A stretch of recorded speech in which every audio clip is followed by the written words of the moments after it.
Brano di Schumann dai Volksstocken per violoncello e pianoforte ed è un largo bellissimo in fa maggiore.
Direi che è stato qualcosa di esaltante, magnifico, stupendo. Due grandi professionisti, Anna Barutti al pianoforte, Giuseppe Barutti al violoncello, che ci hanno dato modo di ascoltare musica sublime. Voglio mandare un ringraziamento a questi due grandi professionisti, un grazie almeno altrettanto grande anche ai ragazzi che ci stanno dando una mano. Per tutti cito Paolo Martignago e Davide Maggiolo, che si occupano della messa in onda di questi capolavori, perché sono davvero capolavori di cultura. E un grande ringraziamento anche agli editori che ci permettono di portare in tutte le case del nord Italia, della dorsale adriatica fino alle Marche, dalla Slovenia alle Marche, della buona musica classica. Teniamo duro, il momento è durissimo, cerchiamo di comprare italiano, di consumare italiano, non sarà più possibile più di tanto uscire di casa, mi raccomando, mascherina, mi raccomando, massima attenzione, e cerchiamo di, appunto, tener duro. Grazie ancora per la vostra attenzione e alla prossima.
Un trafiletto del 20 ottobre 1866 de La Gazzetta di Venezia annunciava che il mattino precedente, in una camera dell'Albergo Europa, si è fatta la cessione del Veneto. Il 19 ottobre, infatti, chiusi nella stanza vicina al Canal Grande dove alloggiava Leboeuf, ebbe luogo la consegna del Regno Lombardo-Veneto dalle mani del commissario austriaco Karl Möning a quello francese. Di seguito ci fu la retrocessione del Veneto dalla Francia alle autorità municipali, nelle persone di Michiel, De Betta e Demi Kelder. Addirittura al termine della cerimonia, il conte Michiel rilasciò al generale Leboeuf una presa d'atto dove si dichiarava che Venezia era rimessa a se stessa. Ecco che cosa appare nella Gazzetta Ufficiale del Regno d'Italia del 19 ottobre 1866. Al Presidente del Consiglio dei Ministri è pervenuto oggi, alle ore 10:15 antimeridiane, il seguente dispaccio da Venezia. La bandiera reale italiana sventola dalle antenne di Piazza San Marco, salutata dalle frenetiche grida della esultante popolazione. Firmato generale Di Revel. Si glissa sul fatto che le frenetiche grida provenivano dai rappresentanti municipali e dalla Guardia Nazionale, unici presenti all'alzabandiera eseguito con un blitz. Secondo il piano di Thaon, fatta la cessione alle ore 8, Alle 9 dovevano issarsi 3 enormi tricolori Sabaudi in piazza San Marco e solo alle 11 la sua divisione sarebbe smontata dai treni in piazzale Santa Lucia. Ben 4.000 soldati avrebbero marciato verso piazza San Marco in 3 colonne, una su barche per il Canal Grande, una per l'Accademia ed una attraverso le mercerie. Durante la marcia per ponti e calli, i veneziani avrebbero accolto con giubilo le truppe sabaude, sicché tanti soldati si distrassero dai loro compiti e non raggiunsero piazza San Marco. Il plebiscito si svolse in 2 giornate, sabato e domenica 21 e 22 ottobre. Vi poterono votare gli uomini di età superiore a 21 anni, ma non ne ebbero diritto le donne. Su una popolazione di circa 2 milioni e mezzo di abitanti, votarono in circa 650.000. Domenica e lunedì 21 e 22 ottobre 1866 i veneti furono posti davanti a un quesito che non aveva precedenti nella storia dei plebisciti. Non fu chiesto loro di quale Stato volessero far parte, ma fu chiesto di aderire o meno al seguente testo. Dichiariamo la nostra unione al Regno d'Italia sotto il governo costituzionale di Vittorio Emanuele II e dei suoi successori. Una spiegazione per tale stranezza può venire da discorsi dell'epoca, riportati nel libro di Ettore Beggiato sulla grande truffa del plebiscito. Il comunicato del Presidente del Consiglio Bettino Ricasoli, datato 16 ottobre, poneva la seguente questione. Ma i veneti non hanno già scelto un re ed un governo proprio fin dal 1848, con solenne e spontaneo plebiscito? Gli emissari di Carlo Alberto, infatti, tra il 30 maggio e il 5 giugno 1848, avevano chiamato al voto le sole città di Treviso, Padova, Vicenza e Rovigo, che avevano il nemico alle porte. Tale pronunciamento di 20 anni prima fu parziale e rimase privo di efficacia, in quanto gli austriaci subito occuparono di nuovo quelle città. Proprio il 1848 aveva infatti dimostrato che i veneti volevano rifondare la Serenissima. Nel 1866 il governo Ricasoli era preoccupato dalle possibili reazioni dei veneti, perciò li fece votare su una dichiarazione preconfezionata che non ammetteva alternative. Il concetto di plebiscito non fu democratico, bensì napoleonico.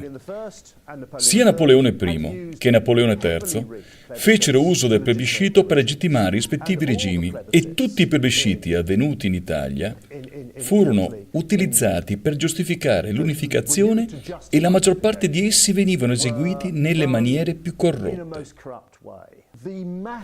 Il massiccio voto favorevole all'unificazione non si identifica in alcun modo con il sostegno popolare all'unità, bensì rappresenta un'estesa opera di intimidazione, giustificata dal fatto che alle persone non fu offerta nessun'altra possibilità.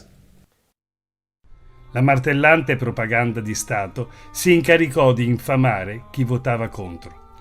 La natura coercitiva del plebiscito emergeva dai manifesti affissi sulla via pubblica. In uno di questi si legge: Chi dice sì mostra sentirsi uomo libero, padrone in casa propria, degno figlio d'Italia. Chi dice no, la prova d'animo di schiavo, nato al bastone croato. Il sì lo si porta all'urna a fronte alta, sotto lo sguardo del sole, con la gioia nell'anima, con la benedizione di Dio. Il no, con mano tremante, di nascosto, come chi commette un delitto, con la coscienza che grida, traditore della patria.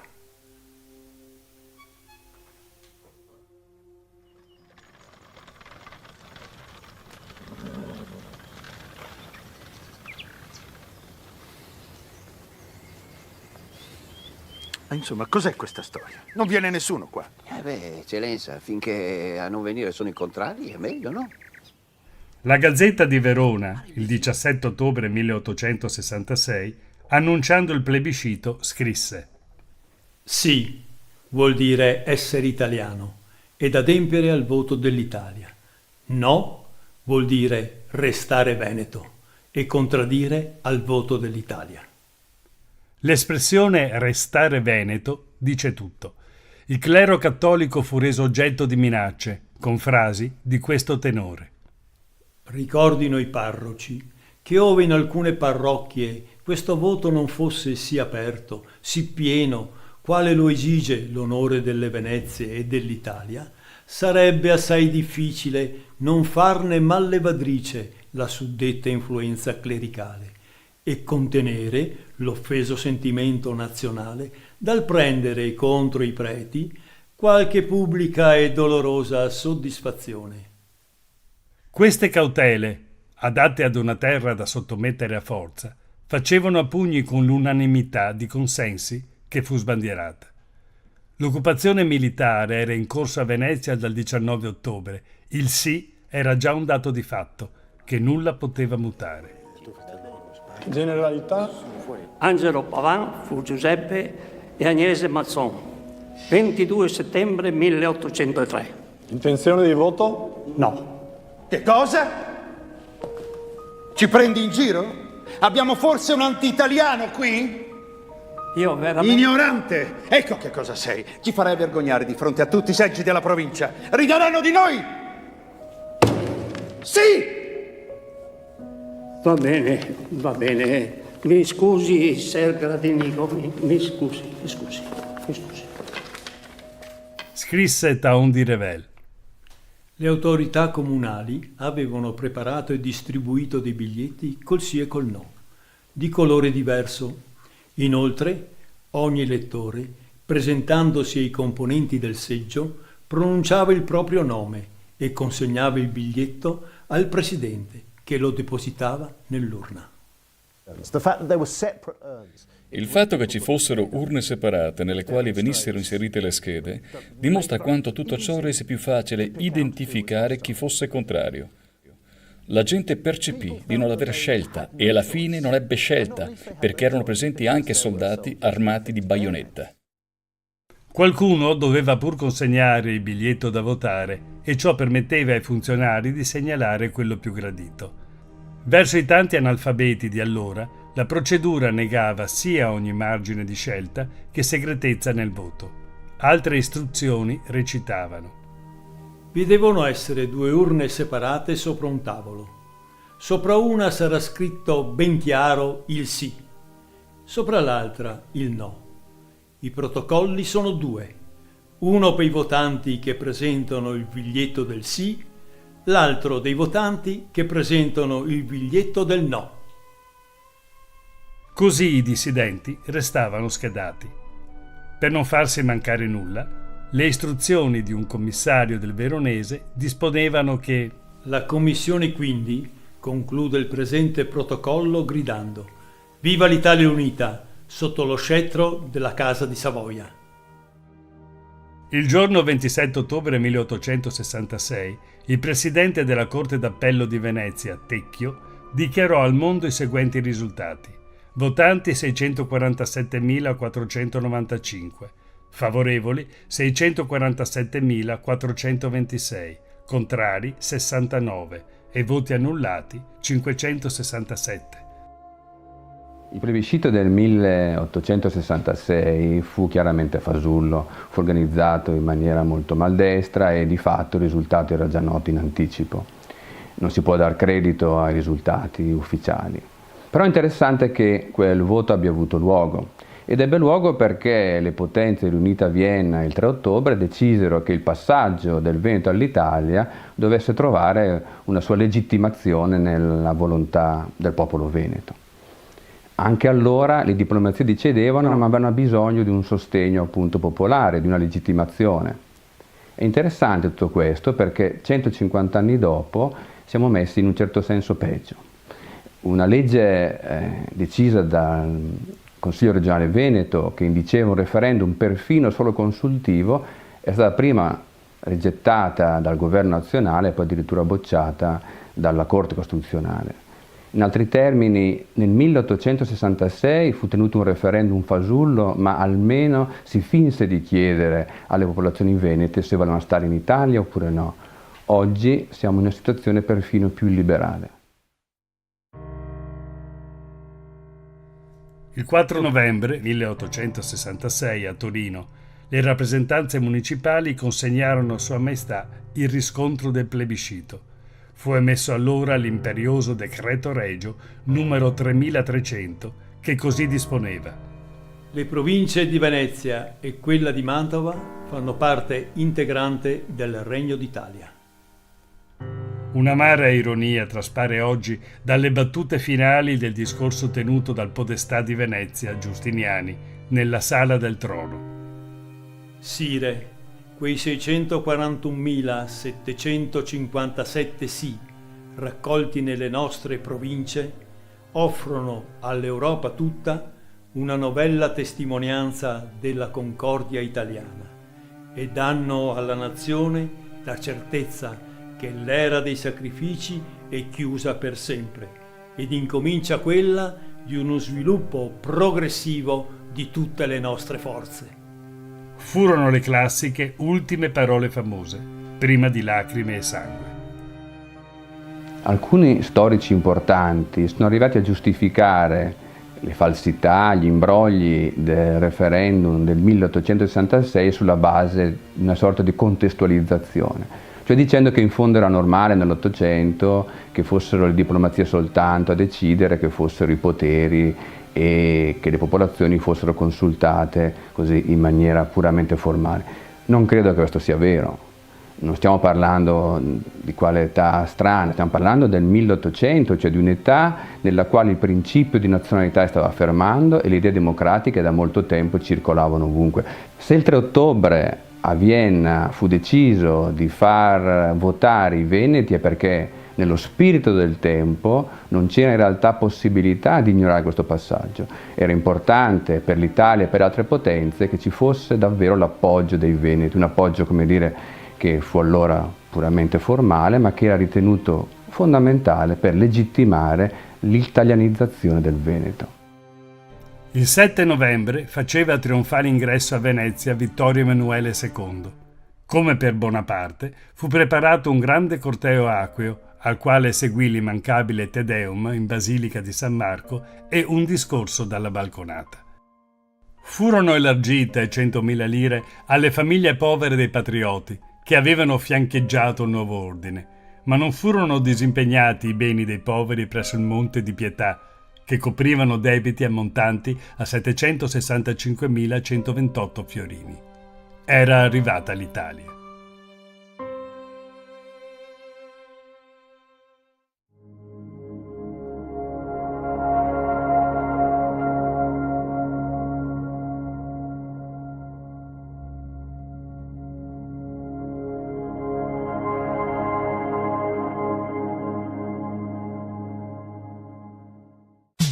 Veneto 1 con voi. Focus Attualità.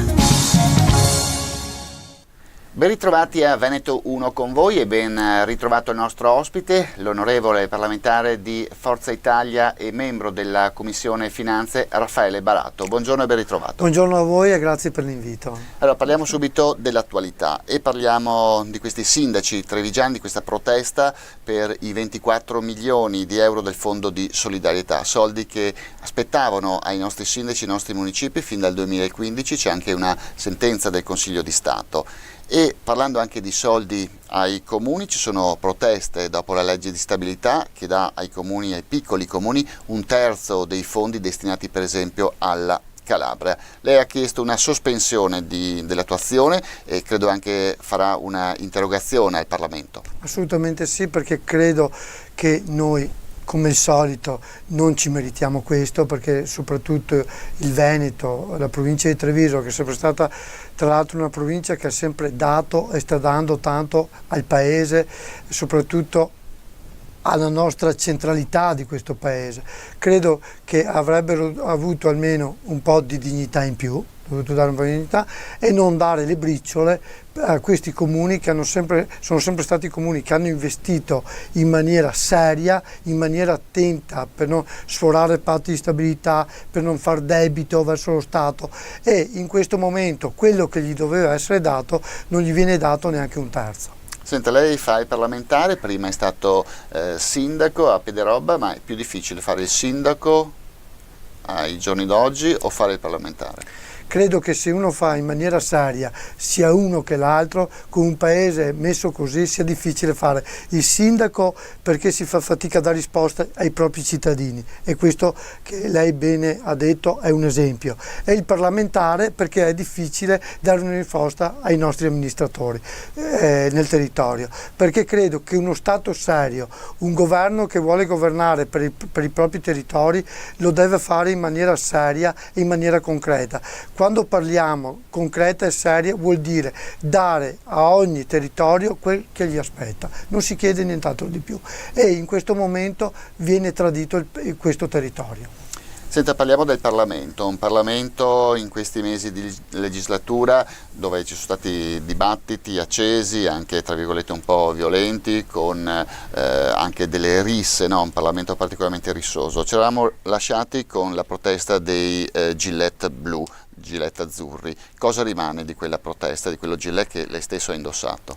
Allora, noi andremo alla fine di questa settimana in tutte le piazze, non per protestare tanto per protestare e per far vedere che siamo contrari tanto per essere contrari. Allora, noi siamo stati sempre e siamo tuttora un partito che vuole collaborare, un partito propositivo, ma quando un governo fa tutto quello che non deve fare per il proprio paese, come sta facendo questo, allora noi davvero ci rivoltiamo, anche perché abbiamo fatto delle proposte concrete. Io tra l'altro, se mi è permesso lo dico, ho fatto una proposta semplice che andava verso le imprese.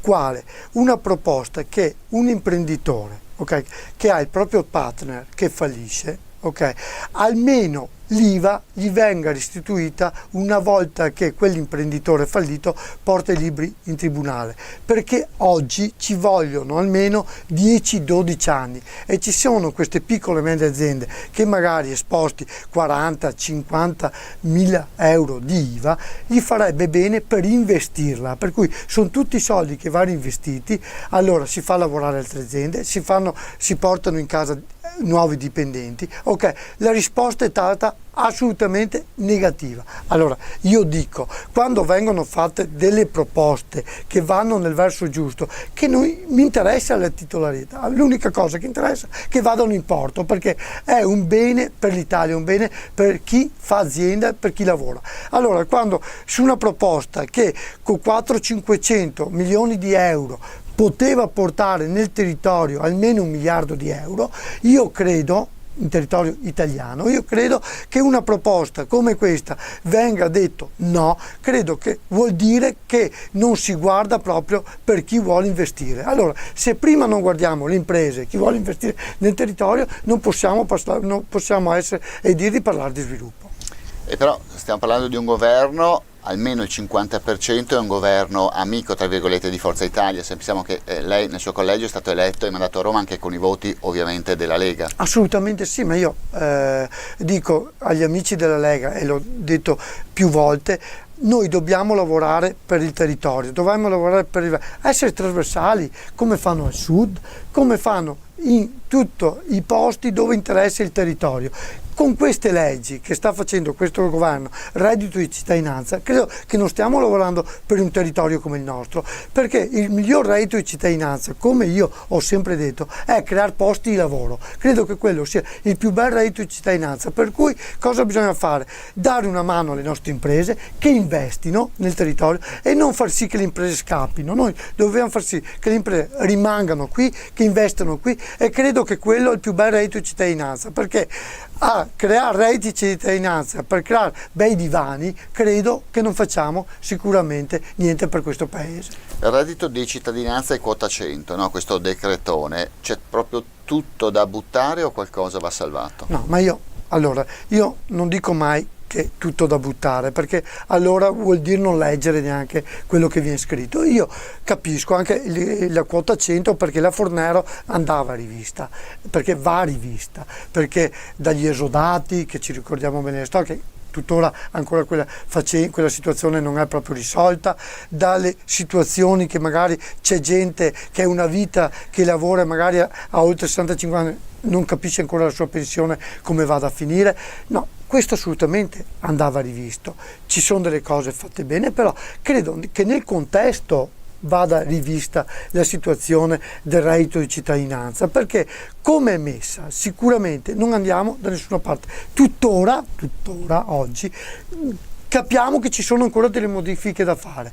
Inutile che vogliamo copiare la Germania, che sono decenni che portano questo. Lì ci sono una situazione totalmente diversa. Noi non dobbiamo dire faremo come la Germania, perché è la situazione diversa che ha la Germania, che oggi non è l'Italia. Allora noi dobbiamo fare le cose in maniera concreta, e in concreta vuol dire farle subito. Così non si fanno subito. Senta onorevole, parliamo del decreto dignità. Lei anche nelle settimane, nei mesi scorsi si è scagliato contro questo decreto dignità. Se noi dobbiamo guardare i numeri, ci sono delle incongruenze. Abbiamo il caso di alcune imprese che hanno detto noi quelli non li possiamo più assumere, quindi sono rimasti a casa anche recentemente. Abbiamo però Veneto Lavoro che ci fornisce dei dati. 25, nel 2018, grazie a questo provvedimento, 25.000 in Veneto posti di lavoro sicuri a tempo indeterminato in più. Come dire, dove sta la verità? Bisognerà ancora attendere qualcosa per vedere un po' di tempo per vedere gli effetti di questo provvedimento? Ma io sono convinto di sì. Per quanto mi riguarda, io l'ho sempre detto, non avrà sicuramente un effetto positivo. Io sono contento che ci siano dei dati come ha dato Veneto Sviluppo, perché credo che quando il lavoro per uno diventa una cosa sicura, sicuramente dobbiamo esserne tutti contenti. Però io sono convinto di un'altra cosa, che la flessibilità sia il futuro per questo paese, anche nel lavoro. Intanto che ognuno possa scegliere il posto di lavoro, che un'azienda abbia la flessibilità per assumere qualcuno, perché altrimenti non assume, perché il titolare di un'azienda assume un dipendente quando è sicuro di averla commessa. Se ha una commessa di un anno, una commessa di 6 mesi, può assumere per un anno, può assumere per 6 mesi. Allora, se ha la flessibilità, sicuramente assume 4 dipendenti, 7 dipendenti, se servono per 6 mesi o un anno. Se non ha la flessibilità, probabilmente non assume nessuno e farà far turni a chi ce l'ha. Allora, credo che la verità sia questa, che noi dobbiamo copiare dagli altri paesi che hanno flessibilità sul lavoro, ma la flessibilità sul lavoro va bene sia per l'impresa che chi ci lavora all'interno di quell'impresa, perché creiamo dignità con questo, non dignità obbligando di assumere in maniera fissa una persona, perché probabilmente quel tipo di lavoro là probabilmente non lo avrà mai. Ma io mi auguro che si giri per le aziende, si entri per le aziende, come fa il sottoscritto tutti i giorni quando si è nel territorio. Allora si parla col titolare, con l'imprenditore, imprenditori seri che vogliono fare aziende, che vogliono investire nel territorio, e anche chi vuole investire in questi territori sicuramente va per questo verso, ma perché lo fanno dappertutto. Torniamo ai temi politici sul fronte elettorale. I sondaggi, la Lega è schizzata al 36%, Forza Italia ai minimi storici. Il centrodestra, così come l'abbiamo conosciuto, è morto in modo definitivo? No, secondo me no. Forza Italia deve lavorare tanto, soprattutto nei territori. Chiaro che oggi la Lega è un partito forte perché probabilmente ha lavorato meglio di noi sul territorio. Noi dobbiamo ritornare nei territori, io l'ho già detto all'interno di queste trasmissioni. Forza Italia ha degli amministratori seri, chi all'interno di Forza Italia lavora. Purtroppo abbiamo un periodo che non è stato il migliore della politica per quanto riguarda Forza Italia, non ha dimostrato il mio stesso, però io credo pancia bassa, correre, darsi da fare in mezzo alla gente, e credo che anche la Lega abbia bisogno che ci sia Forza Italia, un Forza Italia forte dove lavora insieme, dove si va a amministrare insieme, perché credo che un centrodestra forte, oltre che far bene alla Lega e oltre che far bene al territorio, ma fa bene anche alla nostra Italia. Berlusconi ha detto mi candido alle europee. Certo. Cosa positiva o rischia di essere una presenza tra virgolette ingombrante? Perché in questi 20 anni comunque Forza Italia ha significato Berlusconi. È vero, io credo che Berlusconi sia una presenza importante, se lui fa la scelta di campo di rientrare ben venga, però oltre che Berlusconi ci devono essere anche gli altri che però ci danno da fare, non si può sempre vivere di eredità di grazia di Berlusconi. Bisogna vivere di se stessi, correre, darsi da fare e far sì che Berlusconi veda che c'è qualcun altro anche che può far vedere che venire grande questo partito, Forza Italia. Chi può essere il nome per far risorgere Forza Italia in Veneto? Forza Italia che dopo l'addio al partito della Donat-Zan non ha neanche rappresentanti nella giunta regionale. Beh, io mi auguro che anche all'interno della regione che giustamente bisogna vedere come andrà adesso. Intanto aspettiamo le europee e vedremo quale sarà il dato, che sicuramente è molto importante. Dopo a livello regionale abbiamo tanta gente valida, abbiamo anche il nostro nuovo coordinatore che è molto bravo, Davide Bendinelli, tra l'altro un giovane molto grintoso, molto forte, e credo che lui possa portare avanti questo partito in maniera forte. Torniamo ai temi del territorio, Pedemontana e tratto veneto della TAV. Si vuole anche il referendum tra i cittadini per capire se sono opere davvero volute o necessarie. Qual è la sua posizione? No, beh, io sulle opere pubbliche sono sempre stato a favore, sono attualmente più che favorevole. Credo che però bisogna date certe dell'inizio e date certe per la fine. Io dico sempre, quelle sono opere che bisogna trovare aziende che lavorino 24 su 24, 7 giorni su 7, così c'è il controllo certo dei costi, che è fondamentale per chi guarda, perché il cittadino non può vedere che un'opera inizia a costare 1 e alla fine costa 10, perché qualche variante ci può stare, però non può costare un'opera sempre 10 volte tanto, ok? Se no, credo che facciamo la fine del Mose e la politica non è più credibile. Allora, perché la politica sia credibile? Perché chi fa politica deve essere credibile, perché far politica vuol dire far per il territorio e fare il bene per la propria gente, perché far politica non lo obbliga nessuno, ok? Allora io credo che la politica su questo si debba un po' rivedere, e io sono convinto che se questo succede anche queste opere pubbliche non sarebbero più un problema, perché sarebbero solo un bene per il Paese. Ultima domanda, sempre restando nella Marca Trevigiana in tema di viabilità. Ponte di Vidor, dopo i fatti di Genova, dopo gli allarmi, l'ondata anche emozionale, paginate di giornali, si parlava di Ponte di Vidor, lei ha scritto anche al Ministro, ha fatto delle interrogazioni. Certo. Qual è la situazione adesso del Ponte di Vidor? Allora, sulle opere pubbliche sappiamo benissimo, quando succede il danno poi tutti si muovono, tutti quanti. Il Ponte di Vidor è un esempio. Allora subito, anche a livello romano, sembrava che qualcosa si muovesse, poi è andato un po' tutto a tacere.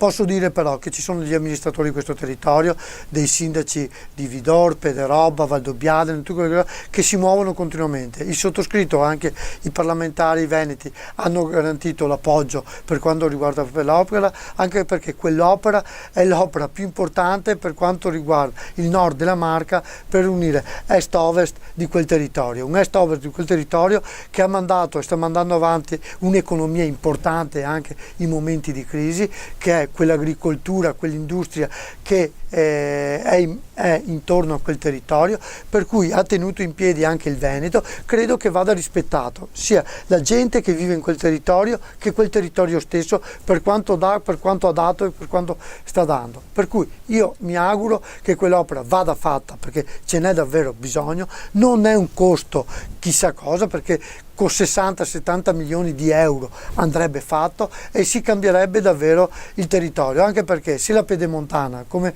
accennavamo prima, speriamo che finisca velocemente, credo che quell'arteria là sia davvero importante. E Veneto 1 con voi termina qui. Io ringrazio per essere stato qui con noi l'onorevole di Forza Italia Raffaele Baratto. Grazie. Grazie ancora a voi e a tutti i vostri radioascoltatori. Grazie. E grazie a voi per l'ascolto, restate sintonizzati sui nostri canali. Arrivederci. Veneto 1 con voi. Focus Attualità.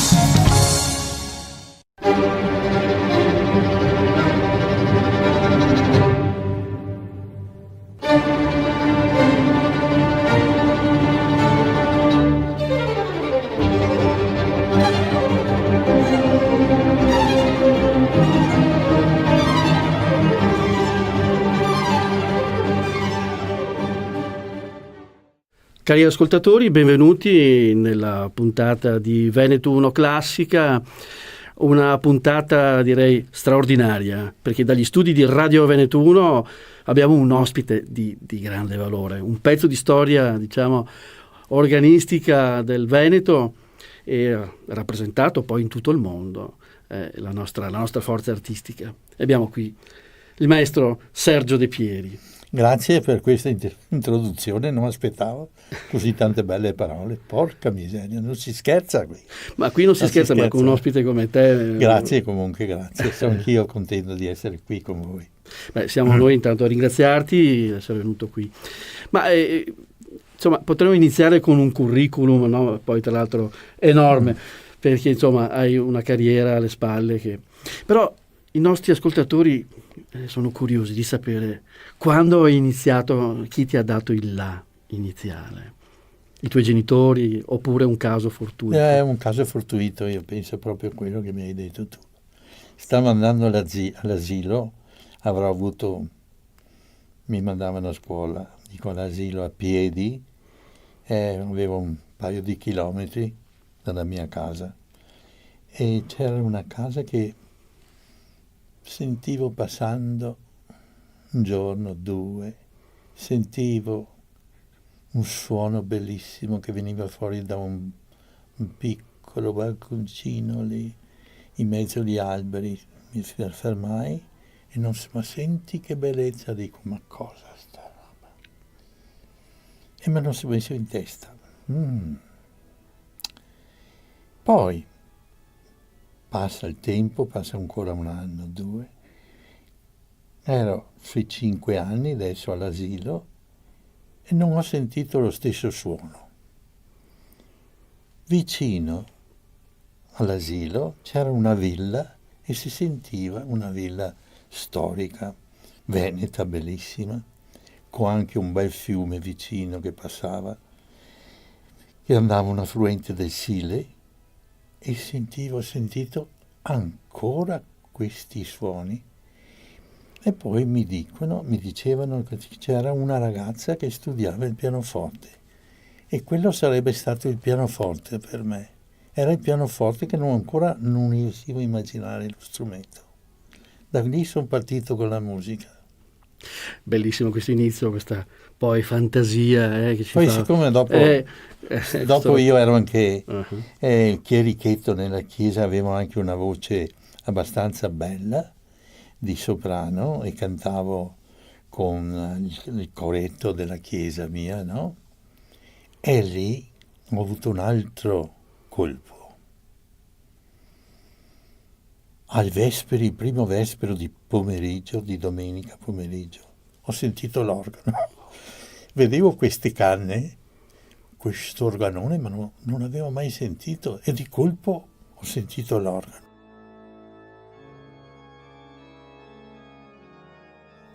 E quello è stato uno shock tremendo, perché ho sentito dei suoni,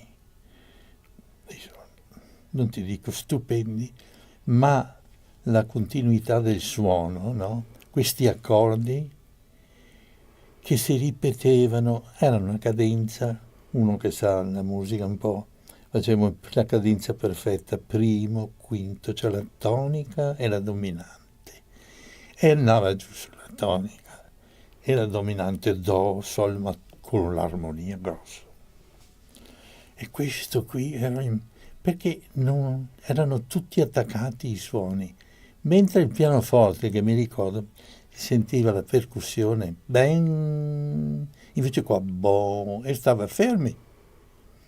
E questo, caro mio, dico, questo è lo strumento che voglio suonare anch'io. E allora tra questo e quello ho cominciato. Quindi tu sei conosciuto in tutto il mondo come, insomma, un organista straordinario, eccetera. Però la mia passione era il pianoforte, capisci? Perché prima di tutto i primi suoni li ho avuti. Poi un altro shock l'ho avuto sempre passando vicino a questa casetta. Ho sentito l'orchestra. Mamma mia, dico, non riuscivo a capire questi suonerini del violino così acuti.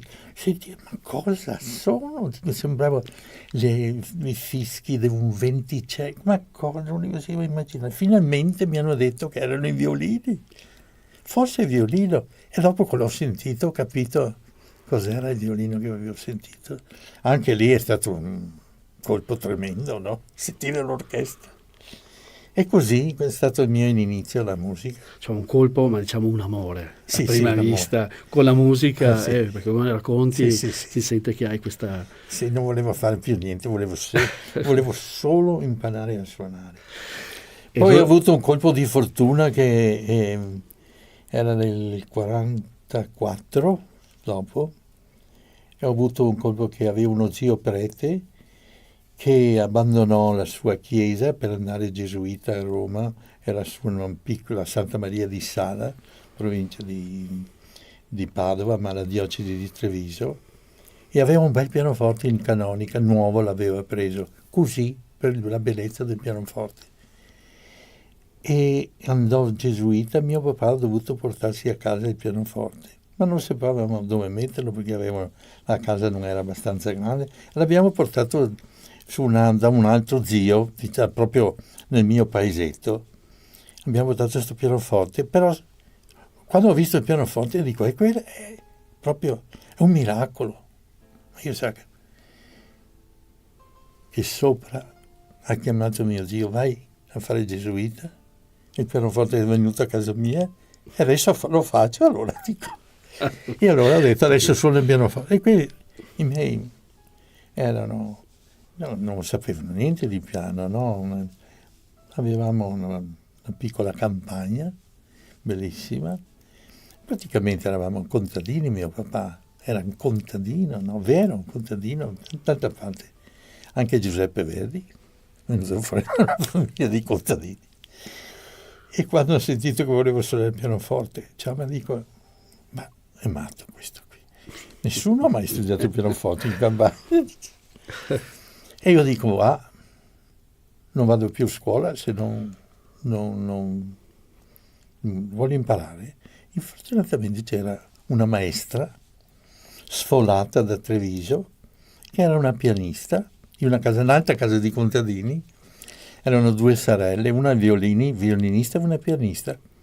E mi hanno detto a mio papà, a mio padre, che c'era un insegnante proprio nel mio paese, del Conservatorio di Venezia, che poteva insegnarmi. E così ho preso le prime lezioni di pianoforte. Dai tuoi racconti sembra proprio che i tuoi genitori ti hanno dato quell'input che è la forza della natura unita a questa fantasia musicale, e quindi hai unito queste cose. Sei nato a Treviso, sei trevigiano, anzi esattamente forse Dosson, no? A Casier. Qui sono i luoghi di questi bei racconti. Che adesso io abito a Dosson, ma Casier era il mio posto, sì. Ma loro l'hanno presa per gioco, pensavano. Io invece avevo preso sul serio, no? Quando è stato il momento di decidere cosa dovevo fare, se dovevo fare scuola. Io dico, io voglio suonare il pianoforte. No. Come fai a vivere? Le solite storie, no? Non si vive col pianoforte, la musica non si vive. E dico, caro mio, questo, io voglio suonare il pianoforte, insomma. Insomma, a un certo momento hanno ceduto, mi hanno lasciato andare avanti. Ma è stata dura. È stata dura. È stata dura. Ma a questo punto, insomma, dai tuoi racconti qua, vedo anche negli studi, cameraman, eccetera, sono tutti presi da questa cosa, da questa fantasia, e sono racconti poi, tra l'altro, del tuo vissuto. Volevo chiederti un piacere, una cortesia, infatti siamo tutti curiosi di sentire un tuo brano al pianoforte, lo suoniamo con il pianoforte, questo magnifico pianoforte degli studi di Radio Veneto 1, un brano che... Ti faccio un piccolo, io adesso, a proposito, io sono ritornato dopo tanti anni, sono ritornato al pianoforte e ho fatto un disco anche di Bach, e adesso lo inciderò fra poco. Ma anche Frédéric Chopin suoni? Sì. Adesso sono ritornato al pianoforte, e poi qui è un'altra storia. È un'altra storia che poi... Un'altra volta te la racconto. Un'altra volta, sicuramente. Io quando ero studente al Conservatorio di Venezia, no? ho vinto una borsa di studio del conservatorio. Ogni anno davano a un studente che si distingueva, e quell'anno però sull'organo, studiavo organo. Non avevo già fatto il diploma, però, a parte, diciamo. E ho vinto un premio Rubinstein, e un anno me l'ha dato questo premio, e è venuto a darmi questa pergamena, no? Era un inverno freddo, mi ricordo nel salone del conservatorio, questo uomo con i capelli bianchi mi sembrava ti moriva, talmente maestoso, no? Mi consegnano questa pergamena e dopo mi fa: finito tutto, mi accompagneresti, dice, che io vado a prendere un caffè in piazza San Marco. Mamma mia, io dico. Il mio maestro, che era maestro dalla Libra, dice: vai. Va bene, maestro, dice, ha visto che era un certo imbarazzo, no?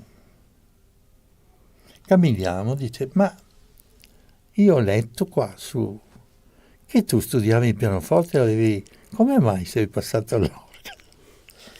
E dico, maestro, ho fatto il militare, avevo 19 anni e ho perso un anno. E fa: un anno? Io dico, ho perso la tecnica, adesso come faccio io a diventare pianista? Ho perso un anno, ma io ero troppo. No. Dice, poi Rubinstein mi fa: ma stai scherzando? Dice, un amico mio, dice, ha cominciato a suonare il pianoforte a 38 anni, adesso ne ha 45, è famoso pianista, e tu a quell'età lì hai perso la tecnica. Ma peccato, però, dice, tu ce l'hai dentro il pianoforte. Dice, un giorno, magari quando avrai 80 anni, ritornerai al pianoforte. Ma non è stato vero, che adesso io ho 83 anni. Ho 83 anni. Ho cominciato il pianoforte. Non è mai troppo tardi. Bene, allora, Sergio De Pieri ci fa ascoltare il preludio dal clavicembalo ben temperato, il numero 1, in do maggiore. In do maggiore? Sì. Buon ascolto.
E abbiamo ascoltato di Johann Sebastian Bach il preludio numero 1 in do maggiore dal clavicembalo ben temperato, eseguito dal maestro Sergio De Pieri, che abbiamo qui fisicamente nei nostri studi di Radio Veneto 1.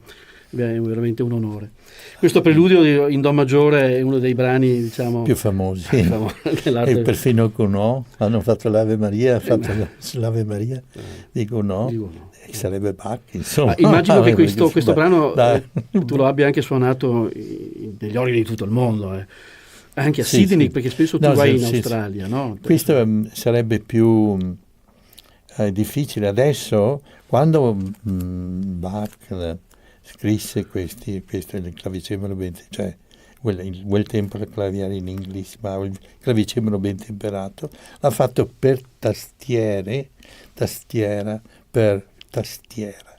In quel tempo di Bach le tastiere erano il clavicordo, il clavicembalo, vari clavicembali, non c'era il pianoforte, però c'era la tastiera dell'organo. Però se tu trovi un organo meccanico di quel periodo che ha non tanti registri ma le sonorità splendide, viene fuori stupendamente sull'organo anche quello, perché per tastiera non c'è pedale.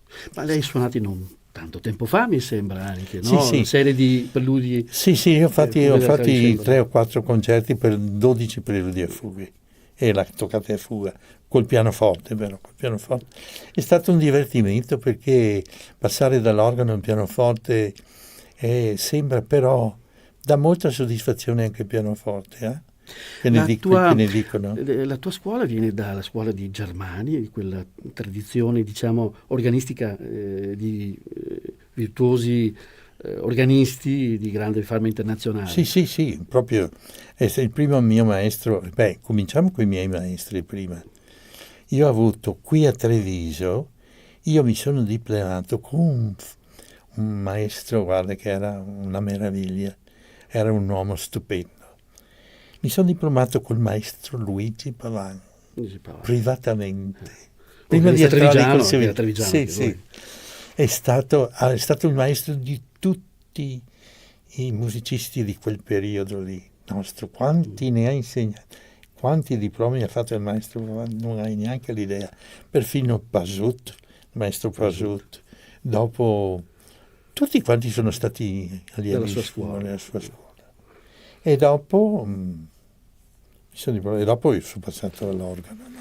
Poi ha insegnato per molti anni invece nel nostro Conservatorio Benedetto Marcello. 20 anni. Hai fatto 20 anni al conservatorio. Sì. E lì hai sfornato tantissimi grandi, bravissimi allievi. Sì. Penso che ne hai. Ma mi sembra che avevo avuto un allievo che si chiamava Giorgio Sini. Abbiamo scoperto, sì, sono stato tuo sei stato il mio maestro. Eri tu quando mi hai detto io adesso devo continuare a suonare il pianoforte, perché io avevo in mente anch'io il pianoforte, ti ho lasciato andare. Eri nella mia scuola d'organo. Era un po' discolo, però. Ma tu eri pianista proprio, non volevi sapere delle canne dell'organo. L'amore per Chopin me l'hai dato tu. Almeno quello. No? Maestro Sergio De Pieri, tu hai sfornato tanti, anche tanti allievi, eccetera, però tra l'altro sei anche artefice, oltretutto, anche di festival anche importanti, tra cui anche questo importantissimo internazionale che è in Australia. Sì, so che sei più in Australia che a volte qui in Italia, a metà sei in Australia. Quasi 9 mesi adesso, ho cominciato con 3 mesi, poi 4, poi 5, poi 6, adesso sono arrivato a 9 mesi, no, 7 mesi vado in Australia, 7-8 mesi. E quindi è un mondo io ho un anche... festival, però mi sono rifatto col pianoforte anche, perché ho un festival, ho inventato il mio festival. Che si chiama, scusa, diciamo Beethoven Festival a Melbourne. Oh. A 15 anni, ma il grande mio festival di tutta la musica, diciamo, qualsiasi genere, orchestre, cori, tutto, dal 1200 fino ai tempi nostri. È il festival di Ballarat. Di Ballarat. Sì. Che mi dicevi addirittura si fanno 2 concerti al giorno, 3? 3 concerti al giorno, sì. Mattina, pomeriggio e cucina la sera. E cucina. Vorrei anche informare... 30 concerti in 10 giorni. I nostri ascoltatori, che sei tra l'altro anche appassionati di cucina. Sì, no? Ma 25 anni l'anno prossimo. 25 anni ha fatto questo festival. L'anno prossimo sarà il 25esimo. Quindi sarà un grande... Perché tutti dicevano, il festival di musica classica dura 10 anni e poi... 25 anni. Dopo 10 anni cresceva, dico no, il mio festival non finisce adesso. Chissà quando finirà, siamo arrivati a 25 anni. Adesso. 25 anni, quindi con programmi poi vastissimi. Sì. Sono aperti anche con i concerti d'organo, C'è il pianoforte, organo, orchestra, Passioni di Bach, tutto. Gli organi in Australia sono degli organi che hanno una buona sonorità, come sono? Certo, sono organi inglesi naturalmente, ma però abbiamo avuto anche un organaro a Melbourne nel 1850-60, dove ho ucciso anche io un disco lì, e questo organaro studiò in quel tempo lì in Francia proprio l'organaria e ha fatto dei bellissimi organi con la timbrica francese un po'. E ne ha uno speciale, proprio l'organo di César Franck, bellissimo. Però proprio faceva organi meccanici con impronta un po' di sonorità tipiche inglesi, no? Ispirate un po' anche a qualche organo italiano antico di Ma quel è in tempo. Australia che c'è anche l'organo più grande del mondo, mi sembra? Sì, uno dei Sydney? più grandi del mondo, a Sydney. Quante canne ha? Avrà, non so, di 20.000. 20-30.000 canne. E questi sono organi, tra l'altro, che hanno una Lui ha 64 piedi, la canna più grossa. 64 piedi? È grosso, un tubo così grande. Alto, E lì andrebbe bene, sicuramente potrebbe suonare la famosa passacaglia, che poi è un tuo cavallo di battaglia, la passacaglia di Bach. Solo gli ultimi accordi, sino butti giù lontano. Si butta giù Melbourne, credo. Ho fatto un concerto, ho fatto su quell'organo lì di Sydney, un concertone grosso, che alla fine ho fatto una fantasia fuga di Reger, e alla fine ho messo i 64 piedi e lampadario del Town Hall cominciava a muoversi. Si muoveva. Tutti che guardavano sopra, ho tirato via. Dico che lui mi venga a lampadario in testa. E poi tra l'altro sei conosciuto soprattutto per il virtuosismo del puntatacco, si dice, no? Andava molto di moda tanti anni fa. La pedaliera. Sì, andavano in moda, gli organi meccanici non esistevano gli organi antichi, con meccanici belli, no? Che li abbiamo preservati come quelli di Calido. Poi l'arte organaria è arrivata la luce elettrica e dico è meglio che facciamo la meccanica elettrica, cioè con un contatto elettrico. Che disastro. No, è come suonare un campanello elettrico e uno a mano che tiri. Ma non si capiva, dice che bellezza, però andavano forse bene per un certo repertorio romantico moderno. Ma dopo si è capito che non doveva essere più, difatti non fanno più, rarissimi fanno organi adesso. Io ti ho sentito suonare più di qualche volta appunto la passacaglia di Bach, che è un grande capolavoro, credo, insomma. Sì, lo hai inciso, qui vedo che c'è un'incisione anche di questa passacaglia. Un organo stupendo. Che organo è questo? È un organo Radeschi fatto a Meolo di Venezia, vicino qua a Treviso anche. È uno dei più bei organi che sono stati fatti negli ultimi, 20 anni. Qui a Passacaglia, che tra l'altro è un io ho voluto un organo giusto no? Proprio per suonare Bach, perché sennò Bach ci vuole i registri, sonorità belle, classiche, no? E poi ci vuole il pedale, il pedale indipendente, con i suoi tromboni, cioè tutto a posto. Mi dicevi anche che comunque il tuo cavallo di battaglia, ma insomma fra i brani di Johann Sebastian Bach più rappresentativi e quelli che ti piacciono di più, proprio la Passacaglia, come capolavoro della storia. Sì, ma anche la toccata e fuga in Fa maggiore. E la toccata e fuga in Fa maggiore, anche quella è di un colosso. Anche qual è il brano che preferisci? Dopo c'è anche quella... la fuga tripla, con 5 voci la fuga, con 5 voci la fuga. ma poi il preludio diciamo, è triplo, perché rappresenta il Padre, il Figlio e lo Spirito Santo, che poi arrivano sul finale della fuga. Quella è la più grande fuga, preludio e fuga, naturalmente. La chiamano gli inglesi la Sant'Anna Fugue. Però il preludio è proprio la Santissima Trinità. E poi c'è il preludio fuga in Re maggiore, quello che è il pedale difficilissimo poi anche questo, bisogna calibrare bene punta tacco. Io l'ho fatto con un organo elettrico pneumatico sull'organo di Melbourne Town Hall e ho inciso anche quello, fortunatamente l'hanno ripreso. Interessante sentire Bach con un organo pneumatico di quei tempi, no? Si usava, avevi quello se volevi suonare qualche Bach. Tra l'altro, mentre stai parlando, dalla regia abbiamo mandato dei piccoli immagini, delle tue foto, alcune delle tue esperienze, ma migliaia e migliaia di concerti che hai fatto poi in tutto il mondo, perché forse è una domanda così un po' particolare. Qual è l'organo che ti dà veramente vibrazione, che ti ha lasciato dipende, un organo dipende. In una città o di un paese o che mi dà proprio, cioè io sono innamorato dell'organo di San Nicolò per le musiche, stiamo a Treviso. Sì, per le musiche italiane, però non avendo un organo diciamo bacchiano, c'è uno bacchiano, ma ancora non ho avuto. Scusa, l'organo di Treviso di San Nicolò è cos'è? Una china? No? Callido. Un callido. Io ho fatto diversi. Cioè, quindi il callido è che insomma è il mio organo, diciamo, di Treviso. Poi c'è un bellissimo organo in Duomo di Treviso fatto da Radeschi, che ha fatto quello di Meolo, però non ho avuto ancora l'opportunità di suonarlo in pubblico. Bene, allora ancora un piccolo gioiellino che ci regala il maestro Sergio De Pieri, ci fa emozionare. Ho visto qui tra i tuoi CD addirittura che spazi, perché sei poliedrico in tutto, parti appunto anche dalla musica antica fino ad arrivare ai nostri giorni. Ligeti è un mio autore. Ligeti.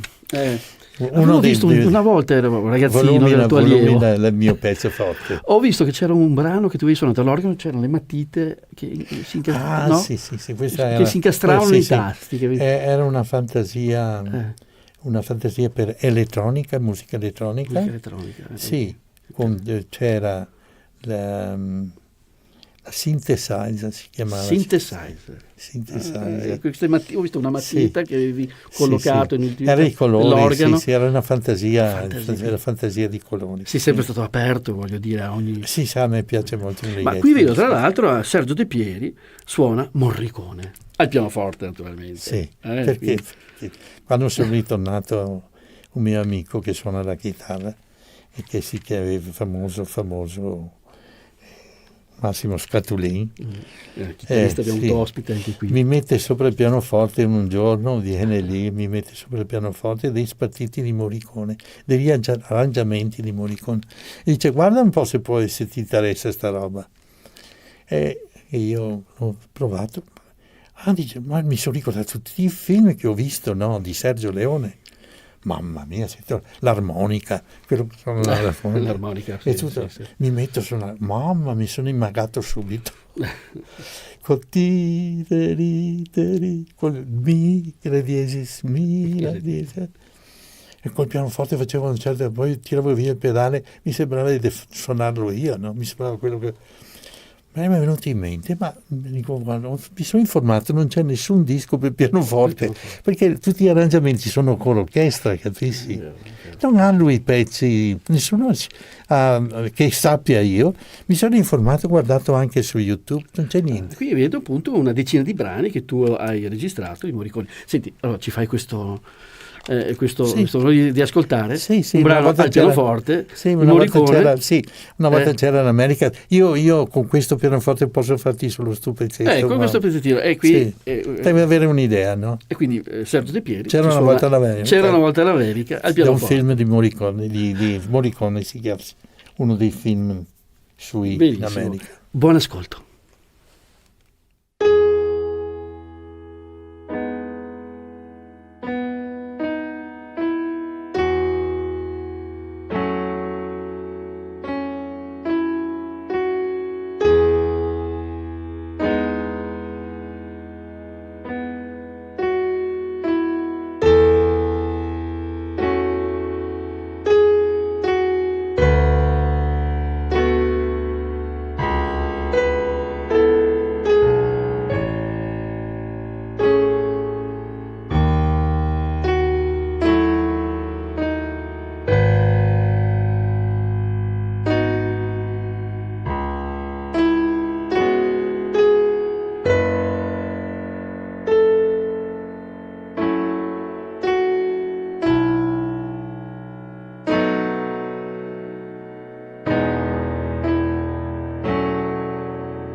E abbiamo ascoltato di Morricone Una volta c'era l'America, interpretato dal maestro Sergio De Pieri, al pianoforte, non all'organo naturalmente, che è stato il suo primo amore, Chopin e il pianoforte, non possiamo dire così, vero? Sì. È vero, è vero. Ma ecco, ma nella tua lunga carriera hai avuto anche un'efficienza veramente di grande pregio, che ci ha fatto, insomma, Sì, fare, è vero. È vero, nel 2005. Nel 2005. Sì. È proprio la regina. Ci puoi raccontare questo? Sì, è un racconto anche sì, interessante, no. mi sembra. Si chiama, allora, in quel tempo era questa onorificenza, no? Non aveva un nome, era Sir in England, nell'Inghilterra. Era in Inghilterra in quel periodo, no? In Inghilterra, perché questa onorificenza dall'Australia, ma l'Australia, la nostra, è la regina d'Inghilterra. Capisci? Noi avevamo la regina d'Inghilterra dava questa onorificenza, e in Australia un suddito dell'Inghilterra, era Sir, ma gli australiani adesso l'hanno cambiato, che si chiama OAM, che vuol dire Ordine Australia Medaglia, che è una roba che nessuno capisce niente, no? Questi testoni. Non era molto meglio lasciare Sir? Allora qualcuno, per vendicarsi, qualche mio amico, nel YouTube ha messo Sir Sergio De Pieri, perché OAM corrispondeva a questo titolo. E quando io ho visto, forse qualcuno si ricorda di quei tempi, perché è stato io credo che non credo che ci sia un altro italiano in Australia, forse sono l'unico che ha avuto questo. L'unico che ha avuto questa. Che io sappia, può darsi che dopo che ne salta data fuori. Mano dalla regina. Sì. Ecco, naturalmente è stata una non festa. È cosa da poco, No, una festa, perché ti chiamano quando ti danno questa onorificenza. Ho dovuto andare a Sydney, no? Su un parco stupendo, del governatore, nella casa del governatore. Era una donna in quel periodo, e lì ti fanno una festa, c'è un concerto prima, poi ti chiamano uno per uno, ti raccontano le storie che hai fatto. Me l'ha dato perché ho promosso tanti autori che erano sconosciuti, musicisti italiani, per esempio Frescobaldi, i Gabrieli, Merolo, eccetera. Conoscevano Vivaldi, ma tutti gli altri grandi musicisti del 600, del 500, Monteverdi per esempio. E io li ho fatti conoscere organizzando questi festival. E poi ero insegnante all'università per 10 anni a Melbourne, e ero potuto, attraverso la mia scuola, anche impostare gli esami di questi organisti, nei diplomi, preparandoli anche con la musica veneziana e italiana, soprattutto Frescobaldi, che era il mago dell'organo, Frescobaldi, nel 600, organista a San Pietro in Roma. Aveva in un concerto Frescobaldi 30.000 persone in quel tempo. Adesso ci sono 30.000 persone che ascoltano le grandi Beatles. E questa è una cosa che a volte non sappiamo il motivo, oppure, vabbè, tra virgolette, forse si può anche capire, però la musica è partita qua è iniziata quasi dal Veneto, da Venezia. Venezia ha dato i natali a molte forme musicali anche. Sì, vuoi vedere la prima toccata per organo l'ho incisa io? E 2 paginette stupende di Andrea Gabrieli. Prima incisione mondiale di Andrea Gabrieli, per tastiera. Meravigliosa. Non esisteva. Nessuna toccata prima, la prima toccata, e è arrivato il messo il nome. Perché Bach ha imparato sicuramente anche. Bach conosceva tutti, conosceva Frescobaldi, ma Bach anche Vivaldi. Bach e Vivaldi penso poco lo stesso periodo più o meno, ma Bach ha copiato 5 concerti di Vivaldi trascritti per organo, si li è trascritti lui, Bach ha trascritto. Famosi concerti appunto di Bach e Vivaldi. Bach e Vivaldi, sono bellissimi. Vedi che bellissimi, lui se li è trascritti per capire anche lo stile del concerto e come scrivevano gli italiani. Dopo lui è andato avanti per conto suo con quelle toccatone e fughe e tutto il resto che per me manca il più grande genio che sia mai esistito per me. Bene. Per me, va bene. Caro Sergio De Pieri, il maestro di Farming Internazionale, per noi è stato un onore averti qui, siamo giunti un po' al termine di questa trasmissione. Poi hai parlato di musica con una simpatia, ma poi soprattutto con un'anima, una profondità meravigliosa. E questo è il messaggio, il tuo messaggio. Ecco, grazie Giorgio, grazie. Grazie a te maestro di essere venuto qui a trovarci.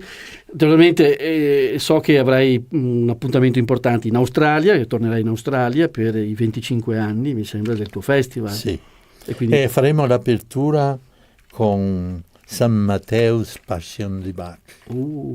Capolavoro, la passione. Secondo San Matteo. Aprirai con questa... Sì, l'apertura del festival.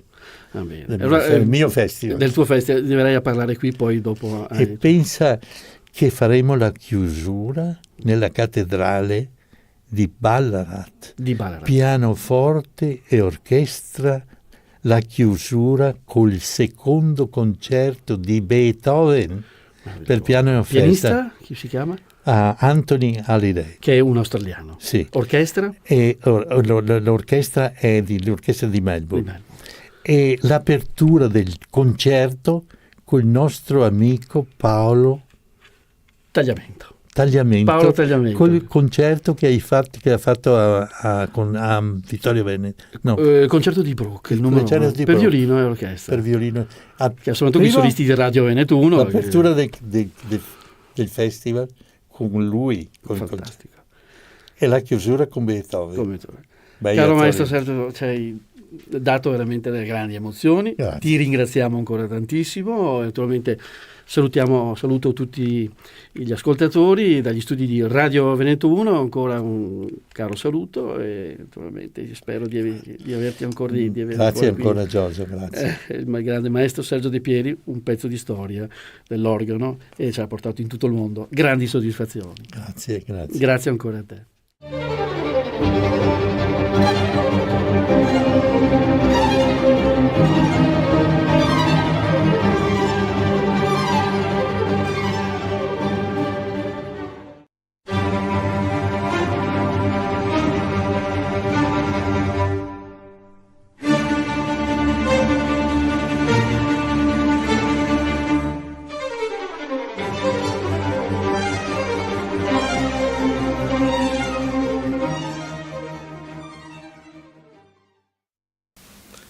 Bentrovati cari amici amanti della cultura. Mancano pochi giorni allo spegnimento di molti editori locali, intorno ai 500. Editori che danno lavoro a circa 5.000 dipendenti, i quali a quanto sembra devono rimanere a casa perché non hanno il diritto, hanno il solo torto di lavorare per informare il territorio. È incredibile che in uno Stato fondato sul lavoro, con il popolo sovrano, come detta l'articolo 1 della Costituzione, venga negato il lavoro a chi svolge la propria attività per informare il popolo sovrano, che a quanto pare non ha il diritto di scegliere da quale organo di informazione del territorio deve essere informato.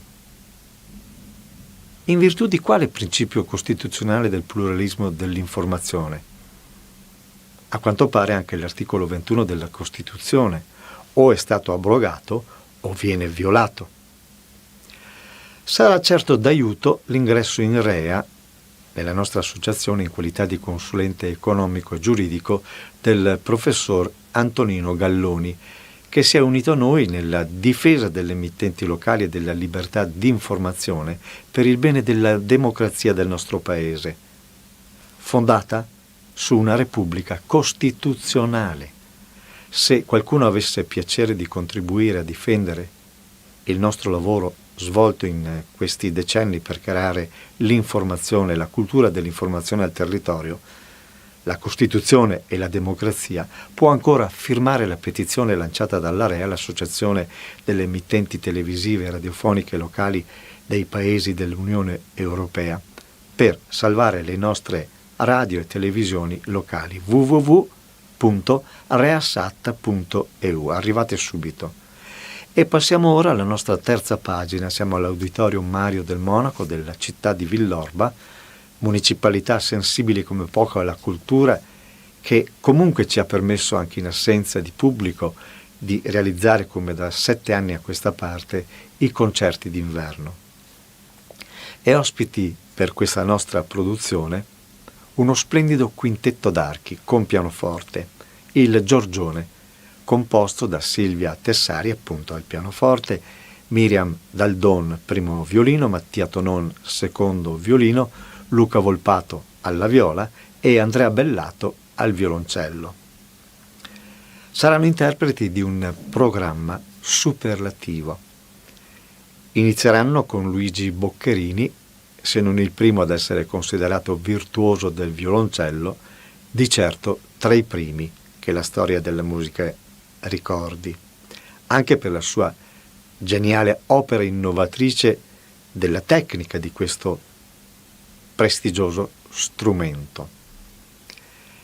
È lo storico componente della prima formazione in quartetto mai conosciuta: Nardini e Manfredi, violinisti, Cambini, violista, e Boccherini, il quale è anche ben noto per essere il creatore del primo quintetto in versione moderna.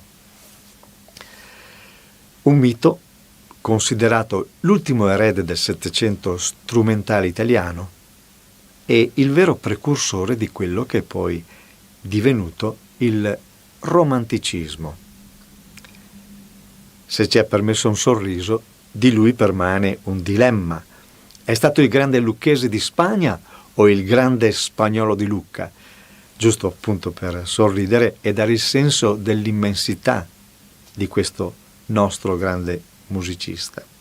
Ebbene, di Boccherini ascolteremo il quintetto numero 12 in Do maggiore per pianoforte e archi, opera 57 numero 6 G418, nei tempi allegretto, un poco presto, marcia, lento, utilizza la marcia notturna delle strade di Madrid, dal quinto movimento del quintetto opera 30 numero 6 G324, e polonaise, allegretto. A seguire la poesia in musica di Robert Schumann, forse il primo compositore a favorire una concezione rivoluzionaria, quella di portare la musica per pianoforte e archi in una simbiosi mai prima riscontrata, se non per i soli archi. Nel quintetto opera 44 si inizia a percepire un'idea della scrittura, se si può dire sinfonica, con intonazione più alta, oseremmo dire volta a quel idealismo romantico sviluppato bene poi da Brahms. Ascoltiamo quindi di Robert Schumann il quintetto in Mi bemolle maggiore per pianoforte e archi, opera 44, nei tempi allegro brillante, in modo d'una marcia, un poco largamente Mi bemolle maggiore, agitato in Fa maggiore, scherzo molto vivace, trio primo et secondo in Mi bemolle maggiore, allegro ma non troppo in Do minore, Mi bemolle maggiore.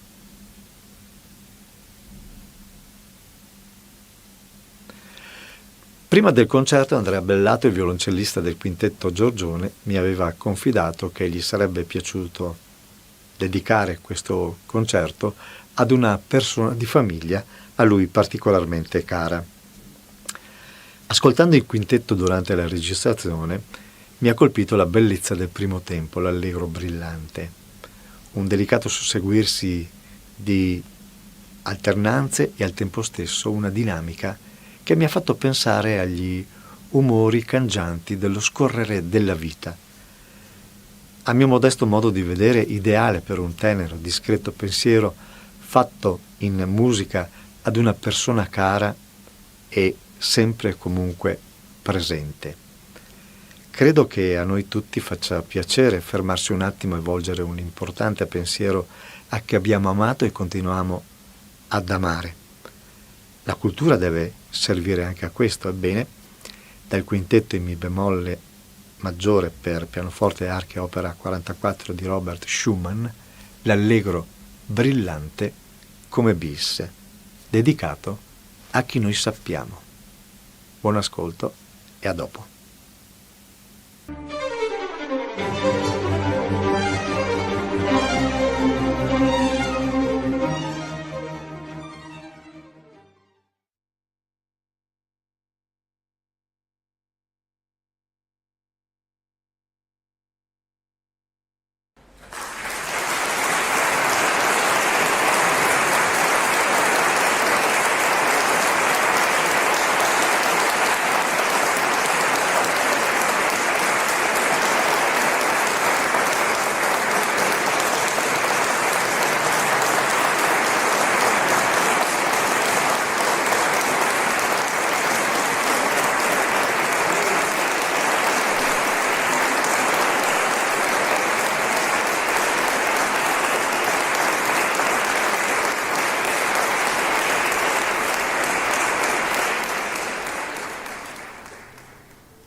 Beh, credo sia stata una bella serata,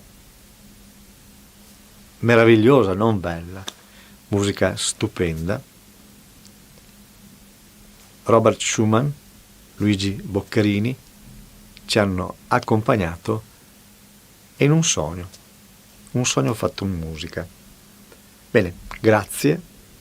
L'appuntamento è per la settimana prossima, il 5, sabato 5, saremo in presenza, ritorniamo in presenza grazie alla concessione e al piacere che ha avuto l'amministrazione comunale di Villorba, il sindaco Francesco Soligo e l'assessore alla cultura Eleonora Rosso in prima persona, che hanno voluto incontrare anche il loro pubblico, i loro compaesani.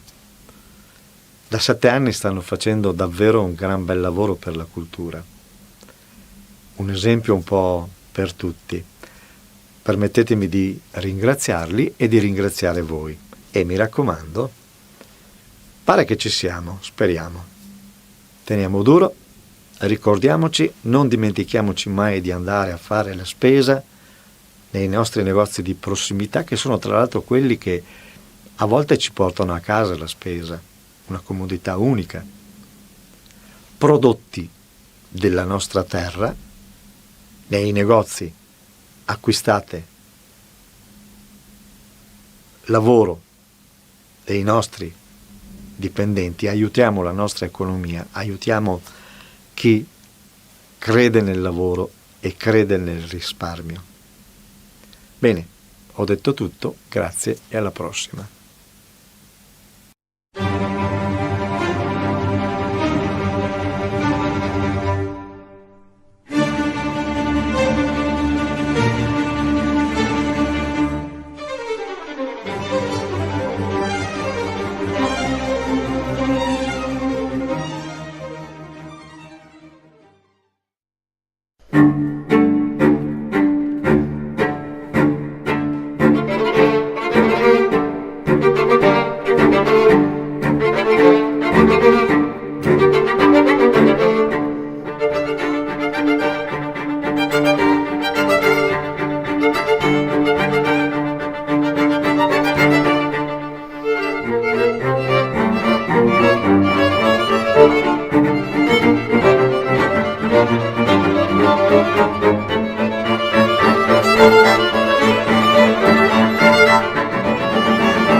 Benvenuti ad una nuova puntata del nostro ciclo dedicato al Polo Museale della Grande Guerra di Vittorio Veneto. Ben ritrovata all'architetto Maria Cristina Scaletta, direttrice del Museo della Battaglia di Vittorio Veneto. Architetto, in questa puntata vedremo un po' il clou, possiamo dire, uno degli argomenti principali legati alla Grande Guerra, cioè come si combatteva, qual era anche un po' la vita dei soldati. Certamente, la nostra appassionata dottoressa Marta Covre ci parlerà in questo caso di un argomento molto consueto, ma anche qui si troveranno delle curiosità, perché i modi di combattere durante la Grande Guerra vanno dalle modalità più antiche, come l'uso di pugnali e baionette, fino alle armi più moderne e contemporanee, che poi avranno degli sviluppi ovviamente e purtroppo anche nel futuro durante la Seconda Guerra Mondiale. E quindi buon ascolto a questa particolare puntata. Stiamo parlando nelle puntate di questo nostro ciclo dedicato al Polo Museale di Vittorio Veneto e alla Grande Guerra di vari aspetti di questo conflitto, e non potevamo perciò trascurare uno degli elementi centrali, anche se purtroppo tragici, vale a dire i combattimenti, che sono il fatto che caratterizzava la vita, l'esistenza presenza dei soldati e delle truppe al fronte e poi di conseguenza poi su tutta l'organizzazione delle retrovie. Ecco, combattimenti atroci in questa grande guerra. Marta Covre, allora appunto questa prima guerra mondiale è una guerra peraltro particolare che fin quasi da subito assume delle caratteristiche diverse da tutti i conflitti che fino allora erano avvenuti. Sì, esatto, con la prima guerra mondiale cambia proprio il modo di affrontare la battaglia, di condurre la guerra. Infatti non ci si scontra più in campo aperto direttamente, non c'è più lo scontro tra i due schieramenti opposti. Ci si ritrova a combattere nelle trincee, in questi fossati scavati nel terreno, contrapposti con in mezzo la terra di nessuno, che poteva essere estesa per pochi metri come per chilometri. Quindi con l'avanzare dei mesi di guerra si cercano nuove armi per poter sbloccare questa situazione di stallo, ovviamente. Quella che veniva definita appunto una guerra di posizione, esatto. Che tra l'altro gli stessi comandi non prevedevano, poi a un certo punto, sappiamo un po' tutti, insomma ne vediamo le tracce anche sulle nostre montagne, lungo il Piave, sono state recuperate anche proprio in occasione del centenario queste trincee, e quindi a un certo punto lo scontro, per così dire, si blocca, si fossilizza, come diceva Marta Covre, tra due eserciti contrapposti che si fronteggiano, e l'obiettivo dei comandi è quello in qualche modo di appunto sbloccare questo stallo che alle volte dura per mesi, per anni persino. Sì, esatto, questo stallo sembra infinito e quindi nel tentativo di sbloccarlo si introducono nuove armi, come ad esempio i gas tossici. Ce ne sono di diversi tipi, ce ne sono di starnutenti o lacrimogeni, che sono un po' quelli più innocui, possiamo dire, con gli effetti più limitati. E poi man mano se ne sviluppano di sempre peggiori, con effetti sempre maggiori, fino ad arrivare a quelli proprio letali. Il primo utilizzo dei gas tossici, contrariamente a quanto si crede, fu da parte dell'esercito francese nell'autunno del 1914, ma fu quasi un caso, una cosa imprevista, non era stata calcolata e non fu sviluppata ulteriormente, cosa che invece fece l'esercito tedesco, che visti gli effetti del gas lacrimogeno che era stato usato in quell'occasione, pensarono di sviluppare ulteriormente questa tecnologia.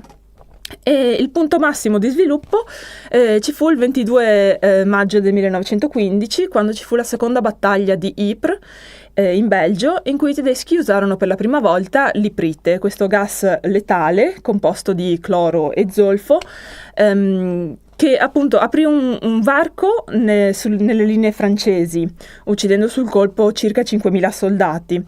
Ma i tedeschi stessi non erano preparati a un successo del genere, quindi non riuscirono a sfruttare questa temporanea superiorità e diedero in qualche modo il tempo agli eserciti alleati di riorganizzarsi, insomma.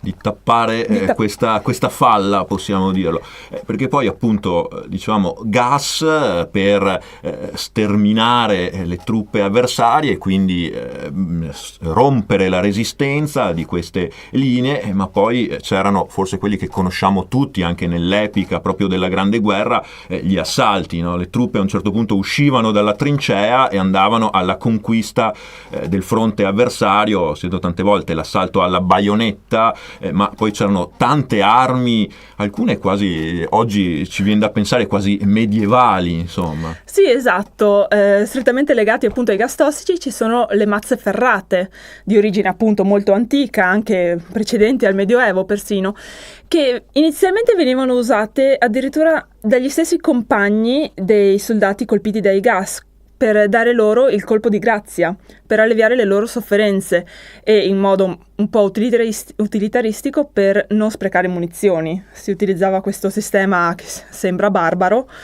che è barbaro, per appunto raggiungere l'obiettivo senza sprecare preziose munizioni.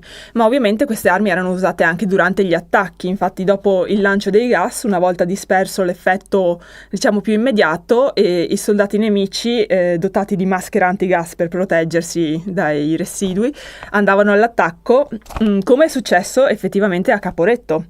una cosa che riguarda l'Italia, un attacco ai gas che riguarda proprio l'Italia. Infatti nell'ottobre del 1917 nella conca di Plezzo vennero lanciati circa 2000 proiettili al fosgene, che era un altro tipo di gas composto da ossido di carbonio, anch'esso letale, e che riportò un grande successo per i tedeschi, che appunto riuscirono a sfondare la linea italiana e, come sappiamo, poi a invadere il territorio italiano fino al Piave. Sì, deve essere anche delle scene davvero raccapriccianti, insomma, di queste trincee con questi gas che aleggiavano, questi cadaveri, appunto questi assalti per riuscire a sfondare le linee. E la guerra, come sempre, però è anche fonte di innovazione tecnologica, e proprio nella prima guerra mondiale viene, per così dire, usata su larga scala, utilizzata su larga scala, possiamo dire un'invenzione avvenuta pochi anni prima, l'aereo. Nella Grande Guerra debutta l'aviazione militare, proprio muove i suoi primi passi. Sì, esatto. Negli anni precedenti al primo conflitto mondiale c'erano già stati degli esperimenti con l'aviazione. Ad esempio l'Italia, nella guerra italo-turca, aveva già utilizzato l'aviazione, però a scopi diciamo di osservazione, non di attacco, ed effettivamente questo valse anche per i primi anni di guerra. Si usava l'aviazione come supporto all'artiglieria per fornire informazioni precise sui dettagli. Infatti gli aviatori e gli osservatori proprio che salivano sugli aerei erano dotati di macchine fotografiche per scattare fotografie delle linee nemiche, oppure le macchine venivano attaccate sotto la carlinga dell'aereo in modo da poter riprendere verticalmente lo sviluppo delle linee difensive nemiche. Appunto per fornire un supporto all'artiglieria. Solo successivamente si pensò di utilizzare gli aerei come mezzo di bombardamento o anche per intraprendere duelli aerei con gli osservatori nemici. Il Museo della Battaglia conserva numerosi reperti legati all'aviazione, numerose parti di aerei, sia italiani che austro-ungarici, e una particolarità è la placca dello Spad 13 del maggiore Baracca, la placca a cui si agganciavano le cinture di sicurezza del pilota, che venne recuperata sul Montello all'indomani della sua caduta nel giugno del 1918. Sì, perché poi questo è il periodo degli assi dell'aviazione. Appunto abbiamo citato Francesco Baracca, ce n'erano molti altri con questi combattimenti che forse, appunto, a differenza delle atrocità della trincea, conservavano ancora un loro codice cavalleresco in qualche modo, no? Del resto anche, appunto, i protagonisti erano spesso nobili, ufficiali, ovviamente piloti. Insomma, l'aviazione era un'arma d'élite in tutti i sensi. Sì, esatto.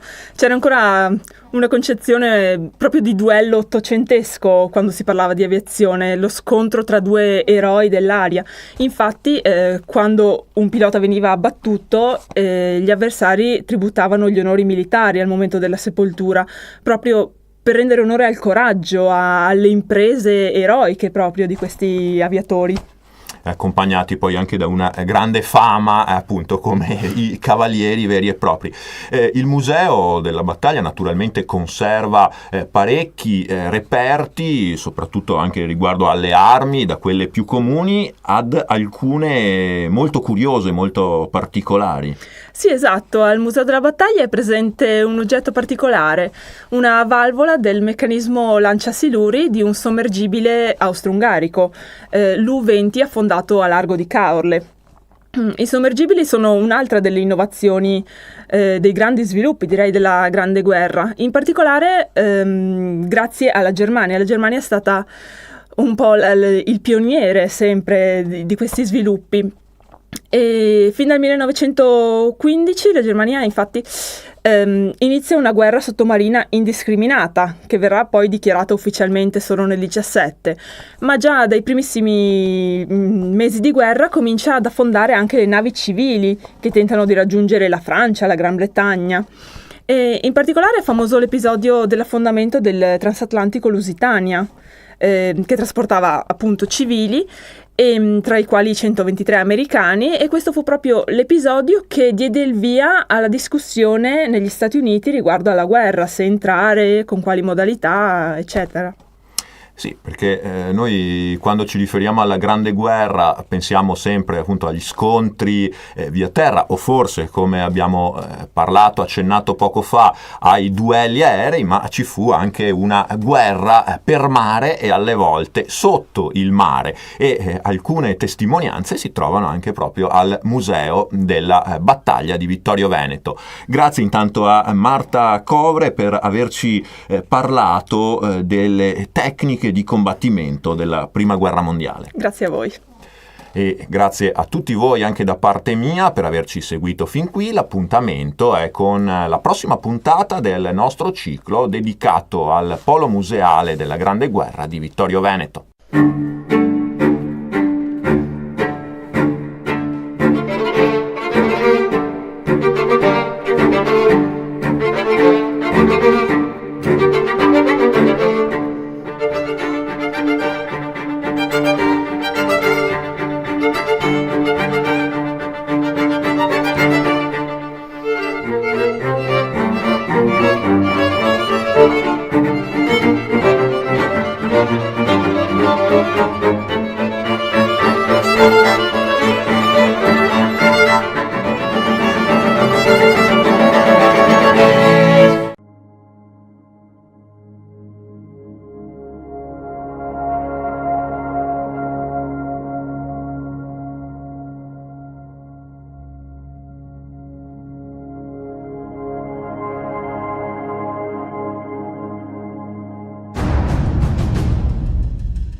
Dopo il 1866 iniziò la diaspora della gente veneta verso i continenti d'oltreoceano.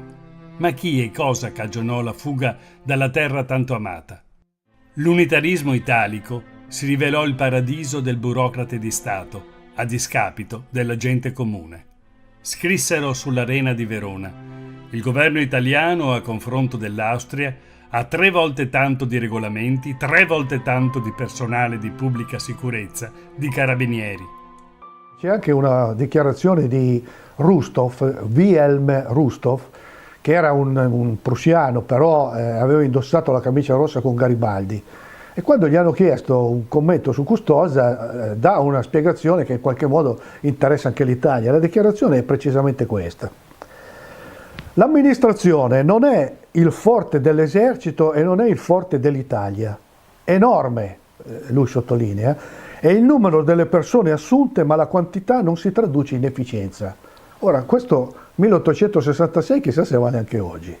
In Italia, nota ancora Rustov, è gigantesca la quantità di persone che desiderano campare a spese dello Stato, ma senza restituirgli i servigi per cui percepiscono uno stipendio. L'amministrazione militare e sociale cade facilmente nella confusione e nel disordine. Cambiato qualcosa?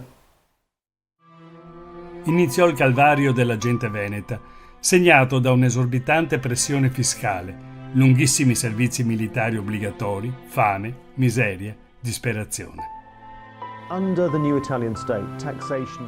Sotto il nuovo Stato italiano la tassazione divenne molto, ma molto più pesante nel Veneto da come era precedentemente. Altre semplici ragioni pratiche per avvalorare il tutto. Quando l'Italia divenne un paese unito, il governo fece fronte a consistenti spese per cercare di costruire nuove infrastrutture, come ad esempio le ferrovie per unire le diverse parti d'Italia.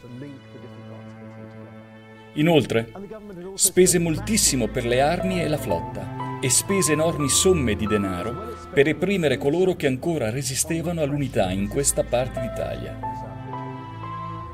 La guerra del 1866 fu estremamente costosa. Quindi, quando il territorio veneto divenne parte del nuovo Stato italiano, divenne parte in realtà di uno Stato in bancarotta.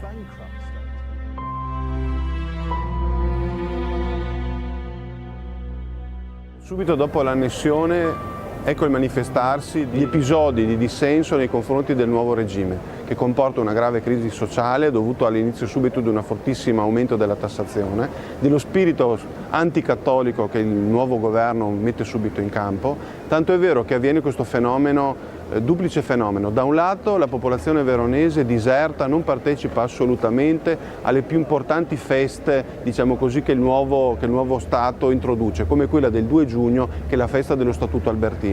A Verona e nei paesi dove viene celebrata la festa viene completamente disertata dalla popolazione, e dall'altro lato per reazione invece si partecipa in massa alle processioni cattoliche che caratterizzavano la vita, diciamo così, cultuale dei cittadini. Ad esempio la più importante è quella del Corpus Domini.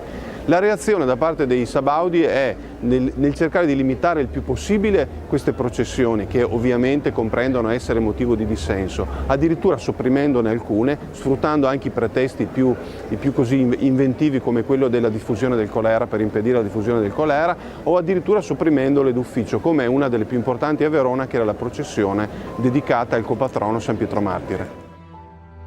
I fatti sono documentati da Federico Buzzini nella Battaglia del Corpus Domini. È il 20 giugno 1867, quando i borghesi di fede liberale, ex garibaldini e gruppi di massoni, tentano di bloccare la processione religiosa di Verona e poi l'assaltano, mentre prefetto, questore e carabinieri sono conniventi e restano inerti a guardare. Sono organizzate spedizioni punitive contro i fedeli, una carrozza a cavalli cerca di travolgere il corteo, l'ufficiante è scaraventato a terra, si spara sulla folla lasciando sul terreno parecchi morti e feriti, mentre altri facinorosi rovesciano da alcune finestre acqua e pece bollente. Si scatena la guerriglia urbana, i fedeli, in gran parte contadini veneti e cattolici, malmenano gli aggressori con le aste processionali. Per tutto il 1867 la campagna veronese è contraddistinta da una serie di insorgenze nei confronti, diciamo così, della nuova elite filosabauda. Quasi tutti i paesi più importanti del centro, della bassa pianura, Terrazzo, San Giovanni Lupatotto, Cerea, sono contraddistinte da questi atturpamenti di contadini, i quali vogliono, spesso al grido di viva l'Austria, viva la religione, abbasso i luterani, vogliono in qualche modo recuperare, diciamo così, una situazione che ormai però purtroppo è perduta. Gli austriaci dimostrarono di possedere un forte senso di buon governo, di diritti individuali, e cercarono di nutrire l'economia a beneficio della popolazione. L'idea di uno Stato veneto trattato alla stregua di una mucca da mungere per essere intensamente sfruttata è un'idea completamente sbagliata. Ciò è vero per Napoleone, ma non lo può essere per quanto concerne gli Asburgo. Non era il metodo utilizzato dagli austriaci. Non tenevano questo comportamento in nessuna parte del loro impero. Nel periodo post-unitario, il nostro contado compone varie filastrocche che denigravano l'Italia, l'occupante italiano e i Savoia. Cosamarco comandava, se disnava e se senava. Coe cara libertà, sa disnà, no sa senà. Coe casa de Lorena, no se disna e no se sena. Viva a casa de Savoia, che ne fa patir na fame troia. Si diffuse l'endemico morbo della pellagra, un male che affliggeva la pianura padano-veneta con un'intensità mai vista.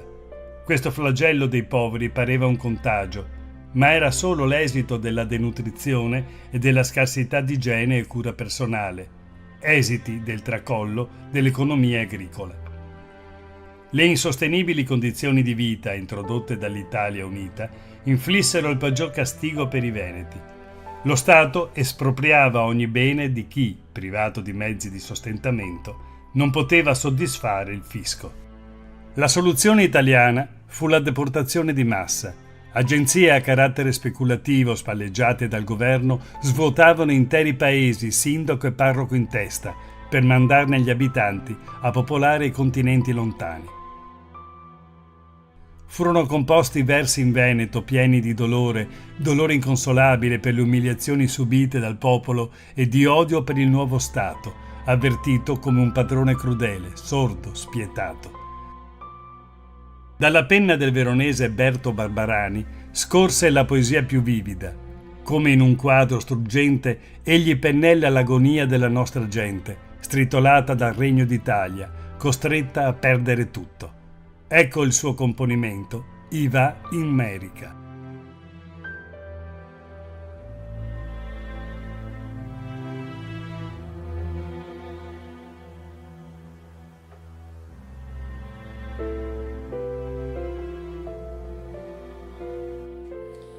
Fulminati da un fraco de tempesta, l'erba dei pre parna a metà passia.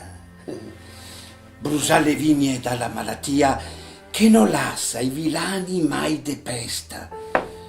Ipotecato tutto quel che resta, col frumento che vanna carestia, ogni paese ga e a sua agonia, e le famiglie un pelagroso a testa.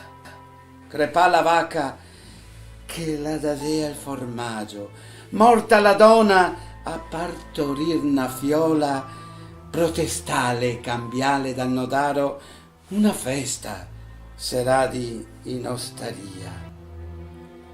Con gran pugno battù sopra la tola, porca Italia, il biastema, andemo via.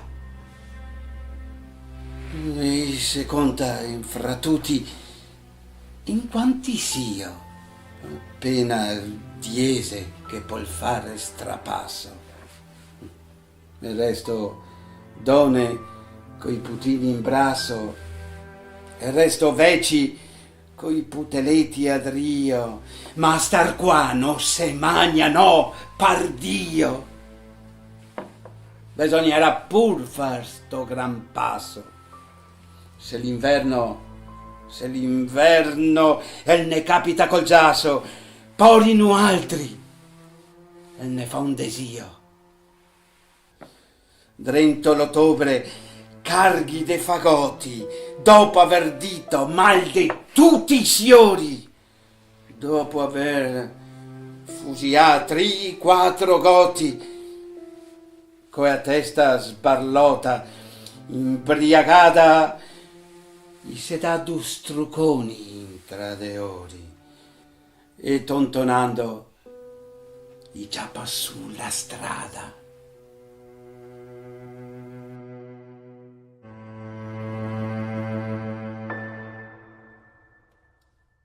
Una pulizia etnica chiamata emigrazione.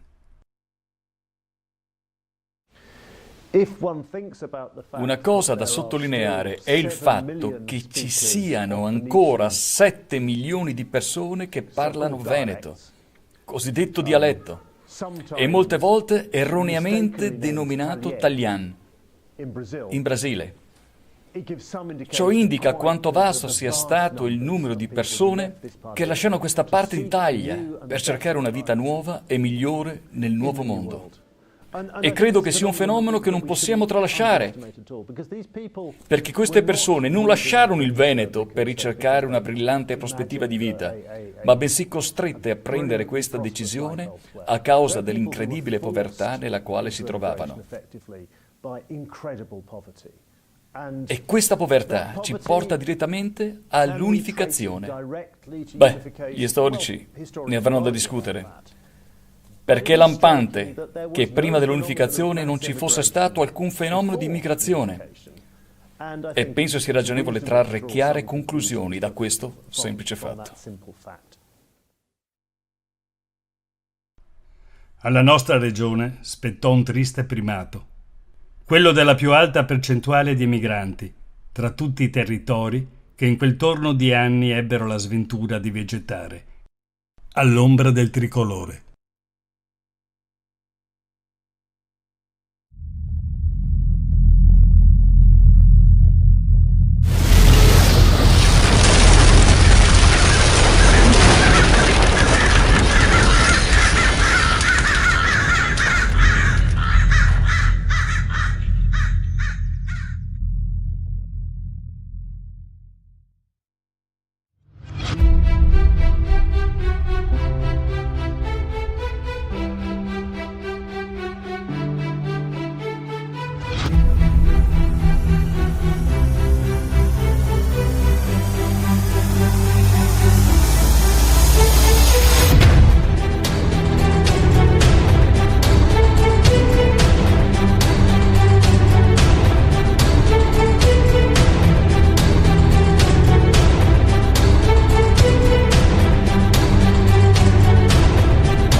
Siamo nel pieno del centenario della Grande Guerra, della Prima Guerra Mondiale, con quegli avvenimenti che un secolo fa coinvolsero proprio il nostro territorio, l'attuale provincia di Treviso, il Veneto, la disfatta di Caporetto, la battaglia di Arresto sul Piave, i combattimenti sul Monte Grappa, sul Montello e poi la controffensiva vittoriosa, i sacrifici dei soldati nelle trincee, ma anche le sofferenze della popolazione civile nell'Alta Marca occupata nel 1917 dagli austro-ungarici e nei paesi del resto della provincia diventati prima retrovia del fronte.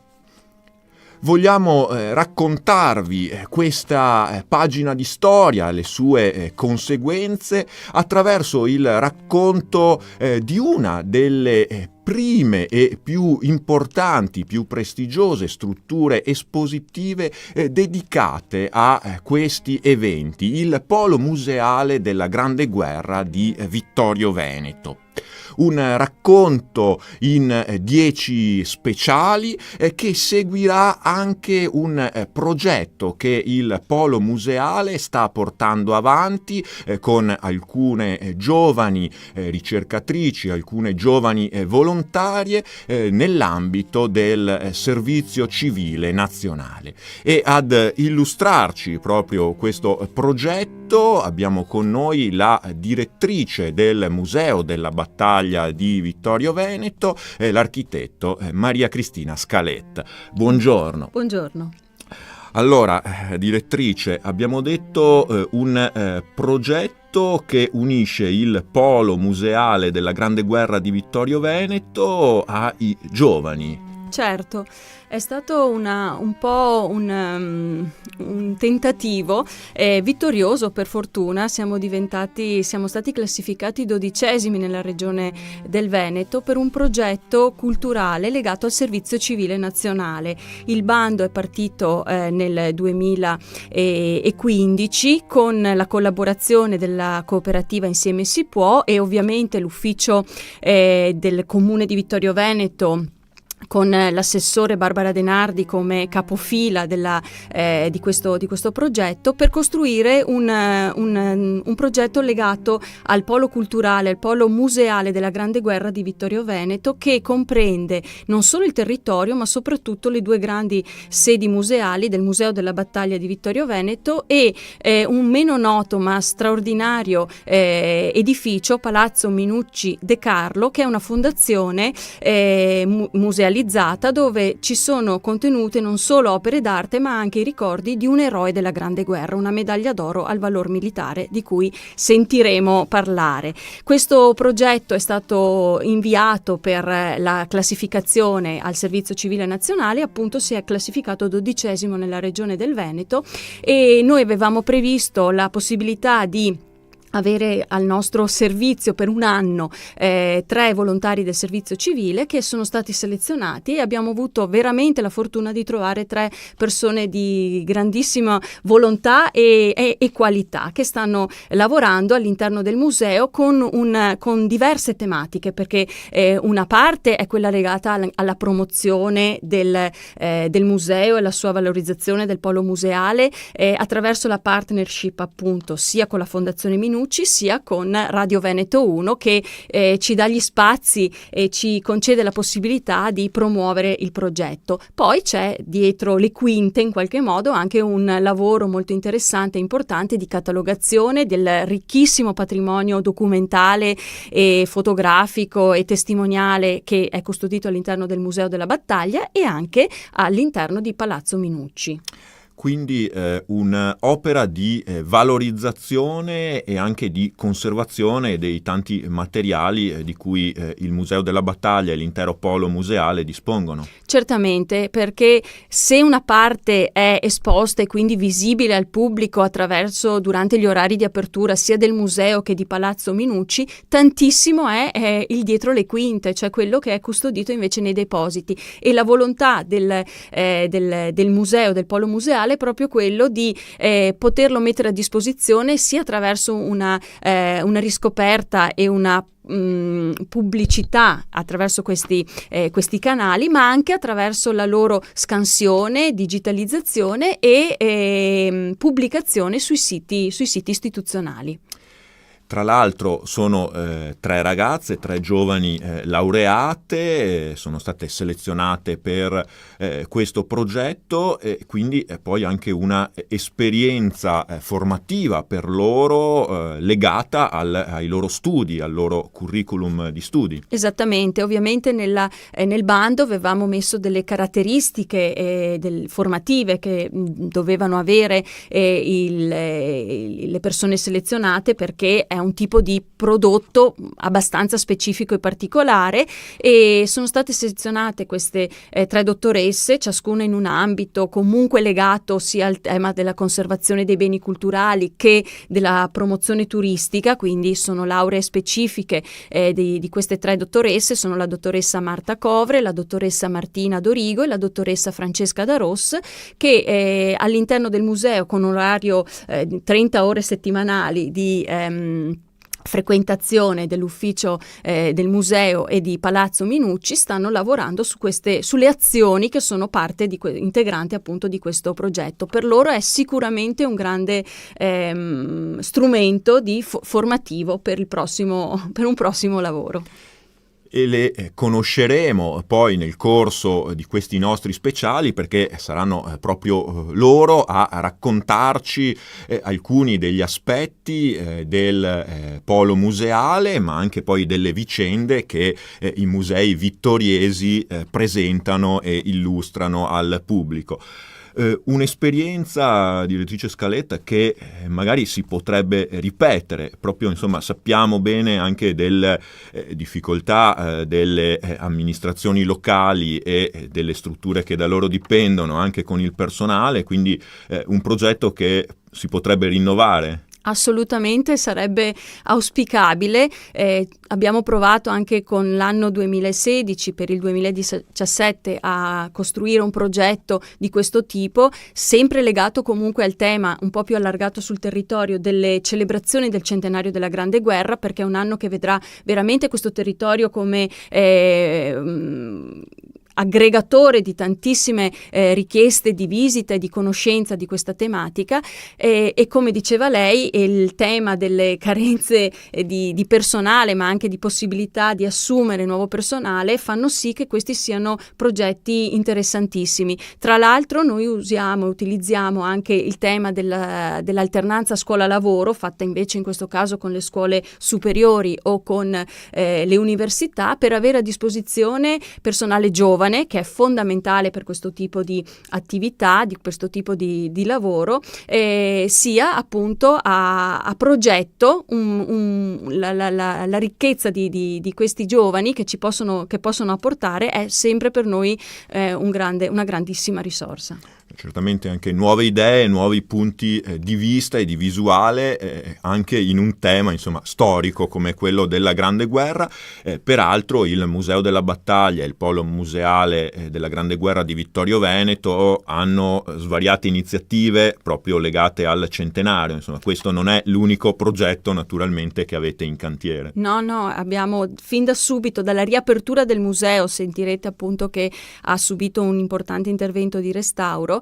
Dalla riapertura ha proprio dato un programma non solo e non tanto, è importante, di visita al museo stesso, dove abbiamo veramente una grandissima risposta delle scuole in particolare, ma anche parallelamente, visto che è stato restaurato e recuperato anche una grande aula affrescata all'interno del museo per convegni e conferenze legate al tema della Grande Guerra, abbiamo un ciclo di eventi che abbiamo calcolato l'anno scorso in una cinquantina, quindi quasi uno alla settimana di media, di promozione del tema, della tematica, attraverso spettacoli, conferenze, presentazioni di libri, qualsiasi cosa che potesse declinare il tema della Grande Guerra.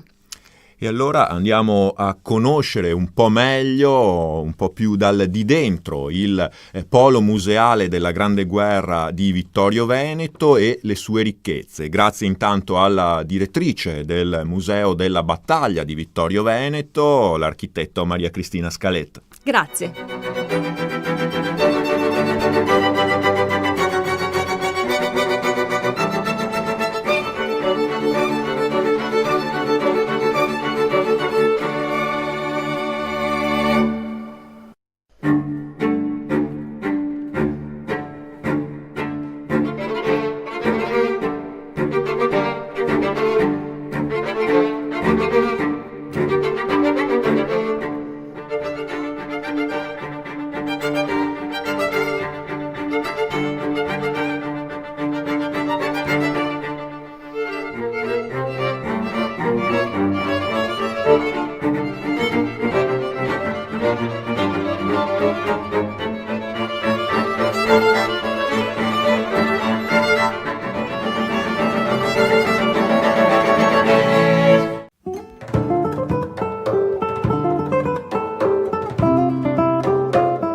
Cari ascoltatori, e dagli studi di Radio Veneto 1 abbiamo un ospite di grande valore. Andrea Vettoretti, chitarrista, compositore, e nel panorama, tra l'altro, non solo italiano ma europeo, anche nel mondo, ormai è un personaggio consolidato. Quindi un vero onore, caro Andrea Vettoretti, averti qui negli studi di Radio Veneto 1. So che ci porti delle notizie interessanti, non solo dall'Italia, ma soprattutto perché torni da una tournée fantastica, addirittura a Londra, in tutta Europa, no? Sì, abbiamo svolto questo tour, Wonderland Tour, in Europa. Abbiamo fatto alcune tappe sia in Spagna, in Francia, in Inghilterra, come dicevi, a Londra. È stato bellissimo suonare al King's Place, quindi un auditorium molto importante a livello europeo, e poi siamo rientrati in Italia. Abbiamo suonato a Modena, a Torino, in alcune città italiane, per poi ritornare a Treviso, dove faremo questo primo concerto dell'anno proprio venerdì prossimo alle 20:30 all'Auditorium di Silea. Beh, quindi insomma il pubblico trevigiano ti aspetta poi tra l'altro le tue performance, insomma, e con dei grandi successi internazionali, quindi sicuramente sarà numeroso. E ci puoi un attimo spiegare questo concerto esattamente, poi che hai molti anche collaboratori, tra l'altro ti presenti naturalmente come chitarrista ormai di fama internazionale, ma anche come compositore, e tra l'altro mi sembra che questo è un tuo soggetto anche in qualche modo, no? Sì, parte tutto da quello che chiamiamo concept album, ovvero un'idea che parte da un libro, in questo caso, che è un libro di Lewis Carroll, che è un libro che magari l'autore non ce lo ricordiamo tutti, ma il libro sì, che è quello di Alice nel Paese delle Meraviglie. Ed è un libro che tutti più o meno nell'infanzia abbiamo letto, ce lo siamo fatti leggere dai genitori, o abbiamo visto anche nelle rappresentazioni cinematografiche, come ad esempio quella più celebre di Tim Burton, Alice in Wonderland, o quella di Disney che appunto negli anni fu fatta negli anni 70, se non sbaglio. Certo, e da lì parte la storia musicale, cioè un riprendere attraverso la musica l'identità di tutti i personaggi, dal Cappellaio Matto fino ad arrivare alla Regina Rossa, la Regina Bianca, e attraverso un'identità diversa di Alice, cioè un'Alice adulta, un'Alice più underground, un'Alice che è chiusa nel mondo delle meraviglie da troppo tempo, e questo ha causato in qualche maniera una sua pazzia. Quindi è un'Alice diversa da quella che abbiamo nell'immaginario collettivo, e che chiacchiera con il gatto invisibile, ma anche con altri personaggi che magari invisibili non erano nella storia, ma che lo diventano nella testa di Alice, che in qualche maniera si interroga sull'universo e sulla sua identità di personaggio reale o irreale, quindi resta anche questo punto interrogativo. Beh, interessante, poi la fantasia che fa galoppare veramente nei mondi più fantastici, e Andrea Vettoretti ci riesci in pieno perché sei un grande artista, quindi fai provare queste emozioni così forti. No, poi tra l'altro qui devo dire che hai questa tua produzione che è molto interessante, e vorrei anche far vedere non solo agli ascoltatori che ci ascoltano in via radiofonica, ma anche pensiamo anche in presenza visiva con il canale video, e che è appunto il tuo tra l'altro un LP, quindi ritorniamo un po' ai vecchi tempi. Assolutamente. Wonderland, non so, possiamo inquadrarlo, e anche il CD che hai prodotto. Certamente. E queste sono le musiche che in questo concerto che avverrà appunto venerdì. Sì, da qui parte tutto. L'idea del vinile naturalmente, come sappiamo adesso, c'è stato un grande ritorno al vinile, un po' per riprendersi anche il tempo dell'ascolto, si unisce ovviamente a tutti i canali digitali che conosciamo molto bene, che possiamo trovare facilmente, ma anche per chi appunto vuole riprendersi, come dicevo, il tempo per ascoltare il disco, avere anche un oggetto a casa, un'identità diversa, un modo diverso di ascoltare la musica, che credo sia parallelo al digitale, non è che l'uno toglie l'altro. Io ascolto veramente con grande piacere il vinile, ma anche il digitale quotidianamente. E in questo concerto sono anche dei tuoi collaboratori, artisti? Ci sono degli artisti che io amo molto e con cui abbiamo fatto un percorso artistico importante. C'è Riviera Lazzari, è la mia violoncellista, che ha suonato molto a lungo anche con Ludovico Einaudi, quindi è una grande esperienza internazionale. C'è Fabio Battistelli, un clarinettista che è docente al Conservatorio di Firenze. Abbiamo Max Trabucco alle percussioni, che arriva dal jazz e quindi ha dato anche un tocco diverso ad una tipologia di musica che poi alla fine io ho in qualche maniera incluso in un genere che ho chiamato New Classical World, e questo genere è il frutto di un'idea, se vuoi, che io ritengo abbastanza nuova, che include un nuovo modo di vedere la musica classica con un'identità world, ma quella nella quale nasce il world, cioè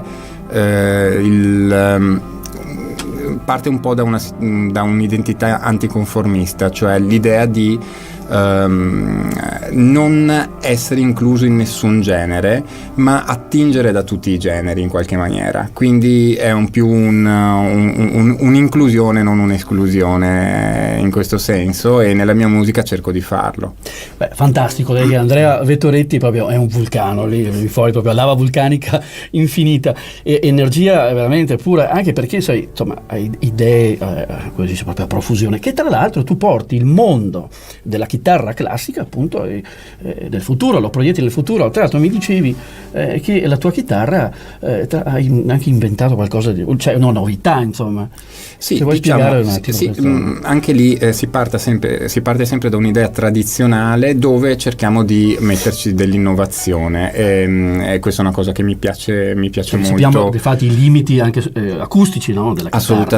Assolutamente, e per ovviare a questa problematica, per poter suonare con strumenti insomma di una certa intensità acustica, e poterci esibire anche in situazioni esterne, quindi all'aperto piuttosto che in teatri molto grandi, abbiamo trovato con la tecnologia che fortunatamente a cui possiamo accedere oggi, un'amplificazione da inserire all'interno di uno strumento assolutamente tradizionale, che è uno strumento di liuteria che mi ha costruito il maestro Enzo Guidi, Lido, che è qui nel Veneto, a Venezia, e attraverso un'amplificazione leggerissima, pesa qualche grammo, con una nuova tecnologia, un microfono americano di nuova concezione, abbiamo amplificato sostanzialmente uno strumento classico, mantenendo una qualità dello strumento e quindi la sonorità che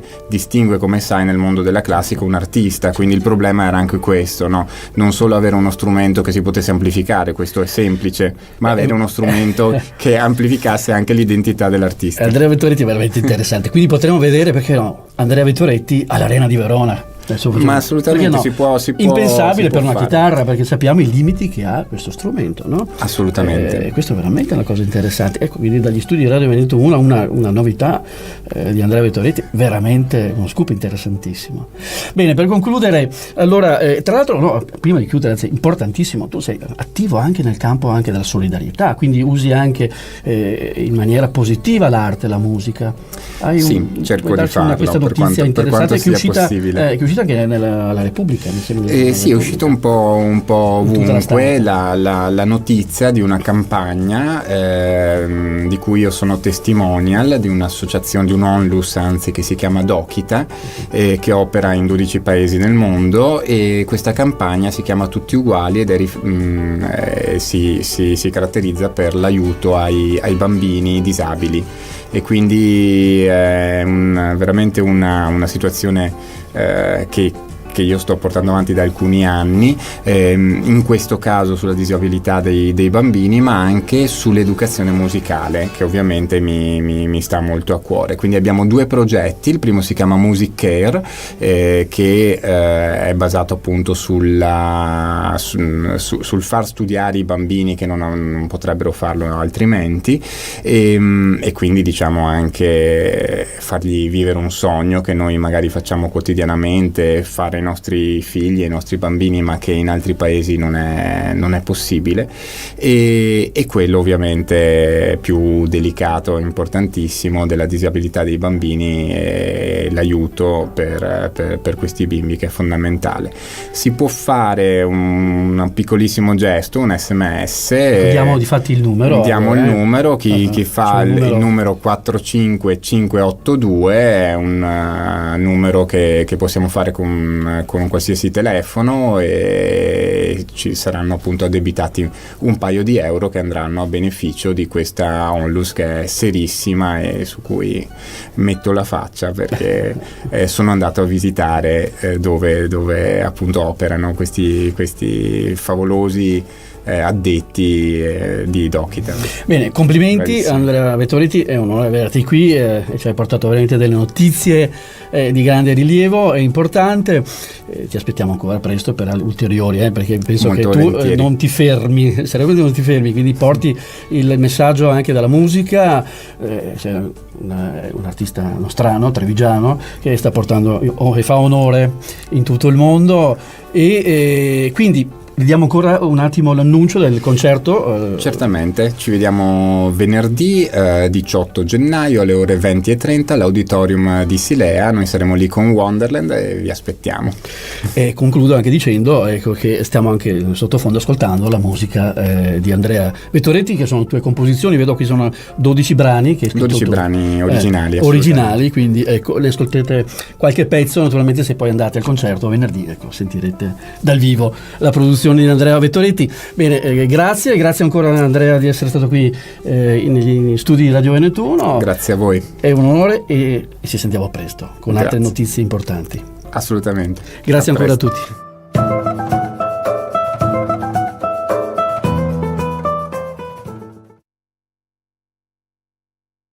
Vi ringrazio per essere qua alla serata organizzata e voluta da Iso Veneto e dal Comitato 1866. Questa sarà una serata prettamente culturale e storica.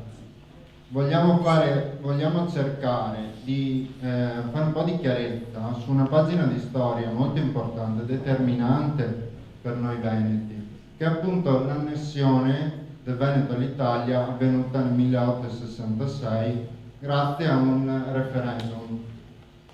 Le popolazioni al tempo erano state chiamate a votare se volevano o meno essere annessi all'Italia. Questa è una cosa che è avvenuta in modo alquanto strano e questa sera appunto cercheremo di fare un po' di luce, fare un po' di chiarezza. Ilaria la chiama operazione verità. Appunto, noi cerchiamo di fare verità, di dirvi quello che è realmente successo in quell'anno.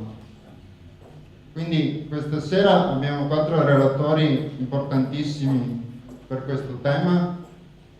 Il primo a parlare sarà Ettore Beggiato. Ettore ha fatto notevoli ricerche storiche, ha scritto molti libri sul tema e è uno dei principali conoscenti della materia su quello che è successo in quel tempo. Quindi lascio la parola a lui, vi ringrazio ancora, vi auguro una buona serata e spero vi piacerà.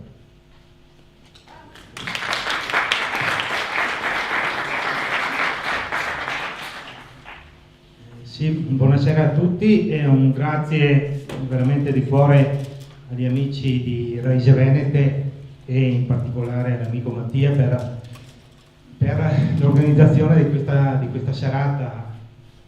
Mi torno sempre volentieri a Rovigo, mi arrivo dalla provincia di Vicenza, forse si capisce. E questa è una sede assolutamente prestigiosa. Permettimi, proprio perché mi credo di aver parlato in questa sede forse la prima volta negli anni 80, anzi sicuramente negli anni 80, e assieme a me che c'era un grandissimo personaggio, che c'era il professor Flaminio De Poli, che penso tanti di voi altri conosceva e stimava, una figura veramente straordinaria, quindi ecco, mi vorrei iniziare questa serata ricordando questa figura del professore Flaminio De Poli, perché è stato veramente un precursore per certi aspetti. I suoi libri, ricordo i suoi monumenti Il Veneto, i Veneti e Via da Roma, nei quali noi altri giovani appassionati di storia e di cultura veneta è stato il nostro prezioso riferimento, quindi un grazie veramente al professore Flaminio De Poli. Il tema di stasera è sicuramente molto interessante, vedevo di affrontarlo partendo un po' dal contesto storico col quale si arriva al plebiscito del 21-22 ottobre 1866. Siamo naturalmente nel 1866, terza guerra di indipendenza, viene scatenata dai Savoia, alleati della Prussia in funzione austriaca, anti-asburgica. Con la seconda guerra di indipendenza in pratica c'era stata annessa al regno di Sardegna tutta la Lombardia ad eccezione di Mantova, e quindi i Savoia e Cavour, che nel frattempo Vittorio Emanuele c'era diventato Vittorio Emanuele II re d'Italia, perché nel 1861 nasce il 17 marzo il Regno d'Italia.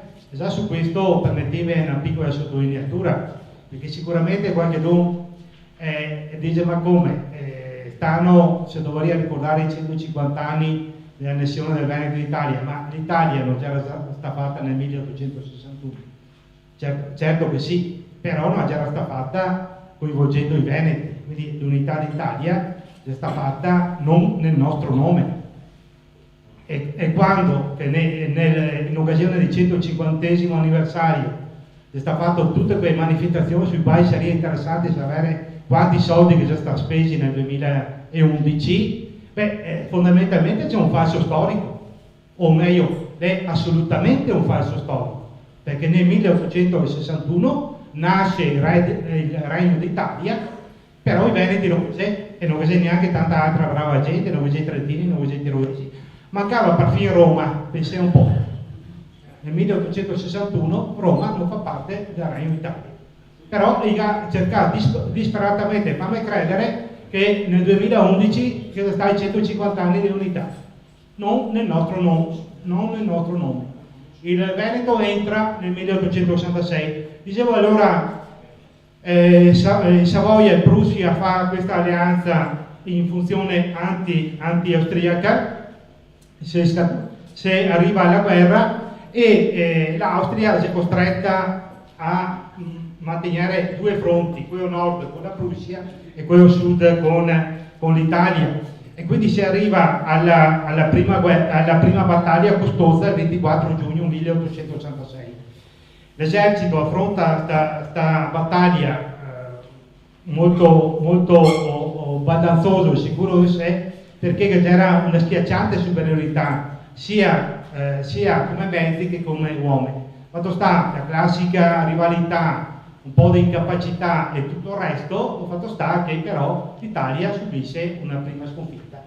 A Custoza, nonostante il pronostico a favore, l'Italia viene pesantemente sconfitta dall'esercito asburgico.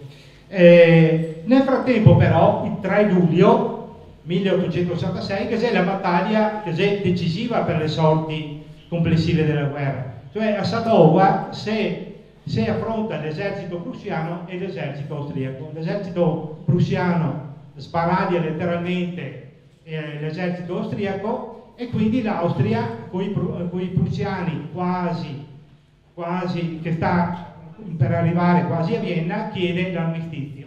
Savoia si rifiuta di sentarsi attorno a una cosa subito dopo la sconfitta di Custoza, perché dice non avevo carte sufficienti da giocare, e allora tenta disperatamente la rivincita per mare, anche qua convintissimi che sia poco più che una passeggiata, sia perché l'Austria non aveva mai avuto grandi tradizioni a livello navale, sia perché il giovane Regno d'Italia che aveva investito moltissimo sulla marina. La marina che era la fusione delle preesistenti marine, quindi marina sarda e marina siciliana soprattutto. Noi fa i conti quando si sta preparando con un personaggio che si chiama Persano a capo della marina tricolore, che è quasi, è vero che l'Austria non ha grandi tradizioni marinaresche, ma però dopo il 1797 e dopo la caduta di Napoleone, in pratica quello che restava della marina della Veneta Serenissima Repubblica era passato sotto l'Austria.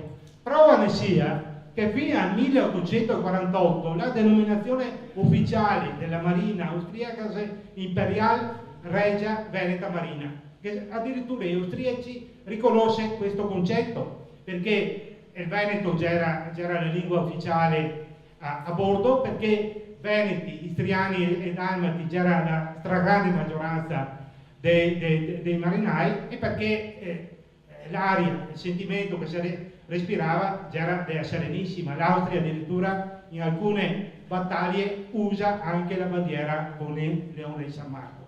Quindi si arriva al 20 luglio a Lissa, e praticamente gli italiani sono ancora una volta convinti di fare una passeggiata, e invece viene clamorosamente sconfitti dalla marina, quella marina che tanti storici ancora adesso chiama Austro-Veneta. La tradizione dice che alla fine della battaglia il marinai butta per aria il cappello e dice viva San Marco, e il telegramma del Tegethoff che manda a Vienna è emblematico di questa battaglia, perché dice uomini di ferro su navi di legno hanno sconfitto uomini di legno su navi di ferro, perché questa è la fotografia della battaglia. Gli uomini di ferro naturalmente erano veneti, istriani e dalmati, e anche i vostri fradei, perché sul mio libro che ho stampato su Lissa, l'ultima vittoria della Serenissima, nella quale ripropongo, perché sui miei libri scrivo relativamente poco, però ripropongo testi inattaccabili, cioè puoi contestarmi l'impostazione di questo libro. Difatti qualche prestigioso giornalista italiano come Gian Antonio Stella mi ha bacchettato abbastanza pesantemente, però sicuramente non puoi contestarmi l'elenco delle medaglie d'oro e d'argento di quella battaglia. Allora sull'elenco delle medaglie d'argento, per esempio, senza andare tanto distante, mi trovo, medaglia d'argento di prima classe, mi trovo un certo Paolo Pregnolato di Loreo, che tutti voi altri sapete cosa immagino, Gaetano Ravagnan di Donada, Pregnolato Domenico di Contarina, e tanti altri, e diversi altri, oltre naturalmente alla grande maggioranza di Ciosotti, da Petrina, eccetera, eccetera. Però che c'era diversi che prende la medaglia d'argento fra dei vostri, Fiori del Polese. Ecco, sarebbe interessante ricordare ai democratici, che ricorda tanto i protagonisti di tutte le guerre combattute sotto i Savoia, che non esiste Veneti di Serie A e Veneti di Serie B. Non c'è i Veneti di Serie A che va a ricordare solo perché combatteva con i Savoia, e i Veneti di Serie B che va letteralmente a sventegare in una maniera indecente solo perché combatteva con l'imperatore d'Austria. Perché questi che prende le medaglie vuol dire che ha onorato il suo ruolo. Ora questa gente qua va a ricordare come tutti gli altri, questi veneti che, ripeto, hanno onorato la sua divisa. Comunque torniamo alla terza guerra d'indipendenza. Dopo la battaglia di Lissa, che è un po' la scaramuccia di Benteca, che anche qua la propaganda italiana dipinge come una grande vittoria, invece fondamentalmente è una scaramuccia che se puoi considerarla un pareggio fra gli italiani e gli austriaci. E comunque l'Austria continua a chiedere, e anche la Francia, che faceva da garante, continua a chiedere la pace, e quindi si arriva alla pace il 3 ottobre 1866. E questo è un altro passaggio, o forse il passaggio più importante e assolutamente centrale della questione. Vi dico un altro fatterello, perché al momento delle trattative, ai quali partecipa anche la Francia, l'imperatore dei francesi, Napoleone III, piuttosto risentito nei confronti di Savoia, perché nonostante sia stata pestà sia a Gustosa che a Lissa, questi pretende di alzare la voce. E allora Napoleone III, rivolto ai cancellieri e ai diplomatici dell'epoca, dice: un'altra sconfitta e questi mi chiederanno Parigi, perché questo già era il prestigio che aveva l'Italia nelle cancellerie dell'epoca, no? che adesso sia tanto diverso, però è emblematico da questo. Comunque si arriva al trattato di pace fra Italia e Austria 3 ottobre 1866. L'Austria ammette di aver perso la guerra, perché l'aveva perso, ripeto, che sta letteralmente distrutto l'esercito a Sadowa, però si rifiuta, giustamente per conto mio, di passare direttamente il Veneto ai Savoia, perché dice, in fin dei conti, abbiamo fatto due battaglie e li avevi perso tutte e due, cosa vuoi io? E allora, com'è che prima che aveva fatto nel 59 con la Lombardia, tra l'altro, e allora passa il Veneto alla Francia, affinché la Francia funzioni da garante internazionale. E nel trattato di pace del 3 ottobre 1866 c'è scritto proprio questo passaggio centrale: sotto consenso delle popolazioni debitamente consultate, tra virgolette. Questo è quello che cita il trattato di pace. Quindi il Veneto si riappassa ai Savoia e al Regno d'Italia solo dopo e solo attraverso il consenso delle popolazioni debitamente consultate. La Francia diventa garante internazionale, la Francia deve fare il ruolo che ai giorni nostri fa l'ONU, i caschi blu. Sapete che quando dei territori contesi arriva i caschi blu, gli arrivano in Kosovo, si arriva nel Montenegro, si arriva a Timor-Est, si arriva nel sud del Sudan, in modo che quando vedete, ripeto, territori contesi, giustamente per garantire la correttezza del voto, la partecipazione, che non vi sia brogli e tutto il resto, che voi un agente terzo, e questo, un garante, questo doveva essere la Francia. Infatti che se documenti e lettere del generale Lebesgue, plenipotenziario di Napoleone III, che da buon militare prende subito possesso di questo, però dopo una settimana e dopo 15 giorni, secondo il 3 ottobre, il che scrive sconsolato all'imperatore, a Napoleone III, dice: guarda che qua lui mi lascia fare il mio mestiere, qua no, pretende il governo italiano addirittura di passare il plebiscito, eccetera, eccetera. Napoleone III vi dice: attento, più o meno, cerchiamo di farsi manco mai possibile e cavemmosi via, perché la Francia non aveva più interessi su questo punto, su questa parte dello scacchiere europeo. Lui che aveva già portato a casa sia Nizza che la Savoia e quindi non interessava più niente. Così si arriva, secondo quanto previsto dal plebiscito, dal Trattato di pace del 3 ottobre 1866, si arriva alla convocazione del plebiscito. Questo è un manifesto, questa è una copia che mi ho trovato l'originale, che mi ho 2 o 3 dei diversi soggetti, con il quale vi dico che vengo effettivamente convocato il plebiscito. Il plebiscito è fissato per i giorni 21 e 22 del corrente mese. Beh, vedi però una cosa, che praticamente se dice solo guarda Moretti che aveva da votare sì e basta, però qua non si è messo che c'è la possibilità di votare sì, di votare no, di attenerli, no? Siccome che le prossime elezioni dicesse viene convocato i comizi e guarda che aveva da votare tutti i parenti, no? Che si è votato distante, però eccolo qua, sì e basta in pratica. Questo è il manifesto ufficiale di convocazione. Ma non solo, cosa succede? Che il convegno viene sì convocato il 21 e il 22 ottobre, però su pressione soprattutto del governo italiano e del primo ministro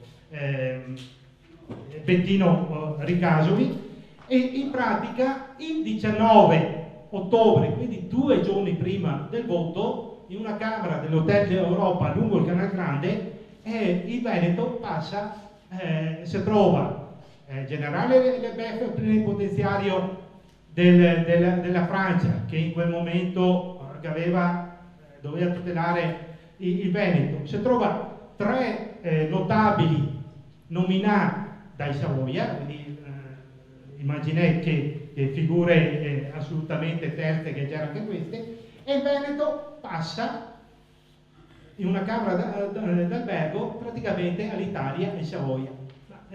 Immagino che qualcuno potrà anche dire: ma questo Gaio prove per dichiarare tutto questo? Beh, le prove le gase anche molto facili, sono riuscito a reperirle dopo anni di ricerche. Per esempio, questo è il dispaccio telegrafico col quale il commissario del Re per la provincia di Udine ha ricevuto il seguente dispaccio telegrafico: Venezia, 19 ottobre 1866, ore 10:20 antimeridiane. Cessione della Venezia compiuta, la bandiera reale italiana sventola dalle antenne di Piazza San Marco. Il generale Count di Ravel, plenipotenziario di Savoia. Udine AD 19 ottobre 1866. Questo si trova all'archivio del comune di Pordenone. Questa è una riproduzione. Ma ancora peggio, no, ancora meglio direi, dopo che aveva trovato questo, del tutto casualmente, perché lo avevo trovato su un libro di storia locale che si chiama Storia di San Michele al Tagliamento, un giorno, mentre ero su internet, mi sono imbattuto addirittura sulla Gazzetta Ufficiale del Regno d'Italia, datato venerdì 19 ottobre 1866, dal numero 288, nel quale viene riportato pari pari, con le stesse parole, questo dispaccio telegrafico. Quindi, cessione della Venezia compiuta, la bandiera reale italiana sventola dalle antenne di Piazza San Marco. Se non vi fidate del me, voi altri, quando questa sera andate a casa, accendi il vostro computer, adesso Google, e batti Gazzetta Ufficiale del Regno d'Italia, 19 ottobre 1866, e vi viene fuori questa Gazzetta Ufficiale, e a pagina 3 che è il passaggio sul quale tutti i trionfanti, eccolo qua, questa è la riproduzione che ho, in modo da essere, come al solito, cerco di essere sempre molto preciso. Questa è la Gazzetta Ufficiale, le 4 pagine della Gazzetta Ufficiale. Al Presidente del Consiglio dei Ministri è pervenuto oggi alle 10:03 antimeridiane il seguente dispaccio da Venezia, eccetera, eccetera. Il Presidente risponde, il governo del Re, adesso è scritto anche piccolo, comunque ringrazia e soprattutto ricorda il fatto che Venezia ritorna all'Italia. Quando che fosse stata Venezia all'Italia prima del 1866 c'è comunque un mistero per tutti noi altri. E quindi questo è il momento centrale. I Veneti va a votare il 21 e 22 ottobre, quando che tutto già sta deciso. Questa è la truffa, perché il Veneto è già passato 2 giorni prima, il venerdì 19, nelle mani dei Savoia. E queste sono le documentazioni ufficiali del passaggio. Se potrebbe far note per raccontarvi come che sta gestito il voto, perché schede di colore diverse, perché c'era 2 urne, una per il sì e una per il no, e uno doveva dichiarare le proprie generalità al momento del voto, e quindi c'era chiarissimo chi votava per il sì e chi votava per il no, e quindi il risultato del voto c'è il 99,99% del sì e lo 0,1% voti contrari, che anche questo è un altro dato importante, nel senso che oltre all'aspetto storico-culturale che c'è anche un altro tipo di rilievo da fare, che basta, se voi altri che chiedi anche a un Boccia che ha fatto solo qualche esame di statistica a Padova, vi conferma che su una votazione dove c'è circa 700.000 votanti è matematicamente impossibile che sia lo 0,01 che vota contro. Cioè se domani ne porta a votare, sia contenti che vedevo 1.000 euro in più al mese, non viene raggiunto il 99,99%, perché che se Bastiano al contrario, che se quello che l'ha col mondo, che se la qualità che va a votare se sbaglia, comunque è statisticamente provato che, ripeto, il 99,99% non esiste. Invece gli italiani con il plebiscito truccato, fasullo, si è riusciti a arrivare anche a questo. È interessante, per ritornare, vediamo se lo trovo, nella vostra città, in modo che sia sempre anche un aggancio, che nel 1903, perché naturalmente finito il plebiscito, spario tutte le testimonianze di questo voto. Evidentemente c'era la percezione che qualcosa di sporco già era stato fatto, e guardate che non è stato fatto solo nel Veneto, il Veneto è stato l'ultimo, e quindi tutta la macchina perversa di Savoia già era stata oliata e già era perfetta nel 66, ma già nel 1860 in Toscana mi ho trovato, proprio studiando queste ultime settimane, che il giornale La Nazione, che è ancora oggi il giornale più venduto a Firenze in Toscana, distribuiva quel giornale le schede per il sì. Quindi immaginate quale parvenza il grande Tommaso di Lampedusa nel suo Gattopardo, Tommasi di Lampedusa non è un pericoloso indipendentista veneto, vuol dire, no? Ma nel Gattopardo descrive le situazioni tragicomiche che si va a verificare nel plebiscito in Sicilia.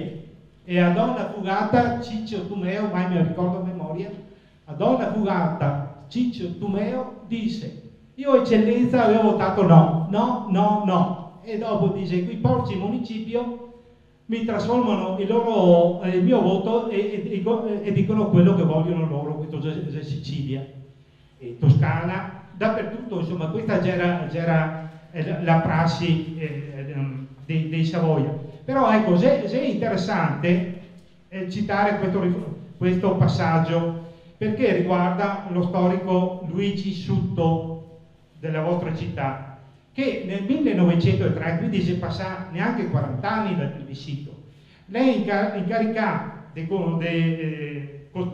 costruire, di mettere in piedi il Museo del Risorgimento Carlo Alberto, e però scrive testualmente: nelle mie ricerche e investigazioni ho potuto solamente conoscere i voti dei singoli comuni del Friuli. Nessun giornale del Veneto fece altrettanto, nemmeno la Gazzetta di Venezia, che neppure pubblicò i voti appartenenti alla provincia di Venezia. Ho voluto scrivere tutto ciò perché sarebbe interessante conoscere i voti del plebiscito dati nel 1866 da ciascun comune veneto, però da biasimare la nostra ignoranza e la nostra democrazia. È deplorevole che i comuni non conoscono i voti che essi hanno dato per il ritorno all'Italia. Ripeto, questo è uno storico del 1903, a riprova che c'è stato fatto volutamente sparire tutto, quindi è molto difficile trovare la documentazione solo adesso con tante ricerche, ma una documentazione in qualche modo alternativa, perché la storiografia ufficiale non che ne parla. Se noi altri fermo un sondaggio nelle nostre scuole, quando che il Veneto si passa all'Italia e come che si passa all'Italia, mi sono convinto che A, vi dice che il Veneto è sempre stato italiano, quindi B, che è passato nel 1861 naturalmente, e quei pochi che magari sa che si è passato nel 66, fa fatica a ricordare e avere le idee chiare su come che il Veneto si è passato. Ecco, vi ringrazio per l'attenzione e viva San Marco.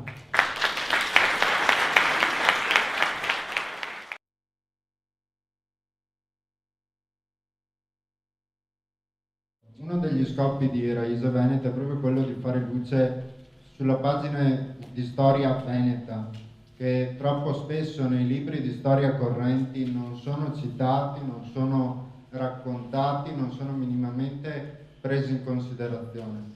Eppure noi abbiamo quest'obbligo morale, quest'obbligo nei confronti dei veneti di far conoscere la loro storia, una storia gloriosa, una storia fatta di cose importantissime.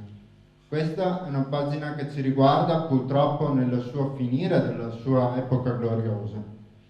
Abbiamo visto i tocchi di democrazia di cui l'Italia è stata capace allora e più o meno abbiamo anche ben capito che non è che sia cambiata poi così tanto la faccenda.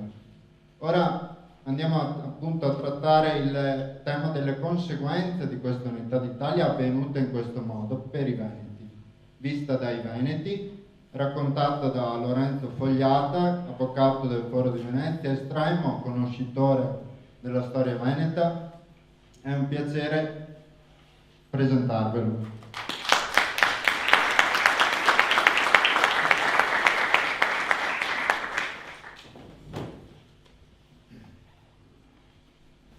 Disse Tegethoff ai suoi marinai: Messe Sieg von Lissa werden. Dobbiamo vincere la battaglia di Lissa. Lissa deve essere una vittoria. E questo, guardate, nonostante che, questo va sottolineato, le due flotte avessero una disparità spaventosa. Voglio ricordare alcuni dati. La flotta italiana Lissa aveva 28 navi, delle quali 12 corazzate modernissime perché erano state acquistate dagli inglesi. erano davvero l'ultimo ritrovato bellico, tant'è che montavano un cospicuo parco di artiglieria, cannoni modernissimi a canna rigata, mentre la flotta austriaca, che era costituita circa da 18 unità navali, non aveva le corazzate, anche se alcune navi di legno portavano una lieve corazza d'acciaio, ma non erano nate così e quindi non avevano la caratteristica di essere la corazzata in senso proprio, e avevano cannoni a canna liscia. Pensate che la flotta italiana era superiore almeno del 50% a quella austriaca, come tonnellaggio e come equipaggi. Le artiglierie italiane potevano sparare da 1000 metri di distanza, più di 1 chilometro, colpendo il bersaglio con proiettili pesanti 1,5 quintali. I proiettili austriaci non pesavano più di 13 kg. I marinai sulle due flotte erano circa 16.000 uomini sulla flotta italiana e 7.492 sulla flotta austriaca. Tegetov sapeva tutto questo, era ben al corrente di questa situazione, tant'è che concepisce una strategia di battaglia fondata su 2 elementi, quelli tipici dell'organizzazione austriaca, quindi l'organizzazione e l'ordine della flotta, mette la sua flotta in linea e in modo molto ordinato, ma soprattutto il valore e la perizia nautica degli equipaggi, perché per condurre una flotta come la condusse Tegetov ovviamente è necessario avere piloti e marinai d'eccellenza. Nella flotta italiana c'è questo Persano, il quale, pensate un po', addirittura ha la brillante idea, proprio per salvare la propria persona, non per altre ragioni, di lasciare la Re d'Italia, che era l'ammiraglia della flotta, la abbandona in vista della flotta austriaca dopo aver deriso la flotta austriaca, perché si dice che abbia detto ai suoi secondi: ecco che arrivano i pescatori, ridendo, sapendo che aveva una grande superiorità tecnologica. Dopo aver deriso il nemico, lascia la Re d'Italia e, in mezzo allo smarrimento dei suoi ufficiali che non capiscono che cosa stia facendo, si cala sulla scialuppa e si mette al sicuro nelle retrovie della flotta all'interno di un incrociatore che era il più moderno in assoluto, chiamato l'Affondatore, l'ultimo ritrovato della tecnologia bellica navale. Però questo non viene segnalato adeguatamente, viene calato il pavese, il gagliardetto, non so come chiamarlo tecnicamente, dell'ammiraglio, ma non viene sostituito da alcun altro segnale. Nell'affondatore, perché qua c'è l'aspetto comico della faccenda, nell'affondatore non c'è il segnale dell'ammiraglio, per cui non posso missarlo, c'è al massimo il segnale di viceammiraglio, peccato che viceammiraglio però sia un'altra persona. E quindi i comandanti della flotta italiana, alcuni anche di valore, guardano senza capire che cosa stia accadendo. Non guardano chiaramente l'affondatore per ricevere ordini, e se anche guardano l'affondatore lo guardano senza sapere cosa fare. La Re d'Italia, che era il fiore all'occhiello della flotta italiana, costata moltissimo, con i primi processi di corruzione e di peculato naturalmente sulla flotta, perché vi sono ufficiali e sottufficiali che si vendono anche le divise e tutte le derrate alimentari. La Re d'Italia viene abbandonata al proprio destino in una flotta che subito, in mancanza d'ordini, si sfilaccia, dopo che Persano, prima di abbandonare, dà l'ordine di metterla in linea di fila orizzontale rispetto all'avanzata della flotta austriaca. Quindi un disastro. Perché? Perché conta sulle artiglierie, ma senza ordini le artiglierie non fanno fuoco in tempo. Certo che se i cannoni italiani, con la differenza che vi ho detto di calibri, avessero potuto sparare e andare a segno entro il chilometro, probabilmente le sorti della battaglia sarebbero state molto diverse. Tegetov sa questo e lancia la sua flotta alla massima velocità possibile, perché conta sullo speronamento. Conta sullo speronamento, per fare lo speronamento ci vogliono, ripeto, marinai di altissima classe e di grande coraggio. Si dice che Tegetov, la tradizione dice, come ci ricorda Ettore, la tradizione ci ricorda che Tegetov, allevato presso il Collegio di Marina di Venezia, conosca perfettamente il Veneto, anche perché probabilmente non poteva dare ordini a marinai che parlavano esclusivamente di Veneto, non poteva metteva dalle ordini se non in Veneto, e si rivolge al suo pilota, il famoso Bianeo, al quale dice daghe dosso Nino che la ciapemo, e prima gli chiede anche un'opinione, Nino che la femo, e Nino che risponde sì che la femo, Nino Ciosotto che la femo. La Re d'Italia viene speronata anche un'altra unità navale al secondo speronamento, perché prima viene speronata sulla poppa, cade e addirittura viene tranciata la parte della poppa, cade la bandiera, e sarà proprio un veneziano dalmata a lanciarsi per prendere la preda della bandiera italiana su richiesta di Tegethoff, e dopo viene speronata una seconda volta, questa volta al centro, si inclina, comincia subito ad affondare. Viene sottolineato da un cronista croato il valore dei marinai italiani, un po' la storia, no, degli eserciti italiani, i comandi inesistenti e soldati di valore. Il valore dei marinai italiani, i quali scaricano fucileria sulla flotta austriaca fino proprio, si dice, quando hanno praticamente l'acqua alla gola. Si dice che l'ufficiale più alto in grado si punti la pistola alla tempia, non si capisce se si spara o se muore negato, fatto sta che muore con l'affondamento della nave. Morale della favola, la Re d'Italia affonda, e appunto la tradizione dice che dalle marinerie austriache si levi il grido viva San Marco. Una storia doppiamente, triplamente, quadruplamente gloriosa, perché oltre agli aspetti che vi ho detto finora, che già insomma lasciano molto perplessi, come vi ha detto Beggiato, la battaglia è stata voluta dagli italiani a tutti i costi, nonostante l'Austria, dopo la sconfitta di Sadova, che correggimi Ettore se sbaglio, del 4 luglio, se non voglio, del 3 e 4 luglio, una battaglia talmente cruenta da lasciare sul campo qualcosa come 50.000 uomini. Dopo la battaglia di Sadova, l'Austria offre ufficialmente, queste non sono dicerie venetiste, sono documentali, offre ufficialmente all'Italia la cessione del Veneto, naturalmente con la mediazione francese. No, dicono loro, non sia mai che noi accettiamo il Veneto dalla Francia, e quindi vogliono la riscossa di una guerra che avevano già perduto per terra, appunto a Custoza, la vogliono per mare. E questa è la storia bellica. Io mi ero incaricato con gli amici che mi hanno invitato, Giollo e Dalia, di spendere due parole però del prima più che del dopo. Credo che del dopo si occuperà l'amico Alberto, cioè cos'è il Veneto, le Venezie come si chiamavano, come arrivano a questa situazione di cessione ingloriosa, chi siamo a quell'epoca. Fatemi fare un piccolo passo indietro, una veloce carrellata, anche se sono fatti, immagino, da molti di voi conosciuti. La Repubblica Veneta nel 1790 conta 2.800.000 abitanti circa, ha un tessuto imprenditoriale vivacissimo per l'epoca. Ecco, non ci stupiamo oggi se il Veneto ha 500.000 imprese, non c'è soluzione di continuità nel metodo, nella mentalità di queste genti. Per queste genti non intendo solo veneti in senso proprio come siamo abituati a ragionare con la regione Veneto, ma i veneti di allora, cioè anche bresciani e bergamaschi. Pensate che Brescia era la provincia più ricca dello Stato da terra, era quella che dava più introiti allo Stato Veneto. È una quindi regione d'Europa particolarmente florida, particolarmente piacevole, particolarmente bella, amena da vivere e ricca già all'epoca.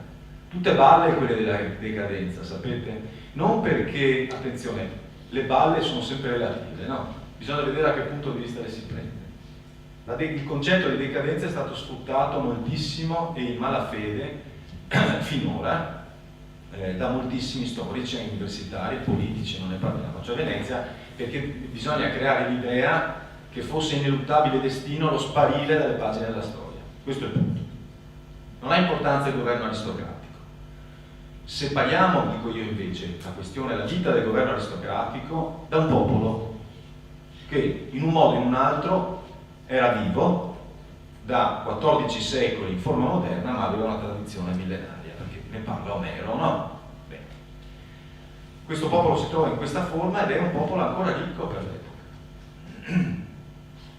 Gli storici, Gullino riprende gli studi di Frederick Lane degli anni 70, l'americano che ha scritto una trilogia serissima sulla storia di Venezia, professore universitario negli Stati Uniti, che ha scritto Le navi di Venezia, Il mercante di Venezia, La storia di Venezia, 3 volumi, e lui ricorda, dati alla mano, che i traffici della Serenissima l'anno della caduta, 1797, sono più o meno gli stessi di quando Tommaso Mocenigo, nella prima metà del 400, nel suo testamento ricorda il volume dei traffici della Repubblica Veneta e sconsiglia l'elezione di Francesco Foscari perché lo considera un guerrafondaio e che quindi, secondo lui, rischierà di portare lo Stato alla rovina con le sue guerre.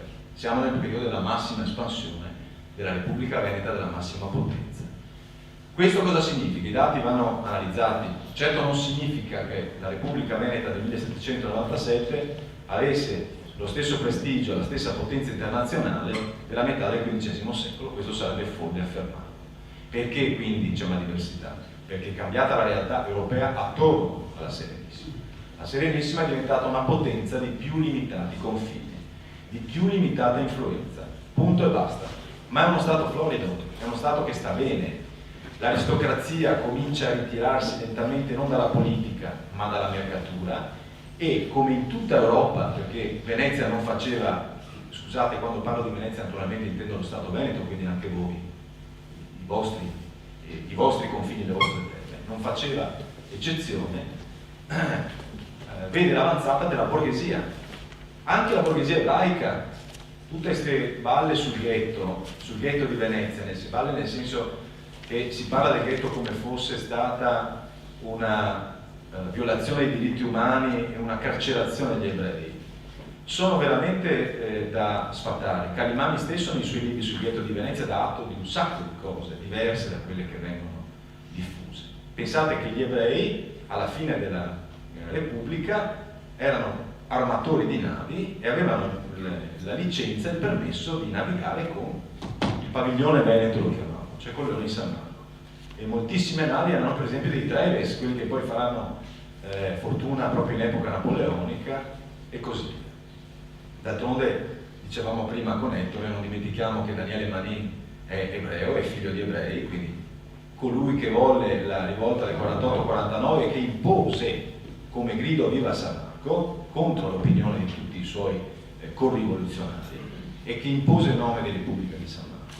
E che il più grande storico della storia di Venezia, il più grande in assoluto, cioè non c'è discussione, i 10 volumi della storia documentata di Venezia sono insuperati, è Samuele Romanin, ebreo, triestino, che scrive questo libro 2 secoli dopo, ma tra gli anni, questi libri tra gli anni 30 e gli anni 50 del XIX secolo, quindi vicino per generazione alla caduta della Repubblica, un ebreo praticante che, se avesse avuto notizia che il suo popolo era stato maltrattato da Venezia, si sarebbe ben guardato da fare una cosa del genere.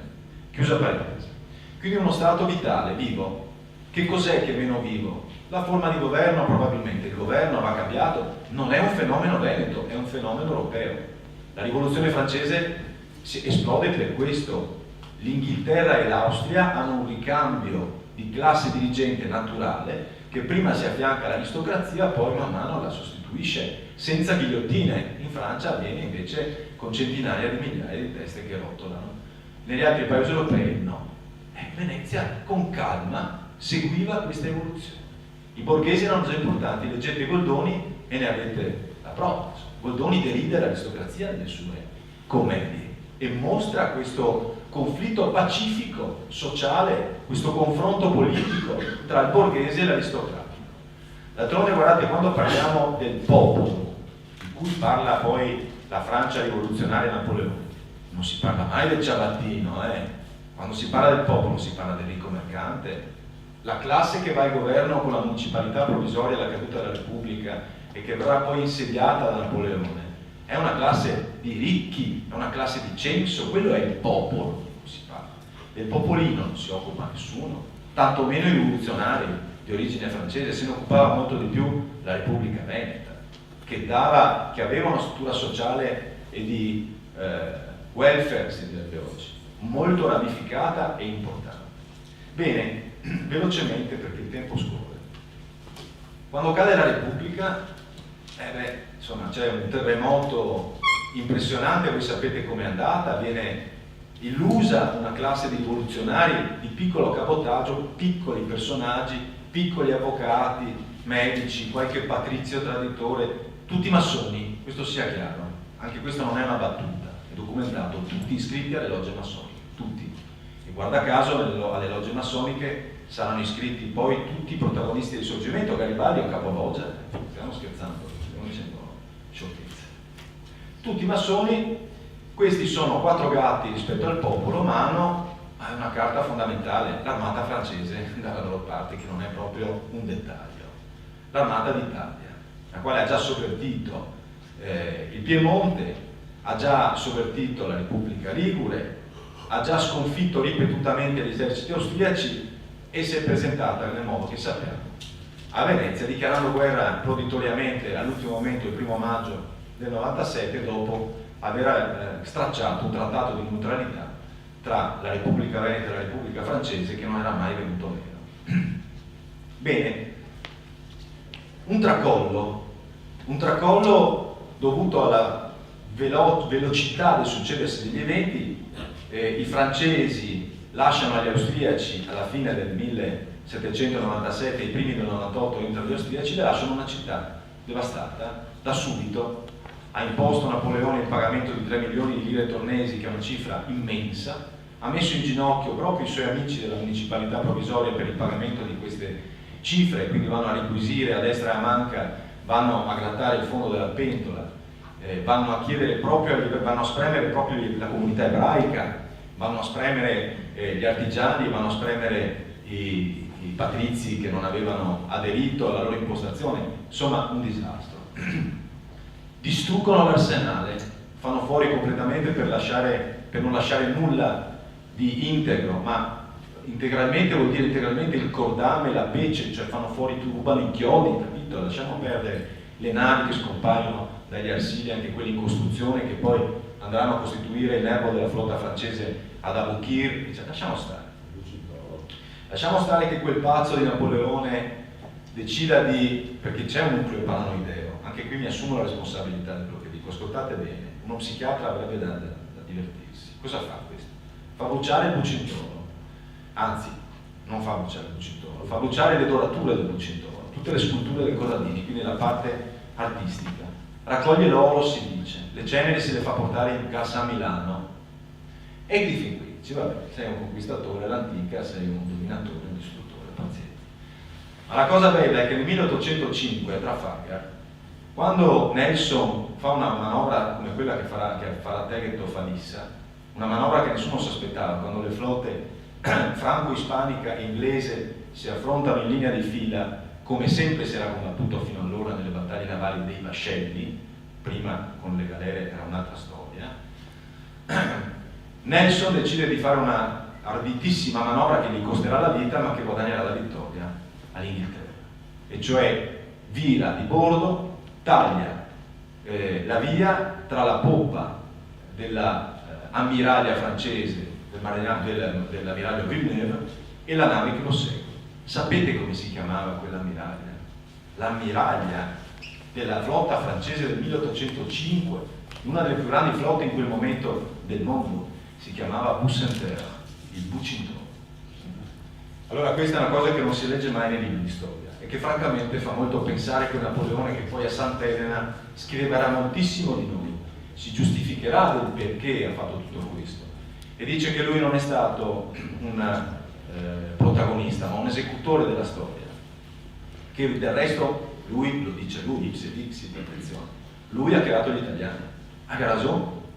Infatti andiamo a vedere il seguito velocemente di questi veneti che arrivano alla terza guerra di indipendenza e alla cessione della loro terra in quel modo vergognoso. Lui sì che fa gli italiani, lui lascia, pende con il rammarico di Foscolo e di tutti gli invasati come lui, mi prendo la responsabilità anche di questo, anche se mia figlia da poco ha portato Foscolo forzatamente a scuola, il quale segretario della municipalità provvisoria, quando sale la notizia, circola la prima notizia che Napoleone avrebbe venduto il Veneto all'Austria, invece di dire beh, bel porco, cosa fa? Cioè, diamo fuoco, incendiamo Venezia, non lasciamola agli austriaci. Questa fu la proposta di Ugo Foscolo, voleva dar fuoco a tutta la città per non lasciarla agli austriaci, e poi tutto il resto, insomma, ti ha venduto la città, che fai? Scappi nella Repubblica Cisalpina, cioè proprio dove c'è Napoleone Bonaparte. È chiaro che hai paura degli austriaci, è anche chiaro però che vai da quello che ha tradito tutti i tuoi ideali, la tua terra, ma non ti fermi qui, si arruola nell'esercito napoleonico, quindi diventa anche uno soldato dell'esercito napoleonico, fino a quasi alla fine. Poi quando scriverà le ultime lettere di Jacopo Ortis, un'opera peraltro plagiata da Werther di Goethe, quindi non è neanche originale, scriverà male di Napoleone, un uomo senza onore, un uomo eccetera, ma è troppo tardi, è troppo tardi. Bene, tornano i francesi nel 1806, dopo la pace di Presburgo, dopo il sole di Austerlitz, una delle luminose vittorie di Napoleone, tornano nel Veneto e lì è la catastrofe. La catastrofe, guardate che ci portiamo ancora dietro, perché non è solo una catastrofe sul piano della rapina, della devastazione. I 2 decreti del 1806 e del 1810 di soppressione dei beni ecclesiastici fanno a pezzi qualcosa come 70 chiese nella sola Venezia, 12 a Murano, che vuol dire che è come se fosse passato uno stormo di bombardieri, che Murano non si prenderà mai più, è stata praticamente rasa al suolo, non ha più l'aspetto. Se qualcuno pensa di vedere a Murano la Murano, se lo tolga la testa. È come Zara, che è stata distrutta dai bombardieri inglesi al 90%, Murano è la stessa cosa. Venezia cambia completamente aspetto, una settantina di chiese, 385 scuole di devozione e di arte, 100 palazzi. Non è che Balia di Piccona, sapete, no, semplicemente con le sue leggi la soppressione dei beni ecclesiastici e dei monasteri fa sì che si chiude, fuori dalle scatole gli ordini minori, maggiori, eccetera, fuori dalle scatole i preti, incameriamo noi alle radio. Quindi quadri, distruggiamo le tombe, facciamo fuori i monumenti che non servono, ne facciamo una caserma, o questa ne facciamo una cava per il marmo e per i laterizi, e c'è la distruzione. Praticamente dovete immaginare che intorno al 1811, dice Alise Zorzi, Venezia è cosparsa di macerie. Per fare i giardini napoleonici distrugge 4 tra le più belle chiese e più tradizionali di Venezia: Sant'Antonio di Castello, la chiesa di Marinai, con sepolcro e doge Antonio Grimani, uno dei più bei monumenti della Rinascenza, San Domenico, la parrocchia di Giambattista Tiepolo, e così. Le gallerie dell'Accademia oggi sorgono nella ex chiesa della Carità, che aveva uno dei più bei monumenti della Rinascenza veneziana, di Dogi Marco di Agostino Barbarigo, fatta fuori completamente. C'è chi ancora dice, caspita, ci ha dato le gallerie dell'Accademia. Vengono trafugati 30.000 quadri, 30.000 dipinti, i più importanti di itinerario. E cosa vuol dire? I numeri 1 partono per Parigi, i numeri 2 vanno a Milano, i numeri 3 restano a Venezia, i numeri 4, 5, 6, 7 vengono veduti, quindi vengono completamente dispersi. Guardate che ancora oggi, non ci pensiamo mai, ma le gallerie dell'Accademia e la Pinacoteca Brera sono il deposito di un ricettatore, di un ladro. Io quando vado alla Brera, non occorre andare a Parigi, perché tutti gli italiani, molto provinciali, non andiamo al Louvre e si scandalizzano. Andate a scandalizzarvi anche alle Pinacoteca Brera. Perché Milano deve avere il ciclo di San Marco, quando la scuola di San Marco è stata restaurata di recente e potrebbe ospitare in situ i quadri, e Milano deve tenere nella Pinacoteca i quadri rubati da Napoleone e messi lì da Napoleone? Per quale ragione? Perché certi quadri sono nelle gallerie dell'Accademia quando potrebbero tornare al loro posto? Che sono solo il deposito napoleonico, che ha creato la dispersione di tutto il resto, tutti quei grandi capolavori che qualche cretino di professore universitario dice ancora, ma lui ha creato i musei pubblici. No, esistevano già i musei pubblici, la Repubblica aveva già i suoi musei, uno scoop. Il museo di archeologia era già un museo pubblico, la collezione Grimani era già un museo pubblico, il Giardino di Ferro all'Arsenale, il museo delle artiglierie erano musei pubblici, le chiese erano musei pubblici all'aperto, i conventi erano musei pubblici all'aperto, le scuole erano musei pubblici all'aperto. Chiusa parentesi. Quanto tempo ho ancora? Quanto? 2 minuti. Quando quindi finisce questa distruzione, c'è la distruzione politica, l'assetto politico, la distribuzione politica del Veneto toglie a Venezia qualsiasi importanza. Venezia è semplicemente una provincia, e infatti i Savoia, che ripetono questo modello, non ci pensano neanche minimamente a creare le regioni, che l'Austria con tutti i suoi difetti aveva bene invece in seno, perché era uno stato cosmopolita. Quindi il Lombardo-Veneto, bene o male, è una regione con una sua capitale Milano, una seconda capitale Venezia, è una regione forte, ha il senso del federalismo, ha ragione Ettore, si chiamava Österreichische venezianisce Kriegsmarine, quindi attribuisce, mantiene delle tradizioni con tutti i suoi difetti, perché l'Austria può delle dipinti, draga fiscalmente le risorse veneto-lombarde, ma non importa, ma lascia una tradizione, non è che fa fuori tutto. Quando i francesi invece hanno dominato, hanno distrutto la tradizione di centro di potere, di capitale culturale e di Stato. E Alvise Zorzi registra dai suoi studi non solo una perdita economica, eccetera, che è micidiale. Pensate che la città si riempie illecita e questi territori si riempiono di mendicanti, c'è un calo demografico mostruoso, non parliamo delle aziende, delle imprese. A Venezia c'era un silificio che occupava fino alla caduta 7.000 dipendenti, dopo la caduta ne ha 200. Lasciamo stare tutto questo, ma c'è una perdita di identità, una fortissima perdita di identità. Cioè subito il Veneto viene stracciato, trattato come una provincia qualsiasi. Ci stavo cascando. All'arrivo degli italiani si ripropone questo modello, esattamente questo modello. Vi consiglio, se posso, per avere un'idea del quadro che sinteticamente vi ha dato Ettore Beggiato, di cosa è stato l'arrivo italiano degli italiani nel Veneto, di come si è svolto, del clima che c'è nei giorni del cosiddetto plebiscito, di leggere Federico Bozzini, che purtroppo mi pare che non sia più tra noi, credo che sia mancato prematuramente. Ecco, mi dispiace molto, non sapevo, l'avevo saputo di recente. E L'Arciprete e il Cavaliere, che della zona racconta l'arrivo degli italiani a Cerea, racconta tutta la storia di Cerea. Guardate, giorno dopo giorno si legge il clima di intimidazioni, di minacce, di esaltazione, ai danni del prete, ai danni di quelli che erano tranquilli e che avevano tutto sommato nel regime austriaco, non perché fossero dei folli filostriaci, ma perché gli andava bene quell'ordine là, e di cosa accade dopo l'arrivo degli italiani. E la coscrizione e la tassa sul macinato vengono riprese, oltre all'ordinamento istituzionale, quindi all'annullamento al centralismo folle, che dice Zorzi verrà attenuato solo dalla Repubblica Italiana con l'istituzione delle regioni, e che invece, come vediamo, senza quasi che ce ne accorgiamo, sta per sparire di nuovo con qualche cretino locale che dice anche eliminiamo gli sprechi, eliminiamo le regioni, senza capire che sono l'ultimo baluardo, anche se debole, anche se difettoso, l'ultimo baluardo a un minimo di senso identitario. Chiudo perché il tempo è tirato.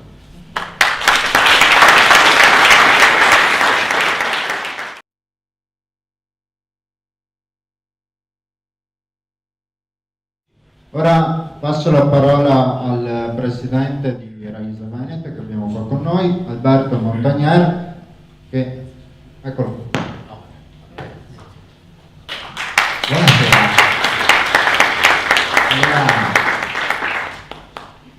Parlare dopo quei eccellenti interventi, insomma, di Ettore e di Lorenzo mi dà una grande responsabilità per tenere alto il livello della serata. Me devo occupare purtroppo della parte più triste, una parentesi sul dopo. Siamo nel 1966 e è stato già citato Zorzi, l'avvocato Fogliata, erano passati solo 70 anni, ma era come se fossero passati 7 secoli.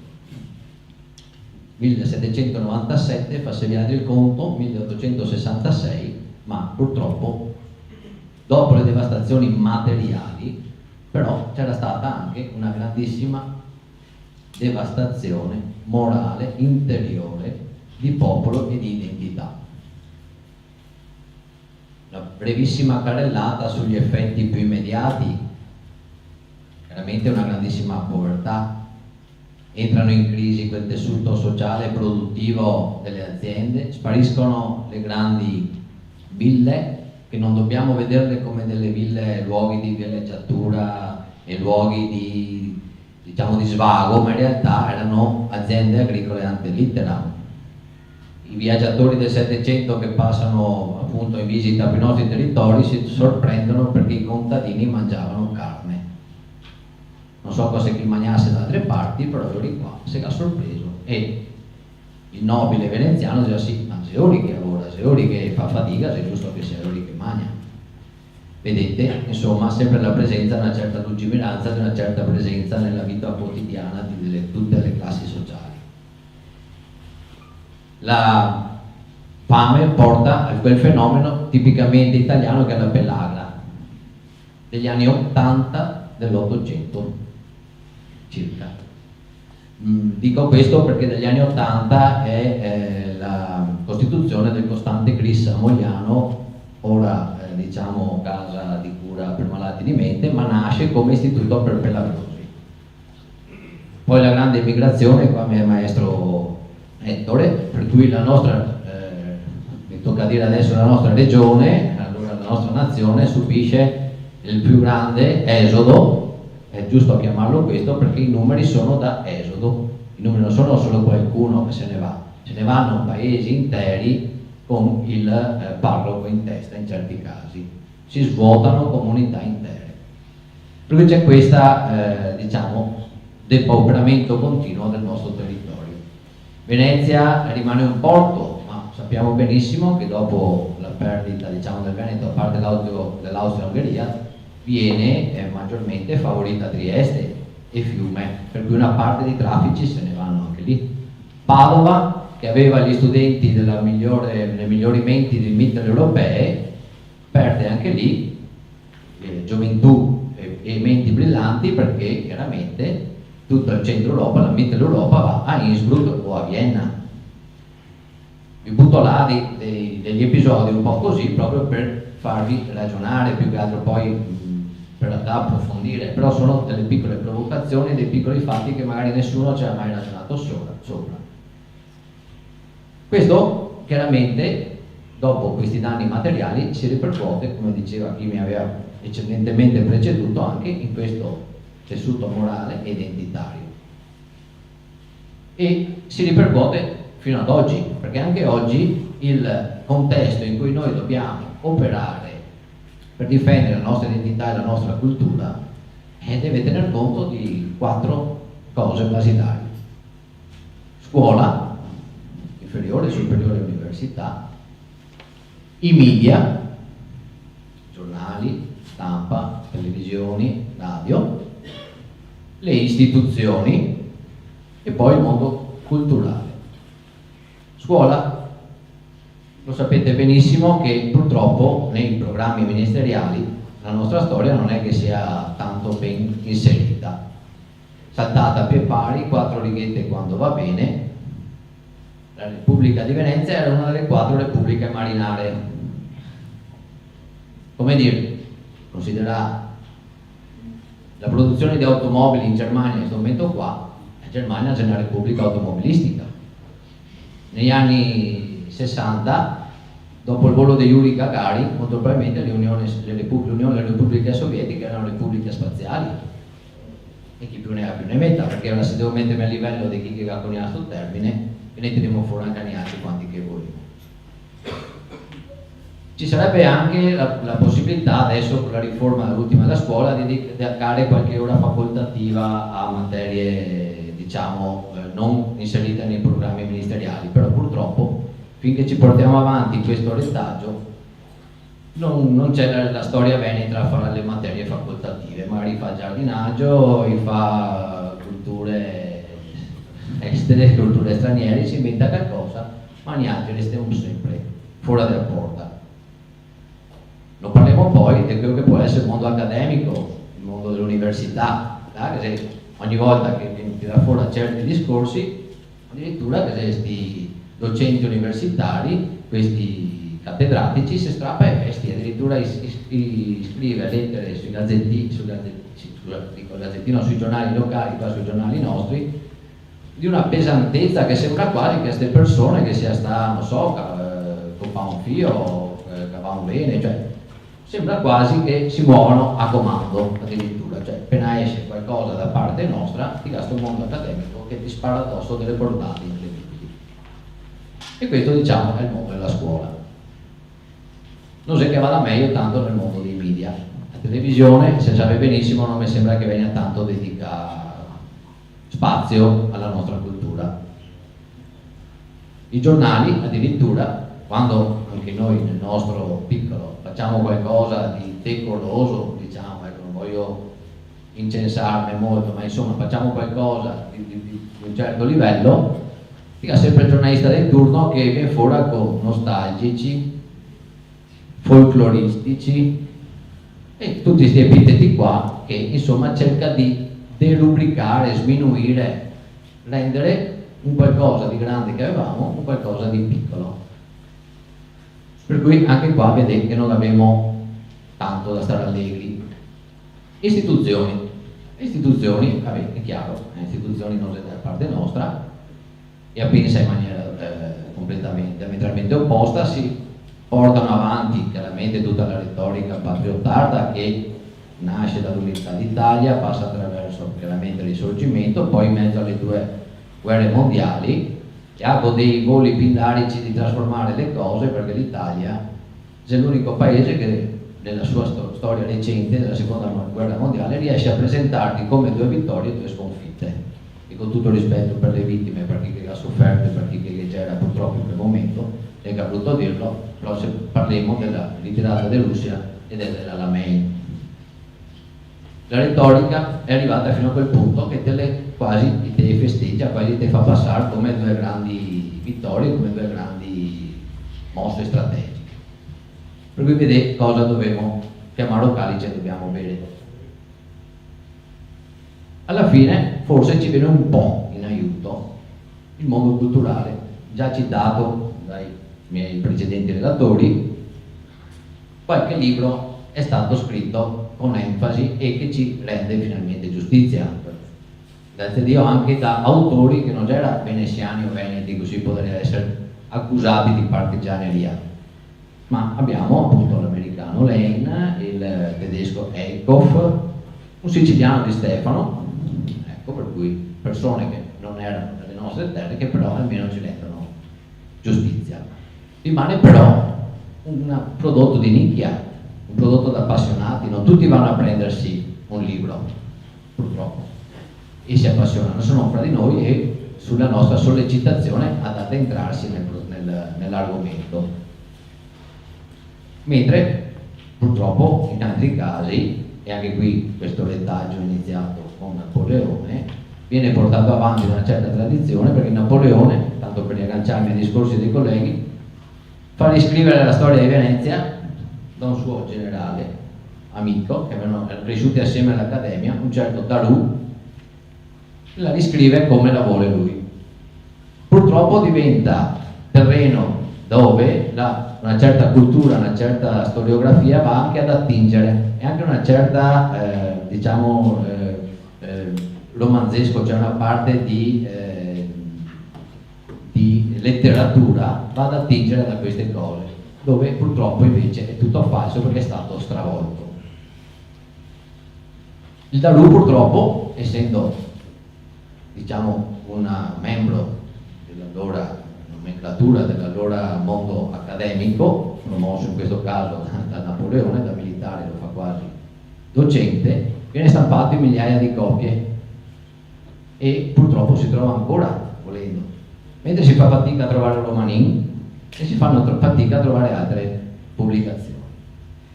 In questo contesto così triste ci siamo noi delle associazioni culturali e gli appassionati ricercatori, e con i nostri mezzi e con le nostre passioni, con la nostra passione, cerchiamo quantomeno di contrastare questo mondo che ci vomita addosso, scusa il termine, delle bugie, delle falsità, che stravolge la nostra storia, la nostra cultura e che continua a voler cancellare la nostra identità, continua a nascondere la verità e continua, a volerci cancellare come popolo. Ma forse perché? Sa benissimo quello che abbiamo detto fino adesso, un discorso che si è affermata una nuova nazione, una nuova patria, che avevano bisogno anche loro di dare un fondamento storico, inventarsi qualcosa, perché è un po' quel nazionalismo che viene sempre quando nasce uno Stato, specialmente all'inizio, che cercano il più possibile di cementare la mente dei propri cittadini. Purtroppo questo è successo anche recentemente in Croazia, dopo che si è dissolta l'Unione, la Jugoslavia, anche lì purtroppo ci siamo finiti di mezzo anche noi, perché la nostra storia dell'Istria e della Dalmazia, dopo essere stata italianizzata, dopo aver preso la prima mazzata in chiave italiana, se ne prende anche un'altra in chiave appunto croata. Il periodo barocco lo chiamano, non dice più il periodo veneziano, ma ormai si inventa termini un po' così, anche lì per edulcorare. Rimaniamo noi, un Davide contro Golia purtroppo, però almeno speriamo che tutte le persone che ne ascoltano questa sera si faccia bagaglio di queste cose che abbiamo raccontato, perché non ho la pretesa, penso nessuno qua di insegnare, noi non siamo qua per insegnare, si impara dalla storia, si impara dalle esperienze passate per andare meglio verso il futuro, noi altri siamo qua a raccontare, almeno mi piace raccontare una bella storia. Fare bagaglio e a vostra volta trasmettere a qualcuno con una certa, diciamo, sano orgoglio, perché bisogna metterlo, una certa voglia di far, raccontare a qualcun altro. E speriamo solo in quello, perché finché non arriverà in aiuto qualcuno che ne dà una mano, qualche stravolgimento geopolitico che ne metta in una posizione favorevole, ma purtroppo questi desideri, dobbiamo far conto sugli altri, su chi che ne ascolta e che a sua volta parla con altre persone. E forse quando saremo arrivati all'ultimo dei Veneti a perché contaste robe, forse cambierà. Non so se che sarò quel giorno, se lo vedrò, ma insomma dico cominciare e qualche giorno spero che finirà. Grazie San Marco per finire.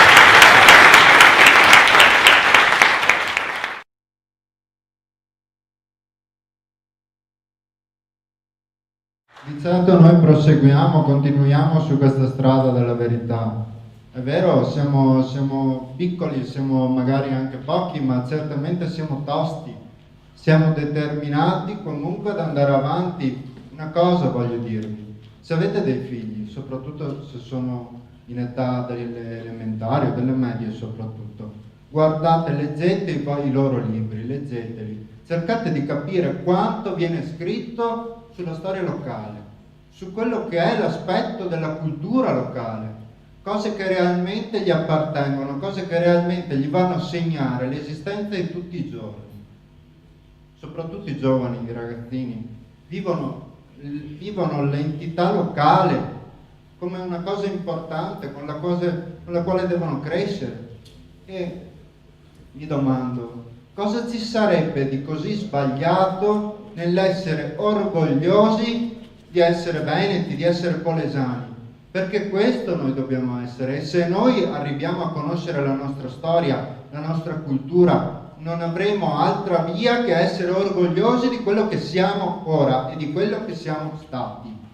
Quindi vi invito, guardateli quei libri, sfogliateli, appassionatevi, guardate con loro, fategli vedere, fategli conoscere altre cose che non vengono insegnate. Se conoscete insegnanti, cercate di ragionare anche con loro. Alla fine stiamo parlando di una cosa sacrosanta. Fategli vedere semplicemente Rovigo com'è, fategliela scoprire con occhi diversi. Lì ad esempio abbiamo una piantina di Rovigo del 1700. Era una città bellissima, si è totalmente stravolta, però ancora si vedono quei segni. Fategliele scoprire queste cose, appassionateli a quello che è stato e a quello che è cambiato. Riscopriamo il nostro vero sentimento di identità. Questo noi dobbiamo cercare di fare. Dopo le conseguenze non potranno altro che essere positive. Ora, una ragazza qua che ha avuto un'idea brillante per quanto riguarda il 1866 ha fondato un comitato qualche mese fa appunto dedicato a questa operazione verità, a cercare di far conoscere a tutti, per quanto i nostri mezzi siano limitati, far conoscere questo aspetto storico fondamentale che noi dobbiamo per forza conoscere e sapere, per capire cosa siamo oggi e perché siamo trattati così. Ora passo la parola ad Ilaria, che appunto siamo tosti e determinati. Lei è una ragazza che corrisponde pienamente a queste caratteristiche. Grazie.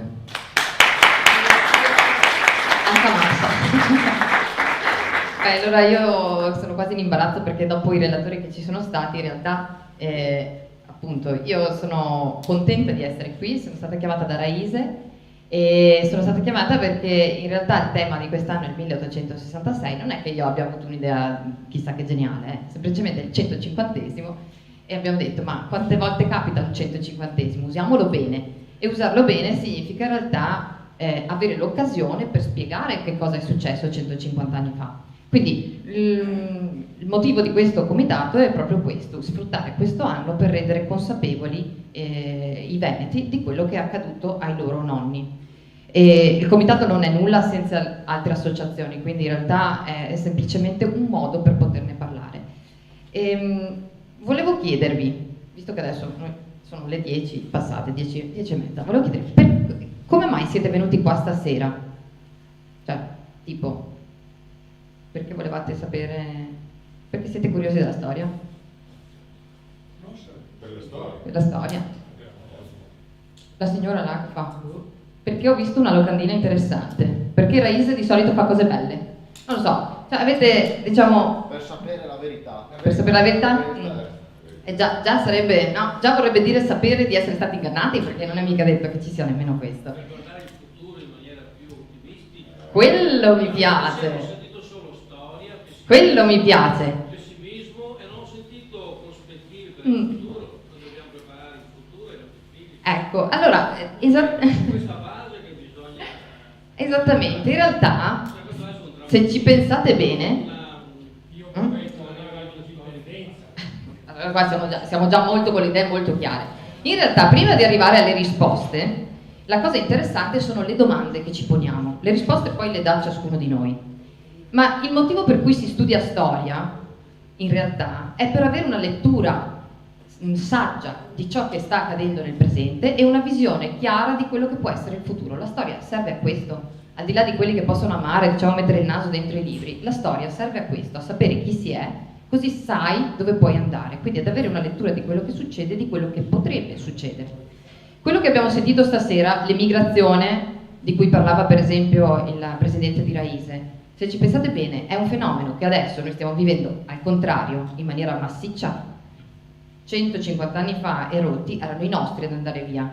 Allora le cose tornano e ritornano, ci sono delle modalità diverse forse che fanno la differenza, no? I nostri, per esempio, nel mondo sono stati ricordati come una buona immigrazione. Io mi ricordo la sindaco di Erechim, che è una cittadina, 90.000 abitanti, del Brasile, che quando ha accolto la delegazione di Veneti, siamo andati a trovare le comunità venete nel mondo, ci ha stretto la mano e vi giuro mi sono venuti i penotti così, ha detto noi dobbiamo ringraziare la vostra gente, cioè aveva identificato nell'emigrazione veneta il nucleo che aveva fondato Erechim. 100 anni prima Erechim era mato, era foresta, ok?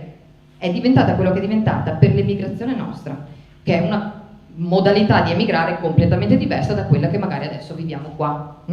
Quindi sapere come sono stati i nostri emigrati potrebbe farci riflettere e pensare come noi vorremmo e dovremmo pretendere che siano gli altri immigrati, no? Quelli di oggi. Questo significa sapere la storia. Parlando di immigrazione una cosa, parlando del 1866, inteso proprio cosa è accaduto quell'anno, il sapere che siamo stati ingannati ovviamente può fare, comunque fa venire fuori una sorta di reazione. Però in realtà al di là del concentrarsi sul fatto che siamo stati ingannati, la cosa interessante è che in quell'anno là i veneti, in maniera diciamo un po' maldestra, perché dopo c'erano le 2 urne, perché dopo erano guidati e tutto quanto, in maniera un po' maldestra, ma i veneti quell'anno hanno esercitato il diritto di autodeterminazione. Era stato fatto e un po' mischiate le carte, ma di fatto la cosa interessante di quell'anno là che dobbiamo tenerci in mente è che ai veneti è stato chiesto: volete stare con l'Italia, col Regno d'Italia? Allora, il motivo per cui è interessante venire a serate così è perché queste domande fatte 150 anni fa in realtà possono diventare un patrimonio di oggi. Quella domanda fatta allora può, in maniera assolutamente accettabile, diventare la domanda di un Veneto oggi, della serie: vogliamo ancora rimanere in Italia o per caso vogliamo qualcosa di diverso? Allora, quello che si propone il comitato è quello di far conoscere ciò che è successo, ma soprattutto di far riflettere le persone sul fatto che gli scenari non sono sempre guidati, non siamo dentro una scatola, siamo noi che dobbiamo farci le domande giuste per poter poi rispondere nella maniera che vogliamo noi. Allora, riprendo e cito un pensiero che mi è rimasto molto impresso del come mai si fa cultura. Mattia lo diceva chiaramente, noi abbiamo tanta cultura e dobbiamo diffonderla, e prendo un pezzettino di un discorso che Giovanni Paolo II ha fatto all'ONU ancora nel 1995. Se non l'avete mai letto, andatevelo a leggere, perché è una cosa che allarga il cuore. Parla del diritto dei popoli, dell'autodeterminazione del diritto dei popoli, e in un passaggio dice: il diritto all'esistenza implica naturalmente per ogni nazione anche il diritto alla propria lingua e cultura, mediante le quali un popolo esprime e promuove quella che direi la sua originaria sovranità spirituale.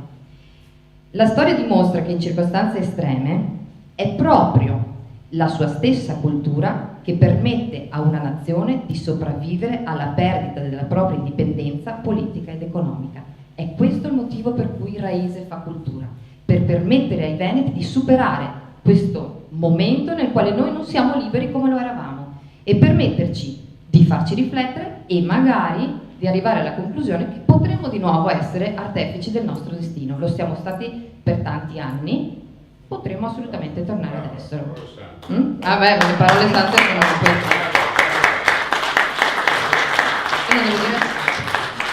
non devo dire più niente. La riflessione arrivava a margine appunto di questi bagni di cultura. Io vi invito a diffondere queste occasioni. Avete con voi un libricino che dice 2 H in croce su quello che è successo, ma l'abbiamo fatto proprio perché si possa perlomeno diffondere un po' di conoscenza di queste cose. Quindi diffondete anche la possibilità di partecipare a queste occasioni. Il 21 e il 22 di ottobre per il Veneto quest'anno sarà un 150°. Allora, ci potrà essere chi vorrà pensare di festeggiarlo come qualcuno nel 2011 ha pensato di festeggiare qualcosa da altre parti d'Italia, però in realtà noi dobbiamo pensare di celebrarlo, e celebrarlo non significa per forza festeggiare. Celebrarlo vuol dire memorizzarlo, farlo diventare patrimonio dei veneti. Quella data lì è la data in cui noi abbiamo perso la libertà, di fatto l'avevamo già persa, ma insomma è stato ufficializzato il nostro, in questo momento, destino italiano. Allora dobbiamo riappropriarci di queste date, perché in queste date è giusto fare queste riflessioni. Io vi propongo, se vi abbiamo un po' toccato questa sera con queste informazioni, di andare sul sito del comitato. È scritto comitato 1866, l'ho scritto anche in grande, eccolo qua, comitato 1866. Se pensate che vi interessa, che potete dare una mano, perché come dire, vi interessa che quest'anno possa diventare fondamentale anche per altri veneti come noi, iscrivetevi, così noi vi possiamo mandare anche le informative su ciò che facciamo e soprattutto su quello che faremo il 21 e il 22 di ottobre. Io ho finito, vi ringrazio e ringrazio tantissimo Raise Veneti.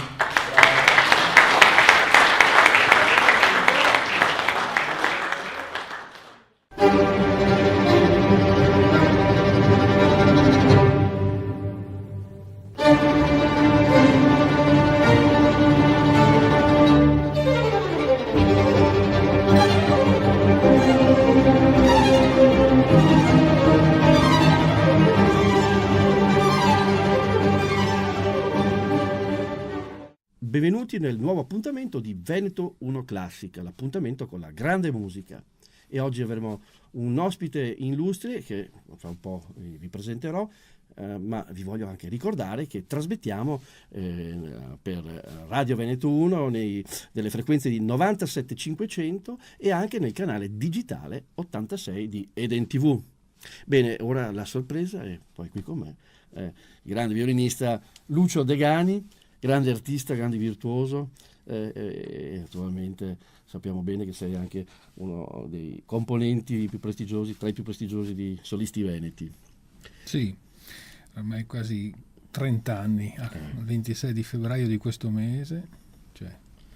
30 anni di carriera con i solisti veneti, quindi penso che hai girato il mondo lungo visto e parecchio. largo, sì, da quando avevo 19 anni. Sì. 19 anni, ma penso un po'. Però insomma, andiamo un po' agli inizi. Qual è stato il tuo primo amore con questo meraviglioso strumento? Questo meraviglioso strumento che è un Don Niccolò Amati del 1731. 1731, trovato per puro caso in una soffitta triestina nel 92 e mi ha accompagnato fino ad oggi nei miei concerti. Mi ha fatto un po' penare per vari restauri, cose, però è uno strumento che dà molte soddisfazioni, soprattutto dal punto di vista della qualità. Certo che insomma da una soffitta è qualcosa di arcano, qualcosa di particolare. Sì, apparteneva a una signora vedova, questo era del marito che suonava, poi quando è mancato il marito lei ha cercato di venderlo, ma siccome lo strumento presentava parecchie crepe ed era incollato, anzi più che incollato, attaccato sulle fasce con lo scotch, nessuno lo voleva. Ma d'altronde Trieste è una città in cui ci sono i termosifoni centralizzati, le temperature medie invernali negli appartamenti sono di 25-26 gradi, che per strumenti del genere sono la morte, in quanto il secco poi favorisce il formarsi di crepe e di scollature. Quindi nessuno...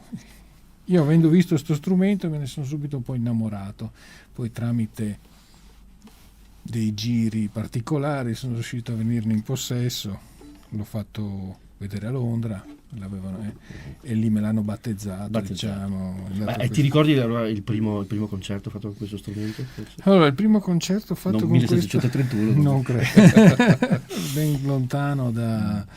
No, il primo concerto che feci con questo strumento era nel maggio del 1992. 1992. Io l'avevo preso a marzo. E ti ricordi il primo brano che hai eseguito con questo strumento? Con questo strumento feci un brano di Paganini. Ah, penso ricordo, sì. Probabilmente le streghe.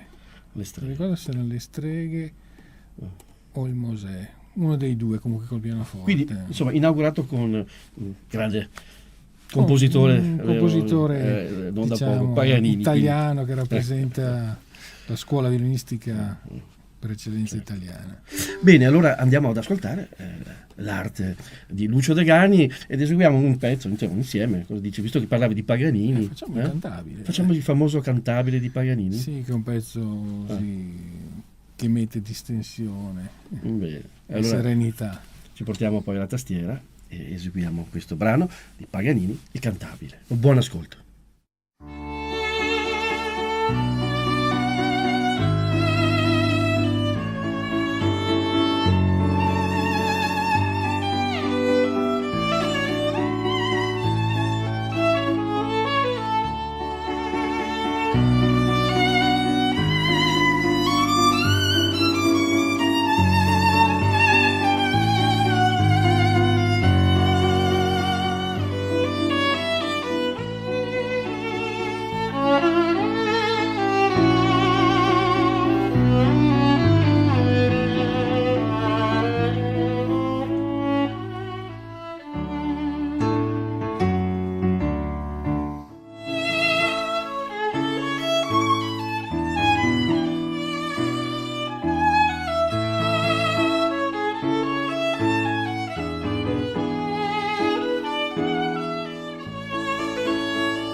E rientriamo in studio dopo aver ascoltato il cantabile di Niccolò Paganini, interpretato magistralmente da Lucio Degani, che abbiamo qui fisicamente, e per noi è un onore averti qui. È già anche la seconda trasmissione, mi sembra. Che, sì, l'altra avevamo presentato un tuo CD, so che ne hai anche tra l'altro War Concert, sì. Agli stati parecchi nella tua carriera, vero? Abbastanza. Senti, io vorrei tornare ancora un passo un po' indietro, no? Certo. Alla tua, al tuo esordi. Abbiamo detto che qui hai un Amati, quindi uno strumento che viene dalla soffitta, che è venuto trovato così in circostanze fortuite. Sì. Ma invece i tuoi primi passi, insomma, anche gli inizi, chi è stato papà o la mamma? È stato in famiglia? L'approccio al violino? L'approccio al violino è stato una forzatura di mio padre, nel senso che io mai avrei voluto suonare il violino. Diciamo che io ho seguito le orme di mio fratello che studiava pianoforte, così anche un po' per gelosia volevo studiarlo anch'io, così ho cominciato a suonare il pianoforte, a studiare il pianoforte all'età di 9 anni, quindi un paio d'anni ho studiato il pianoforte. Suonavo alle messe, l'organo, come faceva lui, anche ai funerali, da piccolo, sì. Poi feci l'esame d'ammissione al pianoforte, però mio padre mi disse no, fallo anche per violino, perché... E io feci l'esame anche violino, d'ammissione per violino, non sapendo suonare il violino ovviamente, però entrai, a che dopo io ho entrato anche in pianoforte, dici no, ma adesso studi pianoforte e basta. E mio padre dice no, devi studiare violino. Allora arrivai a un baratto con mio padre ai tempi, avevo appena compiuto 11 anni, quindi dissi mio padre vabbè, io studierò il violino, però tu mi devi comprare il trenino Lima con tutto il plastico, che ai tempi nel 78 costava 26.000 lire, era poco, pochissimo, un bel regalo, Io convinto che tanto mio padre non me l'avrebbe comprato, ero sicuro che questa cosa, e invece lui me lo comprò e così dovetti cominciare a studiare violino. Quindi insomma benedetto quel trenino, in qualche modo. Sì, diciamo che quel trenino, all'inizio il violino è stato appunto frutto di quel trenino. All'inizio giocavo più col trenino e meno col violino. Poi devo dire che passando i mesi, appunto con questo mio primo insegnante di conservatorio, che ai tempi era un allievo di Lipitzer, tra l'altro. Ah, si chiamava Ernesto Leonardi. Ernesto Leonardi. Sì. Era un ottimo violinista lui. Insegnava appunto a Udine, io ho cominciato il conservatorio con lui. Infatti, ti interrompo, vorrei ricordare che appunto, io sono friulano udinese, lontani origini ungheresi. Con lontane origini ungheresi, da parte di padre, bisnonni, sì, un nome italianizzato durante il periodo fascista. E comunque volevo dire appunto che cominciai a studiare violino con questo maestro. All'inizio lo feci quasi per gioco, poi invece nel tempo cominciai a appassionarmi a questo strumento e mi appassionai al punto che ascoltavo sempre tutte le lezioni.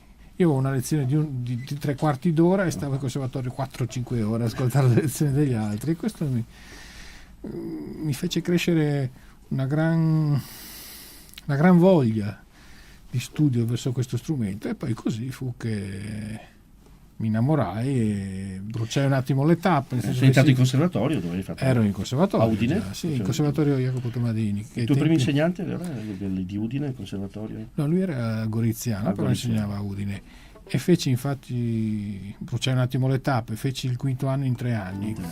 Quindi già lì si vedevano subito le tue doti, insomma. Sì, spiccate, poi durante un concorso che feci nell'82 conobbi il maestro Zanettovic, famoso violinista del trio di Trieste, e cominciai a studiare con lui. Da qualche mese dopo che feci questa conoscenza, anche tramite un aiuto del figlio Daniele, compositore famoso, e l'anno dopo mi trasferì appunto a Venezia, al Conservatorio di Benedetto Marcello di Venezia, dove seguì appunto le lezioni regolari del maestro Zanettovic. Poi mi diplomai da privatista a Firenze, al Cherubini, E poi lì è partita la tua carriera. Ma diciamo già prima, io mi diplomai nell'87, però già l'anno prima facevo la spalla dell'orchestra giovanile italiana a Fiesole. Fiesole, sì, importantissimo. Sì, dove c'erano i corsi, corsi. E dove c'era il maestro appunto Farulli, con cui facevo quartetto, Zanetto, Ciderosa, musica da camera, e Principe appunto io facevo la spalla, quindi c'erano le tournée estive, ma allo stesso tempo feci un'audizione nel febbraio appunto dell'86, esattamente il 26 febbraio, col maestro Scimone. Feci un'audizione al mattino, al pomeriggio lui mi fece fare una prova con l'orchestra, e il giorno dopo, il 27 febbraio, il mio primo concerto con i solisti veneti a Perugia. Già ricordo anche che lui, siccome io ai tempi non avevo il frac, non ho neanche pensato, mi prestò il suo smoking per il concerto. Il scivone. Questo è proprio interessante. Tra l'altro, poi tu sei diventato anche il primo violino solista diciamo che sì, dal 2000 ricopro il ruolo appunto di violino principale principale e solista, insomma. Bene, allora ascoltiamo la Ciaccona di Johann Sebastian Bach in re minore, interpretata magistralmente dal violinista Lucio Degani. Buon ascolto.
E rientriamo in studio, sempre nella nostra trasmissione di Veneto 1 Classica, e abbiamo sempre qui con noi ospite Lucio Degani.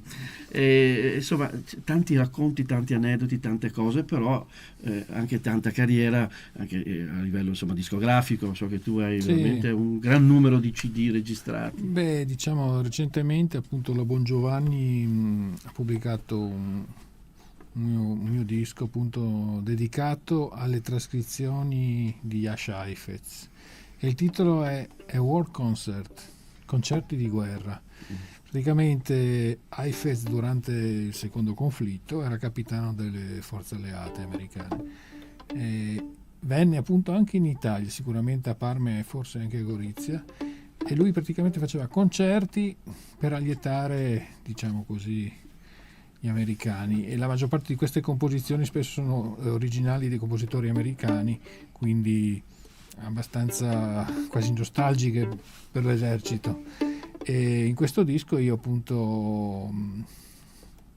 ho inciso quasi tutte queste trascrizioni, tipo Deep River, Jenny with the Light Brown Hair di Foster, Estrelita di Pons, che un brano per chitarra, poi, perché ha scritto molto per chitarra. Era messicano, ma Heifetz era spesso in Sud America o a Cuba, quindi poi pezzi di due brani di Castelnuovo Tedesco, che era molto amico di Heifetz, e C. Marmors, il tango. Heifetz, vorrei ricordare che è stato sicuramente uno dei più grandi violinisti della storia Sì, Dopo Paganini, l'imperatore del violino. Sì. Diciamo che quando Heifetz entrò in carriera, quando venne conosciuto, fece terra bruciata di tutti gli altri. Basta menzionare i suoi cachet. Quando Heifetz, quando Milstein o Stern prendevano $5.000 a concerto, Heifetz ne prendeva 30. Quindi insomma, una grande star. Sì, infatti Chrysler quando lo sentì dice beh qua è meglio far valigia, perché era un grande violinista che alla fine poi è morto solo anche nel 1980. Infatti sembra quasi la fine di una star importante, finiscono sempre. Sì, lui viveva a in Beverly situazioni un po' Hills, drammatiche. Era uno dei primi a aver avuto una macchina elettrica in America. Però infatti c'è anche un libro sulla vita così di Heifetz, di Alberto Cantù, che si intitola L'imperatore solo, perché era un imperatore del violino, ma nel fondo della sua vita è stata abbastanza solo, nonostante avesse avuto due matrimoni alle spalle così finiti malamente, però era un grandissimo violinista. Quindi insomma è stato anche questo un po' una tua tuo indirizzo anche a livello così di sì, io mito, perché insomma Oistrakh, i pianisti hanno Rubinstein, Oistrakh, certo, musicalmente Oistrakh diciamo, Heifetz è stato quello che ha creato una nuova tecnica moderna del violino, diciamo, ed è tuttora attuale. Bene, siamo giunti al termine di questa trasmissione con un ospite d'onore, Lucio Degani, che ci ha fatto sentire la sua arte e anche di più, perché insomma c'è un grande vissuto, molti anni con un prestigioso gruppo orchestrale che sono i Solisti Veneti, dal quale volevo ringraziare anche il maestro Scimone, dal quale mi ha dato la carriera, mi ha dato tutto, l'insegnamento. Lo studio che io ho fatto prima è servito certamente, però nella vita è stato un maestro anche di vita lui. Certo, allora possiamo dedicare un brano che vorrei prendere dal nostro concerto che abbiamo fatto a metà gennaio. Lo dedichiamo un bis che mi era stato chiesto da una signora tra il pubblico, una scelta quindi che io non avevo minimamente preparato, che è stata una cosa così abbastanza simpatica da eseguire. Cioè, un diavolo, no? Mi ha chiesto un trillo del diavolo. Un trillo del diavolo. Noi non avendo appunto preparato il trillo del diavolo, io ho suonato la cadenza che Fritz Kreisler ha scritto per quella sonata. Benissimo. Allora, intanto, grazie ancora. Grazie. Spero ancora di poi tornare qui con noi sempre. Senz'altro. Sarà un grande onore e piacere. Il piacere nostro. Bene, allora ascoltiamo nelle magiche note di Fritz Kreisler della cadenza del Trillo del Diavolo, e lo ascoltiamo sempre nella magistrale e artistica e forza interpretativa del violinista Lucio Degani. Buon ascolto e arrivederci alle prossime puntate di Veneto 1 Classica.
Benvenuti ad una nuova puntata del nostro ciclo dedicato al Polo Museale della Grande Guerra di Vittorio Veneto. Insieme a me, come sempre, l'architetto Maria Cristina Scaletta, direttrice del Museo della Battaglia di Vittorio Veneto, che ci introduce all'argomento di questa puntata, una delle collezioni, possiamo dire uno dei fiori all'occhiello del Polo Museale. Certamente. Stiamo parlando di un patrimonio che è stato donato dalla figlia Mariemma Marzocchi di immagini fotografiche e immagini stereoscopiche, lastre stereoscopiche, che Luigi Marzocchi, un fotoreporter che lavorò durante la Prima Guerra Mondiale in campo di battaglia, in seconda linea, dove c'erano gli ospedali da campo, insomma, facendo un reportage completo della vita durante la Grande Guerra. E di questo importantissimo patrimonio acquisito al Museo della Battaglia ce ne parlerà Francesca D'Aros. Come molti altri musei, anche il Polo Museale Vittoriese si è arricchito negli anni grazie a delle donazioni di privati che hanno donato al museo le proprie raccolte. Una di queste, una delle principali, è la collezione di Luigi Marzocchi. E allora, Francesca D'Aros, iniziamo intanto a dire chi era questo Luigi Marzocchi. Allora, Luigi Marzocchi nasce il 3 agosto del 1888 a Molinella, in provincia di Bologna. Intorno al 1907 venne arruolato per svolgere il servizio militare e lo porta a termine proprio come addestramento, in quanto non c'era ancora la guerra. Venne nuovamente richiamato nel momento in cui scoppia la guerra, quindi nel 1915, proprio perché l'esercito italiano si stava organizzando, e venne richiamato con un incarico molto particolare, perché venne assegnato a Luigi Marzocchi l'incarico di organizzare il reparto fotografico ufficiale del Comando Supremo.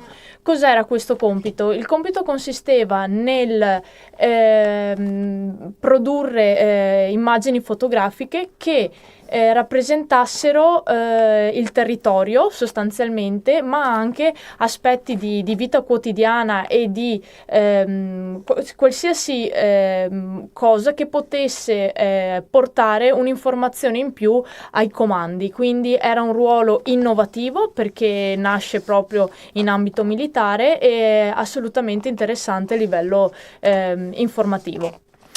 E quindi poi di tutta questa sua attività, parte di questo materiale che Marzocchi ha raccolto l'ha donato al Museo di Vittorio Veneto? Esatto, per me è proprio un onore parlare di questa donazione, in quanto io insieme alle altre due ragazze del servizio civile stiamo studiando questo fondo. Questo fondo è arrivato al museo nel 1987 su donazione della figlia proprio di Marzocchi, Maria Emma, la quale ha deciso di donare l'intero lavoro che ha fatto il padre in ambito di guerra. Questo fondo raccoglie 11 album fotografici, di cui il primo contiene dei documenti che raccontano proprio il lavoro di Marzocchi. Gli altri album invece raccontano di vari luoghi e anche di varie situazioni che Marzocchi ha immortalato proprio negli anni, nell'anno di guerra dell'occupazione, quindi dall'ottobre del 1917 al novembre del 1918. Ecco, visto che lo state studiando, lei e le sue colleghe, approfonditamente, proprio per portarne a termine la catalogazione, cosa raccontano queste foto scattate durante la guerra da Luigi Marzocchi? Allora, queste foto, inizialmente c'è da dire una cosa, che oltre ad avere questa funzione a livello militare, c'è da ricordare che la fotografia nasce anche come funzione, aveva la funzione propagandistica.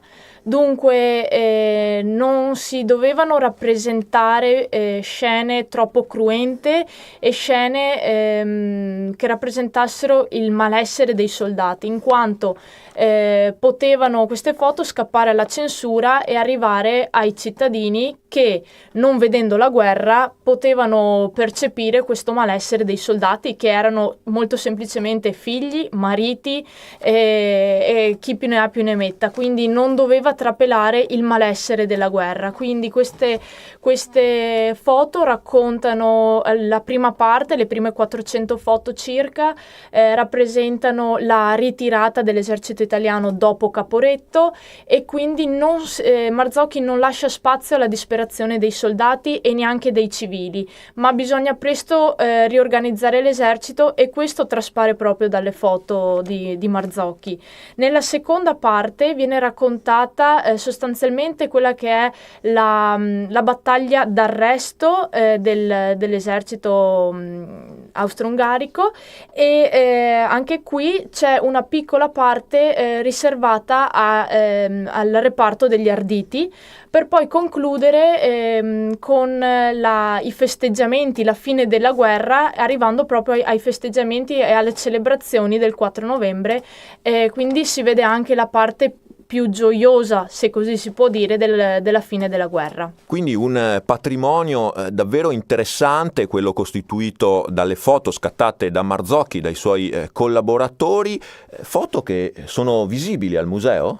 Sì, queste foto sono visibili all'interno del percorso di guida del museo tramite delle gigantografie. Infatti sono state selezionate alcune foto molto belle che rappresentano e valorizzano anche il lavoro di Luigi Marzocchi. Una parte invece non si vede, è quella, il museo nascosto lo chiamiamo noi, e rappresenta una serie di stereoscopie che rappresentano proprio questa tecnica utilizzata e nata in periodo di guerra, che praticamente rappresentava la visione dell'occhio umano, e tramite queste foto e un apposito apparecchio si possono vedere queste foto in versione tridimensionale, quindi anche questa è un valore aggiunto a quello che è il fondo Marzocchi e la donazione arrivata al Museo della Battaglia.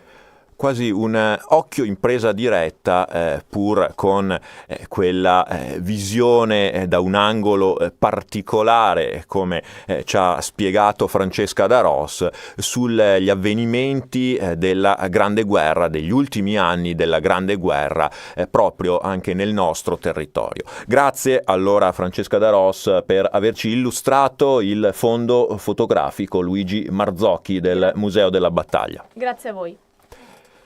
Grazie anche da parte mia per averci seguito fin qui. L'appuntamento è con la prossima puntata del nostro ciclo dedicato al Polo Museale della Grande Guerra di Vittorio Veneto.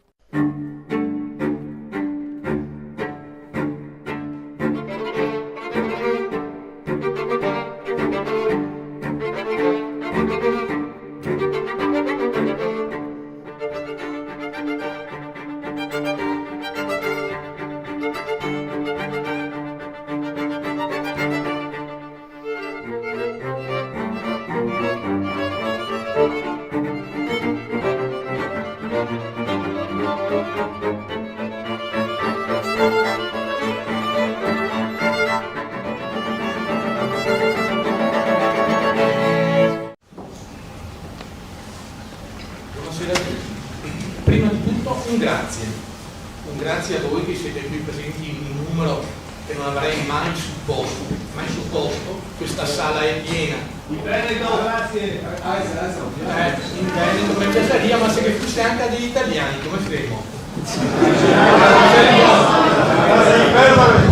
Piaceria che potesse seguire tutti, col cuore ho fatto il Veneto, e usiamo così una lingua portata più ampia del nostro Veneto magari, però col cuore di giù ho fatto il Veneto.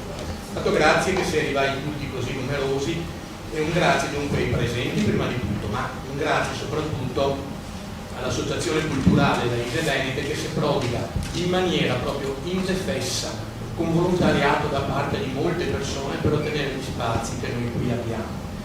Ci sarebbe piaciuto poter ringraziare anche per la magnanimità l'istituzione che ci ha messo a disposizione questo spazio, che va comunque ringraziata non per la magnanimità, perché purtroppo logiche commerciali impongono anche una certa richiesta.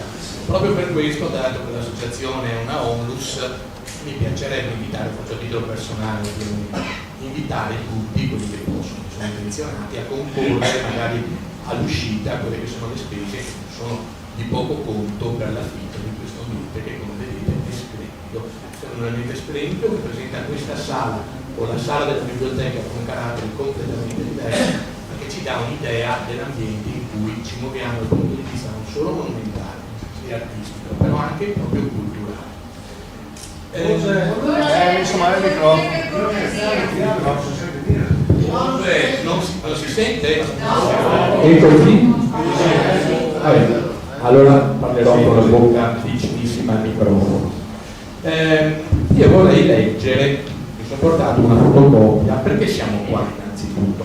Ci sono tante occasioni in cui si parla di storia veneta, eccetera, però io vorrei tirare fuori una fotocopia che mi sono portato da casa di un testo che si usa nella scuola al liceo classico al penultimo anno per dare un'idea di come venga valutata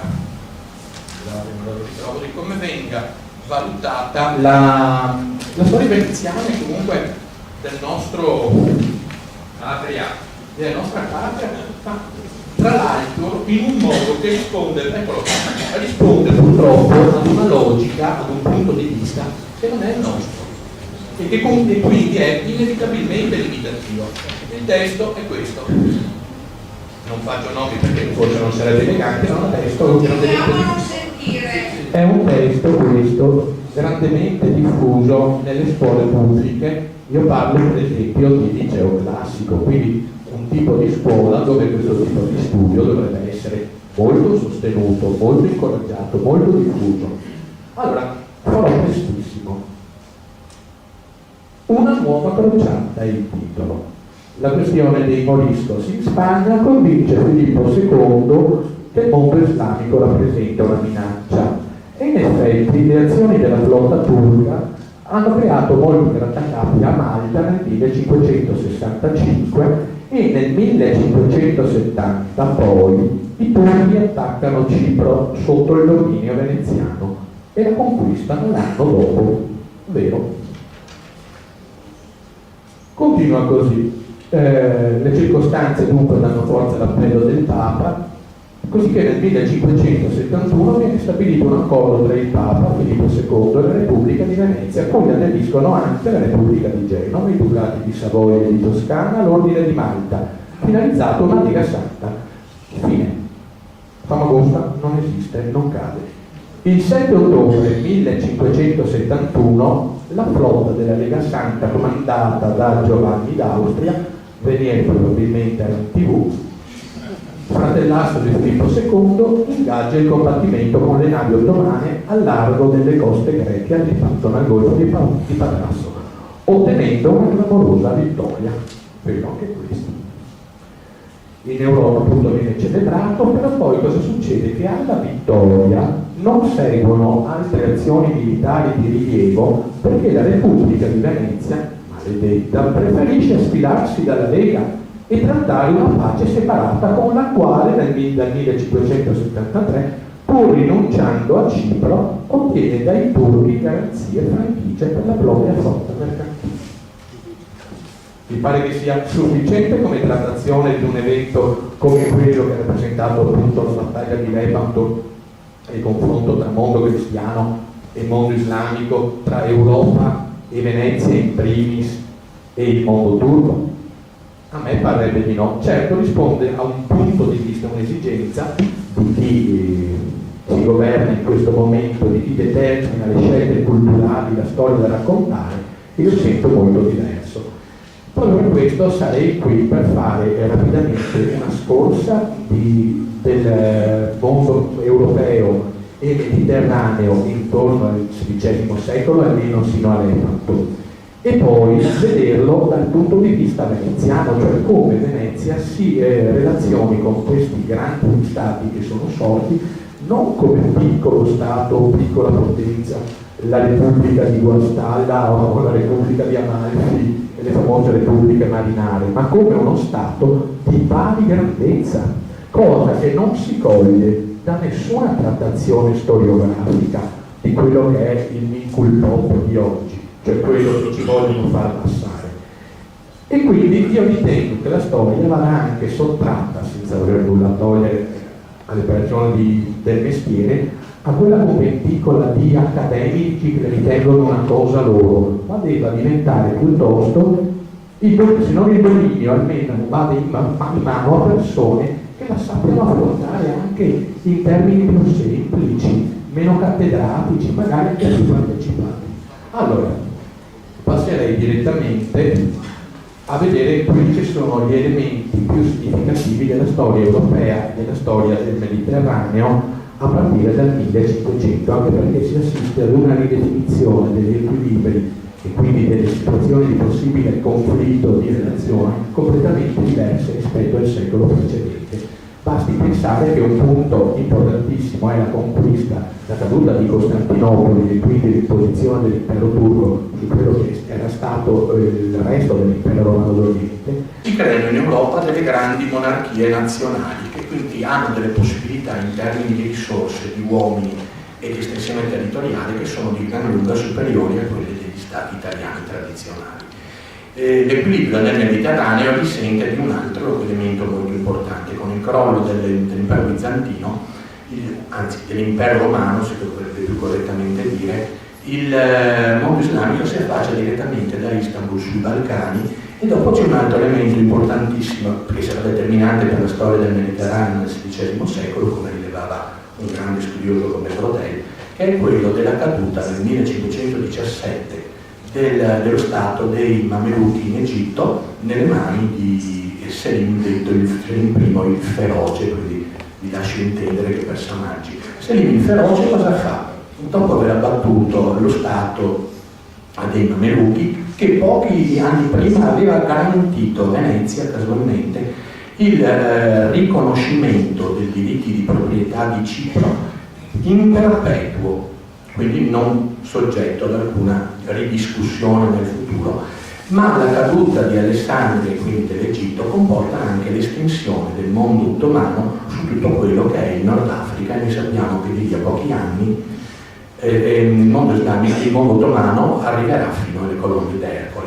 Questo è importante da considerare perché richiama la Spagna, che ha appena terminato la riunificazione, ad un problema che non è soltanto europeo, perché noi vedremo tra poco che la Francia sarà impegnata in una lunga lotta per l'egemonia in Europa con la Francia, prima Luigi XII e poi Francesco I, ma avrà aperto anche un fronte mediterraneo, perché dal Mediterraneo, precisamente dai cosiddetti stati barbareschi, ci sono delle incursioni piratesche lungo la costa della Spagna meridionale, e si creerà un ulteriore legame che impensierirà moltissimo prima la Spagna e poi tutte le potenze cattoliche, di un collegamento solo pochi decenni dopo, a partire dalla fine degli anni 20 del Cinquecento, tra uno dei due contendenti per la supremazia in Europa, Francesco I, che ratificherà un rapporto prima segreto con la Turchia, e si costituiranno nel Mediterraneo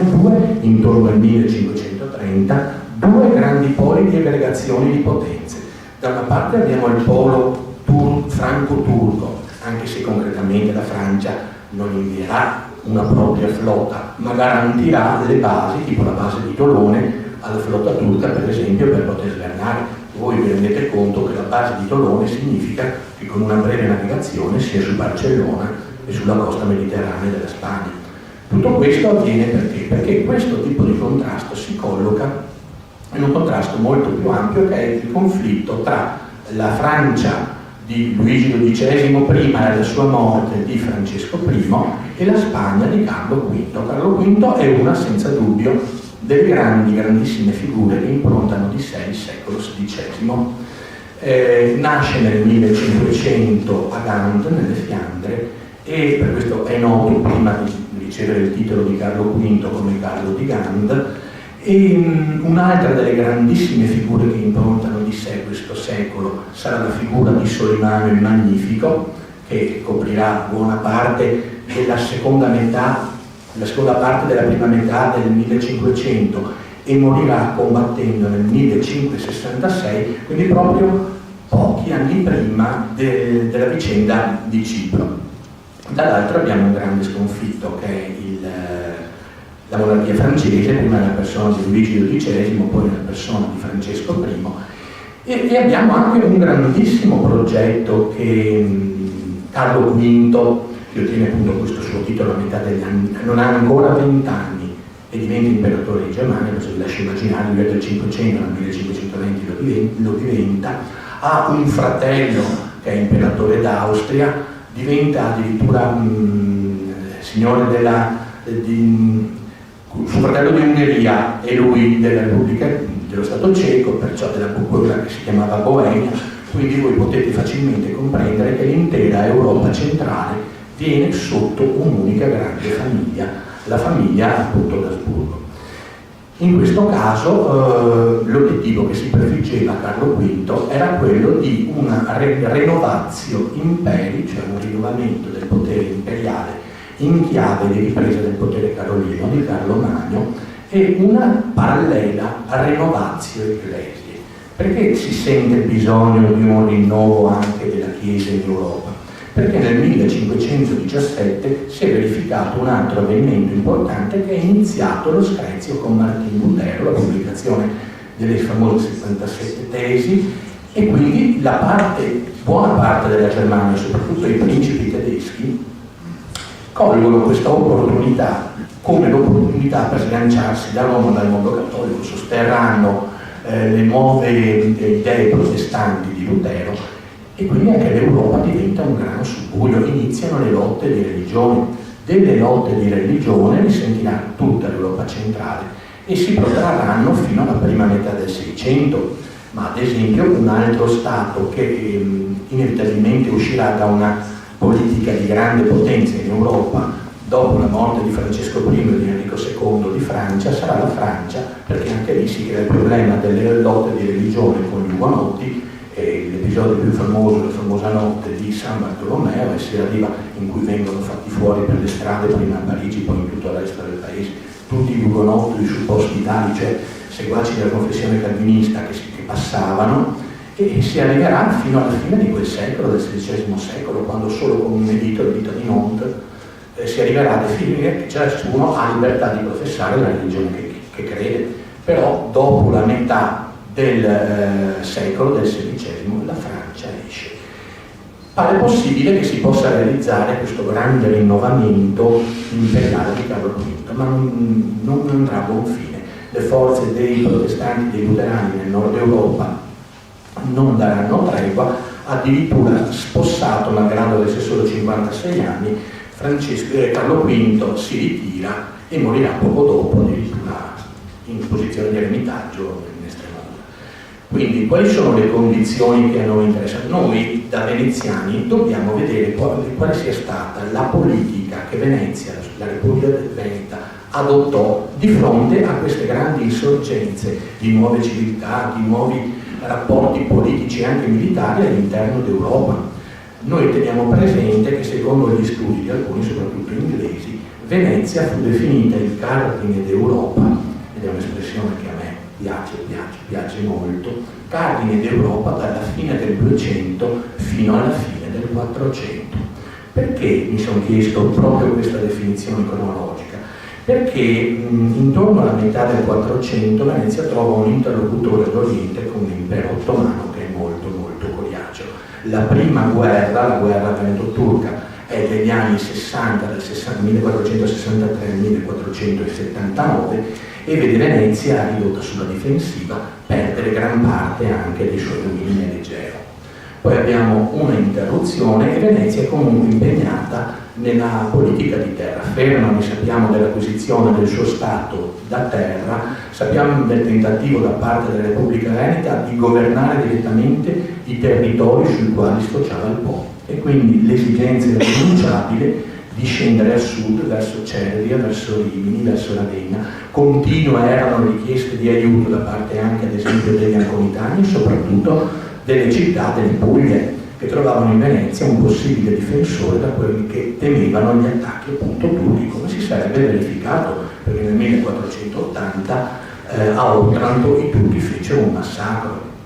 Ma questo ovviamente metteva Venezia in pessima luce di fronte alle potenze peninsulari e anche di fronte al Papa e anche di fronte agli stati europei. E quindi noi sappiamo che il Cinquecento si apre da un certo punto di vista positivamente per lo stato da terra, con maggiore difficoltà per lo stato da mare. Questi studiosi inglesi che hanno approfondito la nostra storia in quegli anni ritengono che dalla guerra veneto-turca tra il 1499, conclusa con una pace del 1503, sancisca che Venezia non è più l'interlocutore, il nemico, l'avversario primario dell'impero ottomano nel Mediterraneo.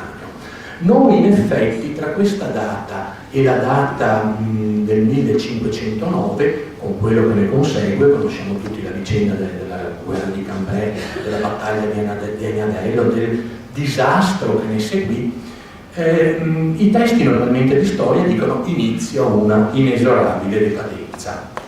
I portoghesi portano direttamente le spezie sul mercato di Lisbona e a Venezia fa la fame, non c'è niente. Io infatti vorrei contraddire questa che è una visione molto stereotipa. Venezia ovviamente non conserva più un atteggiamento offensivo, ma non comincia affatto la decadenza.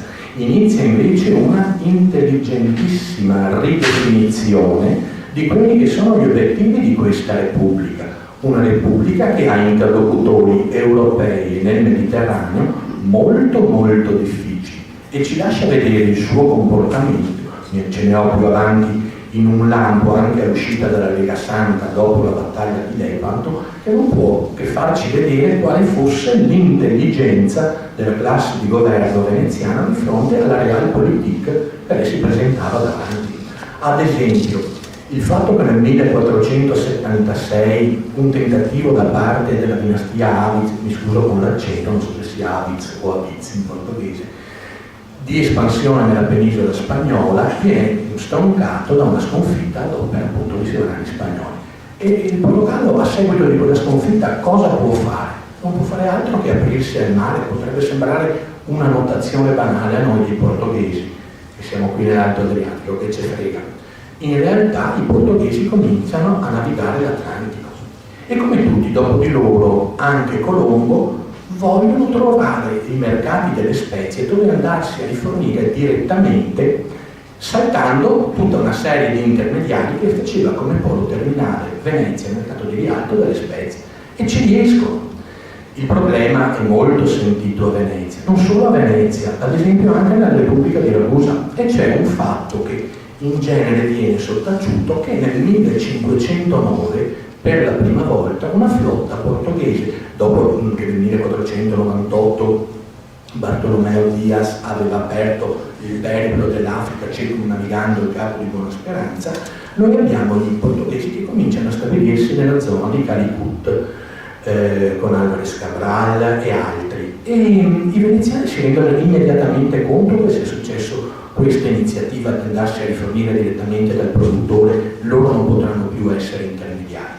E ad esempio nel febbraio, mi pare, del 1509, al largo di Calcutta, nelle acque di Diu, c'è una battaglia che vede da una parte la flotta portoghese armata di cannoni contro un assembramento di navi che erano prevalentemente del sovrano del Gujarat, erano di egiziani, c'era anche un supporto turco e almeno nominalmente c'era anche l'appoggio della Repubblica Veneta e di Ragusa.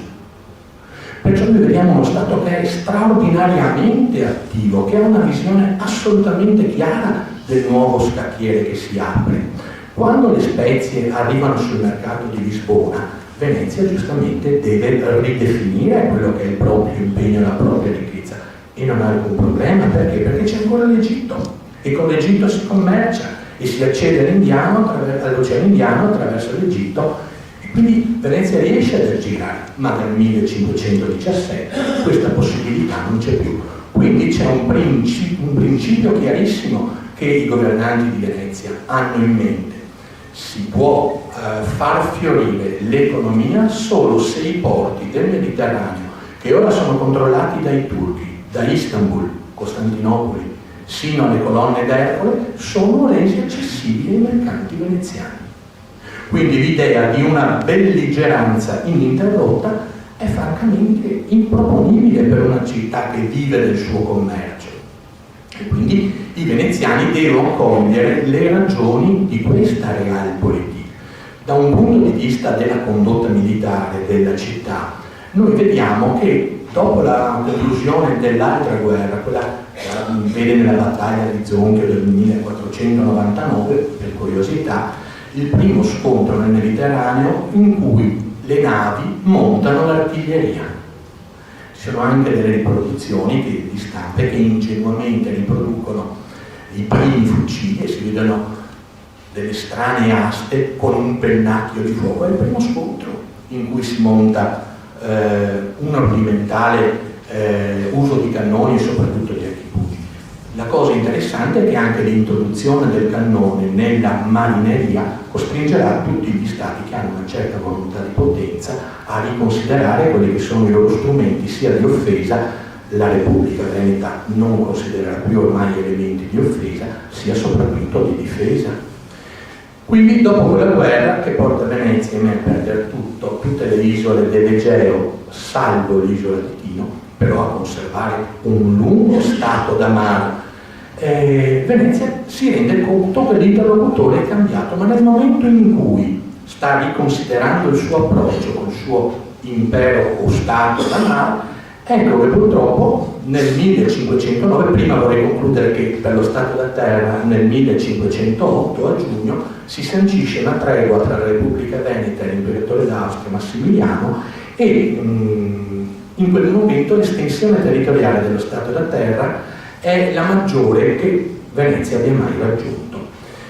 È molto interessante perché pochi mesi prima c'era stata la battaglia di Liu, vi dicevo, nell'Oceano Indiano, e i veneziani avevano sentore di questa loro grandezza, e a me piace citare un'iscrizione, tra l'altro in una lingua italiana veneta, che potete tutti trovare in fondamenta dell'abbazia, dove c'è il grandissimo arco gotico, tardo gotico di Santa Maria Valverde. La cosa interessante qual è? Che dice del 1500, io leggo ogni mattina quando esco da casa, del 1505 furono principiate queste case, cioè delle abitazioni, a laude de Dio e della Vergine Maria e de Missier Leonardo Loredano, e la cosa più interessante è et de tutto il suo glorioso stato, che Dio felice lo conservi. 1505. Dio l'avrebbe ascoltato fino al 1509, anzi fino all'8, periodo della massima espansione. Poi ovviamente scatta una ridefinizione globale. Gli anni che vanno dal 1509 al 1516, pace di Noyon, voi sapete che sono anni per Venezia durissima, per le scorrerie degli spagnoli qui a Mestre che la incendiano. Venezia deve salvarsi prima di tutto, non può dedicare l'attenzione che richiede anche lo stato da mare. La situazione è sempre molto fluida. Venezia, con una capacità diplomatica, riesce a gestirsi in una situazione internazionale che è difficilissima, e alla fine arriva al 1529 con la ratifica nel 1530 della pace di Bologna, con una pace che le restituisce per intero quello che era lo stato da terra, ovviamente esclusi i porti delle Puglie, che sono riandati al cosiddetto legittimo proprietario, escluse le Saline di Cervi, esclusa Ravenna, esclusa Rimini e tutti quegli stati che sono entrati da parte dello Stato della Chiesa. Venezia in questo periodo è stata fortunatamente non coinvolta da guerre con il tutto. La pace dura dal 1503. Venezia ha cercato di giostrarsi fra le grandi potenze europee come le conveniva, non come sarebbe stato giusto eticamente, ma come concretamente le conveniva. Dopo aver cercato di allearsi con Francesco I per evitare un pericolosissimo accerchiamento asburgico su tutto il confine europeo, Francesco I nel 1529 fa lui una pace separata. Venezia ovviamente non può contrapporsi a Carlo V e fa la pace. Gradualmente comprende che di questi due belligeranti il più capace, il più forte è Carlo V e va con Carlo V. Ma ecco che inizia un primo problema, il problema della nuova guerra veneto-turca, quella che si conclude con Prevesa. Venezia farà tesoro di questa esperienza, perché a largo di Prevesa la flotta di una Lega Santa, sono tutte sante, si trova in grande superiorità numerica. Quindi tutti si aspettano che vinca facile, 2-0, e invece viene sconfitta.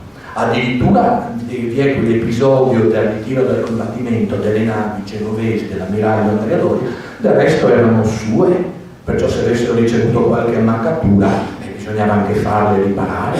Fatto sta che Venezia ne esce scornata quando si dice nel 1571, anzi 72, Venezia si ritira dalla Lega Santa. Chissà come mai. Qua con Carlo V Venezia trova unità di intenti, perché Carlo V si rende conto che è un problema avere gli ottomani alle porte e nel 1535 conquista Tunisi. Sarà una durata di poco tempo. Venezia cosa fa allora? Dice: convergono i nostri interessi e finché convergono si combatte assieme. Ma anche là, terminata la guerra, ci avrà un altro lungo periodo di tempo tranquillo. La guerra riprenderà sempre nel Mediterraneo, non per Venezia ma come una ripresa offensiva turca, nel 1565. Noi sappiamo dell'impresa del tentativo di conquista da parte dei turchi dell'isola di Malta, della resistenza eroica dell'ordine dei cavalieri di Malta guidati da Jean de la Valette, e non riesce, ma è uno scorno. A questo punto cosa accade? Che Selim, stavolta è un altro Selim l'Ubriacone. C'era tutta una rassegna di personaggi che potrebbero essere quasi rappresentativi del nostro stato odierno italiano. Comunque, Selim l'Ubriacone si è messo in testa che vuole Cipro. Lo vorrà probabilmente per rientrare dalla sconfitta. Lo vuole anche perché suo padre, che era appunto il grande Solimano, è morto combattendo durante l'assedio della città di Stiget ai confini tra Ungheria e Austria, perché voleva ripuntare su Vienna, ci aveva già provato una volta. È una situazione molto dinamica quella, e Venezia si trova impelagata in questa nuova guerra. Voi sapete tutto dell'ultimatum, ma a questo punto, poi non vi annoio più a lungo, per potervi dimostrare che lo Stato Veneto era realmente uno Stato europeo, non una piccola repubblica, vi cito soltanto alcuni dati.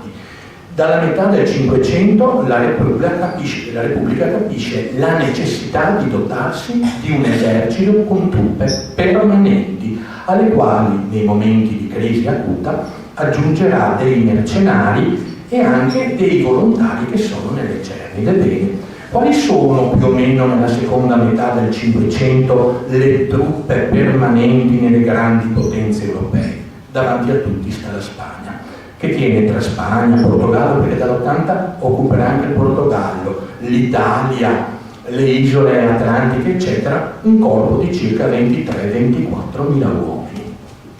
Poi facciamo riferimento alla Francia. La Francia tiene stabilmente un corpo in armi di circa 12-12.500 uomini. L'Inghilterra elisabettiana, che tutti noi conosciamo, tiene un corpo stabile di circa, dai dati che possediamo, di circa 2.000 soldati permanenti. La piccola Repubblica di Venezia, in crisi, cadente e piangente, ne tiene dapprima in armi un corpo stabile tra 9 e 10.000. È lontana dalla Spagna, certamente, Spagna di Carlo V e di Filippo II. Direi però che si avvicina molto ad un altro Stato, che è quello del Regno di Francia, che per dimensioni non è paragonabile alle nostre repubbliche, circa 10.000 uomini. Però un dato di fatto è che proprio nella crisi di Cipro Venezia riuscirà a mantenere sotto le armi qualcosa come quasi 34.000 uomini per anni. Per dirvi, pochi anni prima Cosimo I, per conquistare Siena, ne aveva arruolati 8.000. Quindi questo vi dà l'esatta dimensione di come la nostra città sappia ridefinire il proprio ruolo alla luce delle mutate evidenze storiche che nel Cinquecento ci sono state. Grazie per la pazienza che avete. Intervista in musica. Prima dell'aperitivo, una chiacchierata con i protagonisti della nostra scena musicale.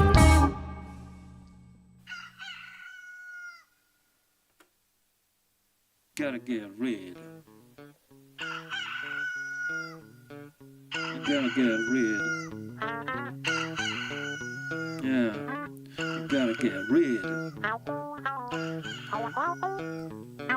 You gotta get rid.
Gotta get rid.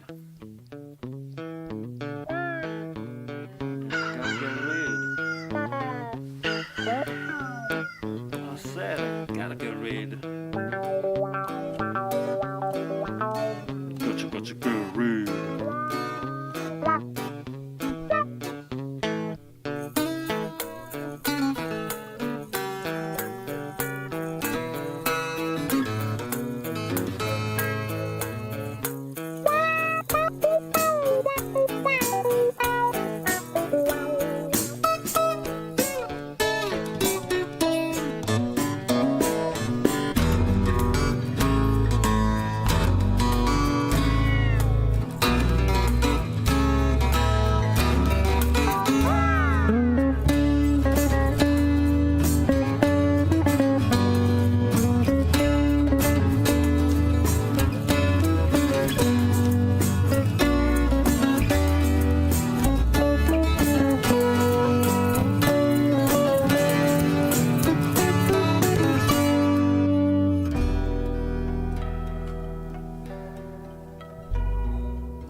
Said I gotta get rid. I will never get rid. La musica non è molto diversa dalla vita, come nel vissuto. Ci sono attimi di felicità, incertezza, serenità, angoscia, mistero, dubbio, relax, demoni, imprevisti. Ecco, mentre tutto è calmo e si sta gustando una situazione ideale, può capitare qualcosa che cambia tutto in pochi istanti. Non l'avevamo previsto. È così che immagino la musica. Bene, ben ritrovati ai nostri ascoltatori e anche a chi ci sta guardando sul web, sulla nostra pagina Facebook e nel nostro sito internet Veneto 1. Benvenuti da Roberta Ghizzo e diamo il benvenuto anche caloroso a Tolo Marton. Buongiorno. Buongiorno, grazie dell'ospitalità. Fa molto piacere essere a Radio Veneto 1. E a noi fa molto piacere averti qui in studio, siamo anche emozionati e... Io di più. Vabbè, faremo a gara dopo, insomma. Beh, io sono contenta di inaugurare questo spazio in musica proprio assieme a Tolo Marton. Tolo, che poi, insomma, sei un po' un inauguratore degli spazi di Radio Veneto 1. 4 anni fa, ben 4 anni fa, avevi inaugurato Garage Music, le nuovissime stagioni, e poi oggi in questo spazio di intervista in musica alla sera prima dell'aperitivo. Non ci facciamo mancare niente qui a Radio Veneto 1. Oggi tutta un'altra storia, tutta un'altra cosa. Sono passati 4 anni e adesso sentiamo che cosa c'è in questo disco. Ecco, infatti le parole che ho letto all'inizio sono tratte aprendo il disco My Cup of Music, questo nuovo lavoro di Tolo Marton che ha scelto anche Radio Veneto 1 proprio per presentarlo. Però avete ascoltato il primo brano I Gonna Get Rid in sottofondo, cioè avete ascoltato e avete visto anche online delle immagini scelte proprio tra le immagini che ci ha inviato Tolo per raccontare un po' questa sua carriera, perché è davvero davvero enorme, è davvero grande. I Gonna Get Rid e My Cup of Music. Intanto comincerei da questa tazza di musica che ci presenta quest'oggi, da dove arriva questo nome e come mai? Perché la tazza di musica è la tazza di musica con cui io mi sento in questo momento, in questo periodo, a mio agio. È un po' una parafrasi di my It's not my cup of tea in inglese, quando dicono, per dire non è il mio forte, non è il mio genere, ma in senso lato nella vita, no? Quando ti dicono hai visto quel film di Panettone di quest'anno? E io dico no, guarda, non è il mio genere. Di non è roba mia, come diciamo sì, qua invece. Non so che mi piace un granché. E questo è My Cup of Music, vuol dire questo, cioè è la musica con cui mi sento a mio agio, mi sento bene in questo momento. E questa Cup of Music è divisa anche in 3 sezioni: Fantasy Cup, Sentimental Cup and Mysterious Cup. La diciamo tutta all'inglese. Yes. Queste 3 animi, queste 3 sensibilità di Tolo Marton che ha voluto esprimere in questo album. Sì, bisogna dire che è un disco, un album, un progetto non pensato, ma che è uscito molto spontaneamente, così, in questi ultimi, devo dire, 15 anni sì, ma forse anche da prima. Queste melodie, questi temi mi sono venuti fuori nei momenti in cui non pensavo a niente, magari con la chitarra in mano, così magari pensavo a oggi cosa devo fare, se devo ricordare, e intanto le dita si appoggiavano in qualche punto della tastiera e suonavano da sole, cose molto lente, e poi dicevo però questa musica che stavo sentendo, perché la stavo ascoltando, non la stavo suonando, la stavo ascoltando anch'io, ma forse mi devo ricordare di questo pezzettino, e così mi registravo dei piccoli momenti di queste musiche, ripeto, che sono venute fuori in tanti anni, per poi riascoltarle chissà in futuro. insomma, non l'avevamo previsto, è così che immagino la musica, l'hai proprio scritto ed è così che è nato tutto. Sì, la previsione, non bisogna mai prevedere troppo le cose, come anche nella vita, quindi la vita e la musica, ho fatto questo parallelo volutamente perché sono molto simili, anzi sono uguali, ognuno col proprio suono, il proprio linguaggio, però alla fine è la stessa cosa. Noi andiamo ora ad ascoltare un brano, quello che un po' ha colpito me, perché insomma posso anche fare questa cosa, posso scegliere, e quindi Vendo musica, Tolo Marton. Vendo musica in città, vendo musica in città, certe note sono appena nate, altre me le portano le fate. Vendo musica in città, vendo la musica in città, se chiudete gli occhi la vedrete, if you close your eyes you're gonna see her. I found this guitar at Mercatino, and I always keep her close to me vicino. Selling music in the city, selling music in the city. Price is small, it's just a smile. Price is small, it's only a smile. Vendo musica in città, selling music into town. I got my guitar at Mercatino, I always keep her close to me vicino. She can imitate on violoncello. If you want to, I'll make her sound like a violino. And by the way, Il mio luttaio dice che io sono un poco matto, ma lui non sa che io con lei ho stipulato un certo patto. Noi ci siamo accordati.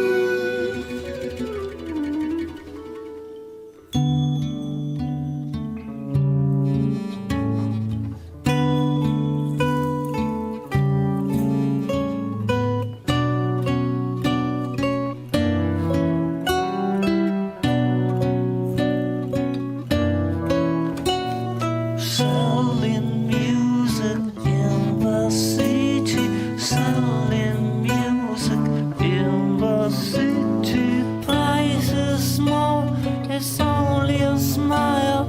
Price is small, it's only a smile. Musica per un sorriso, me lo dico per inciso. si può anche fischiettare.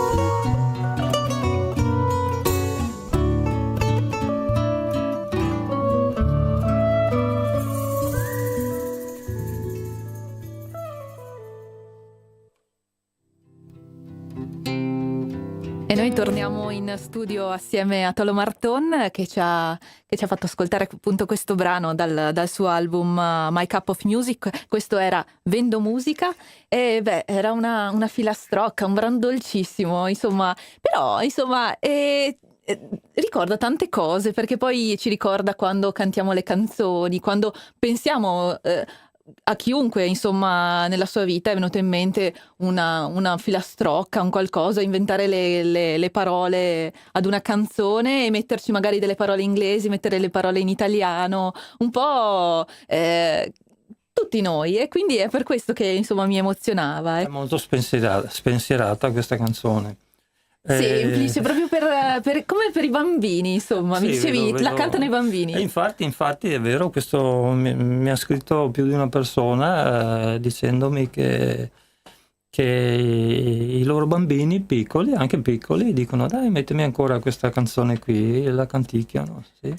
A me fa piacere. Questa è nata in un sogno, come spesso succede, perché si sogna anche musica, e mi ricordo che ho sognato una persona con un carrettino che cantava vedo musica. Aspetta, facciamo vedere ai nostri ascoltatori. Forse è questa persona qui che è sì, disegnata quella lì. qui nell'album. Tra l'altro questo disegno è stato realizzato da Barbara Badetti, che poi ha realizzato anche tutto il progetto della copertina, che è una bravissima pittrice, e anche a lei è venuto in mente, sentendo questa canzone, le è venuto in mente un'immagine di questo genere, quindi vedi, tutto torna, no?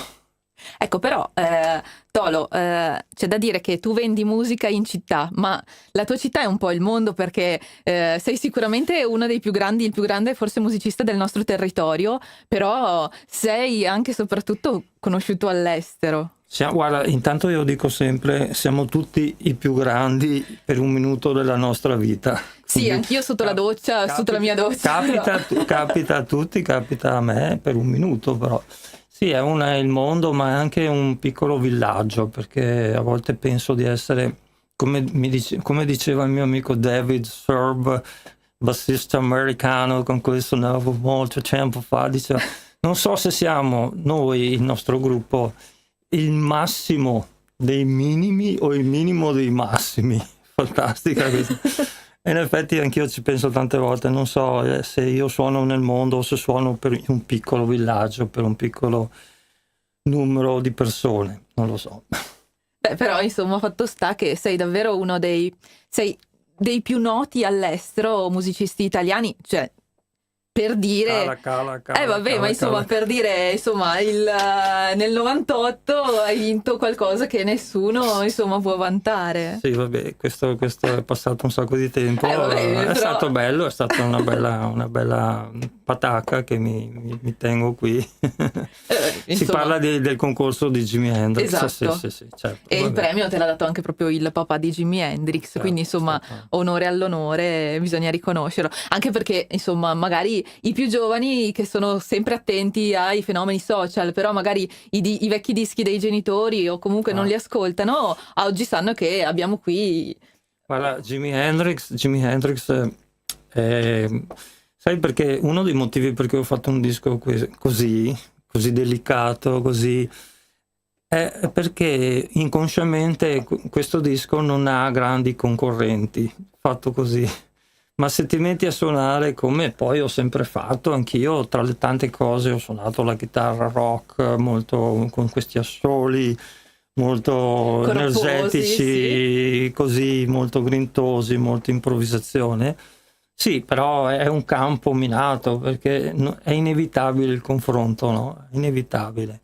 Poi c'è chi ti dice che sei bravo, c'è chi ti dice che fai schifo e che così, ma questo invece è un disco che è mio, personale, è molto sincero, mi sono messo a nudo, non c'è Hendrix, non c'è rock, non c'è blues, non ci sono assoli o quasi niente, c'è solo musica che mi è sgorgata da dentro, che arriva dalla mia fanciullezza e da tante cose, dai film, da queste cose. Ecco, dopo torneremo al discorso film, perché ascoltando anche il prossimo brano forse delle atmosfere le possiamo ritrovare, e non sono solo delle atmosfere musicali, ma sono anche proprio delle atmosfere visive. Forse chiudendo gli occhi possiamo immaginarci qualche scena.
Beh, è difficile sfumare le canzoni di Tolo Marton, questi brani, perché avresti voglia di chiudere gli occhi, anche io qui in studio avrei voglia di chiudere gli occhi e insomma rilassarmi e immaginare, proprio perché queste canzoni nascono un po' come colonne sonore, e non ci sono tantissime parole pronunciate, ma le immagini sono lasciate alla musica. È nato proprio così il progetto? Sì, avevo in mente da tanto tempo di realizzare un disco di brani solo strumentali e niente, l'ho fatto, è stato fatto anche questo. Musica da film, un po', sì, certo. Il disco si doveva chiamare Music for Movies all'inizio, poi perché tanti brani sono un po' evocativi. Tante persone mi dicono che ascoltando questo disco si fanno un loro film, si immaginano dei panorami, delle situazioni, dei paesaggi, ma poi anche si ricordano di esperienze vissute loro ascoltando questa musica.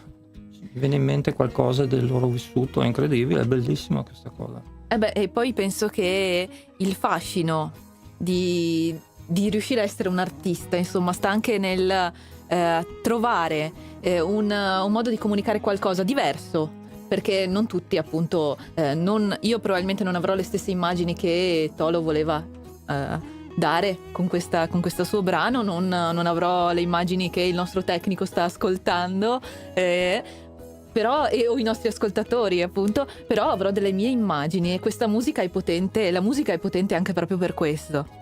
La cosa bella della musica è che provoca in ognuno di noi delle cose simili, nel senso che si possono mettere nello stesso contenitore, ma ognuno ha la sua personale, che sia un ricordo o un momento molto importante della propria vita vissuto.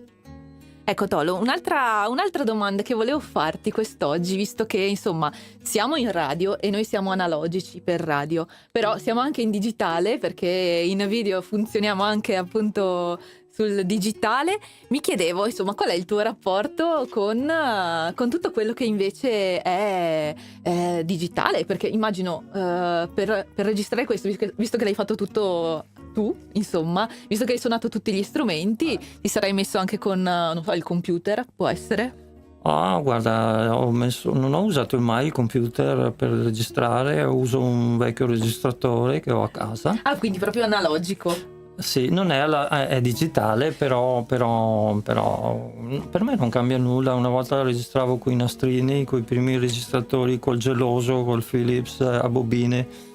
Cioè, l'approccio è sempre lo stesso, ovviamente la tecnologia va avanti e io non sono molto tecnologico, però cerco di sfruttare al massimo lo strumento che ho a disposizione, che sia un registratore o che sia anche una chitarra classica, acustica, elettrica.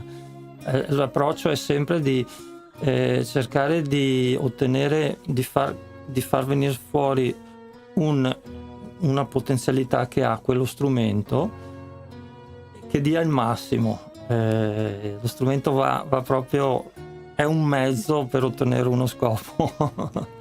E con quest'album tu hai voluto tirare fuori delle emozioni, tirare fuori delle immagini, dei racconti senza raccontare.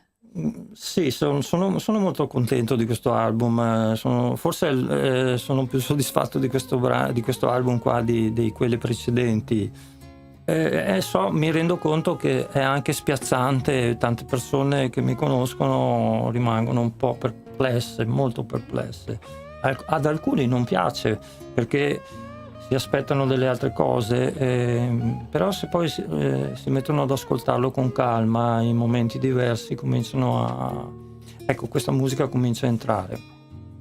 Tornando sempre sul discorso digitale, visto che appunto noi siamo in internet, Tolo, tu magari ti rivedrai questa sera su Facebook, su YouTube, ma Tolo, quando vai online, cosa vai in cerca? Vai in cerca anche di ispirazione, vai in cerca di paesaggi, vai in cerca di fotografie, contatti, recensioni?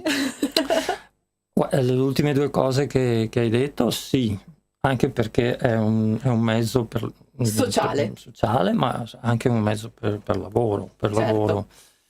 Ma anche vado a scoprire su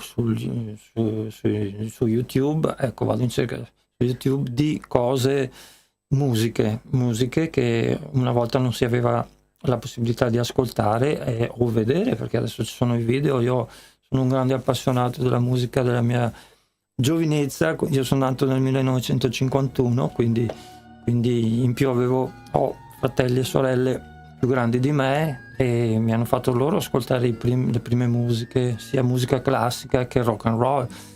Quindi vado anche a vedermi dei vecchi video di rock and roll, anche poco famosi, è una grande soddisfazione, oppure musiche nuove. Non sente più. Come non senti più? Ok. Così, no, È finita forse il brano, ecco. Sì, mi sembrava che la mia voce stesse progressivamente, ma sono io. No, è il bello della diretta, poi dai Tolo. Sì, poi ci sono i Facebook, eccetera, eccetera, ma è diventato, secondo me i social networks, se sono usati con discrezione, anche con un po' di buon senso, sì, si può instaurare dei contatti, delle conversazioni interessanti, eccetera, eccetera. Ecco, il mondo è vario. E una bella scoperta che hai fatto sui social di recente, su YouTube, o che sei andato a vederti con gioia, possiamo, non so, c'è qualcosa che ti viene in mente? Non mi viene in mente niente adesso. Siamo un po' impallati tutti e due. Non mi viene in mente niente adesso, scusatemi. Vabbè, non c'è problema. Direi di concludere un po' quest'oggi con gli appuntamenti di Tolo per quest'estate. Sta cominciando l'estate ed è il momento più bello per tutti i concerti che ci sono, soprattutto in zona, speriamo. Ci tengo a annunciare queste serate, le prime qui nelle nostre zone. C'è Vascon, festa d'estate per prima, che sarà il 24 di giugno ed è una seratona, ed è il 30° anniversario della festa, siamo tutti di Treviso, è dedicata, quella sera del 24 giugno è dedicata ai trevigiani. Ovviamente sarebbe bello che ce ne fossero di più, musicisti di più, ma i tempi sono quelli che sono, per cui abbiamo 4 gruppi di Treviso. C'è Radio Fiera, c'è Giorgio Barbarotta, c'è Giulio Casale, esatto, e ci sono io. Esatto. E poi è una formazione, quella di Giulio Casale, che sono, tra virgolette, gli extra, ma non si possono chiamare extra da quello che avevo sentito, però c'è Tolo Marton e quindi che questo si può chiamare Tolo Marton.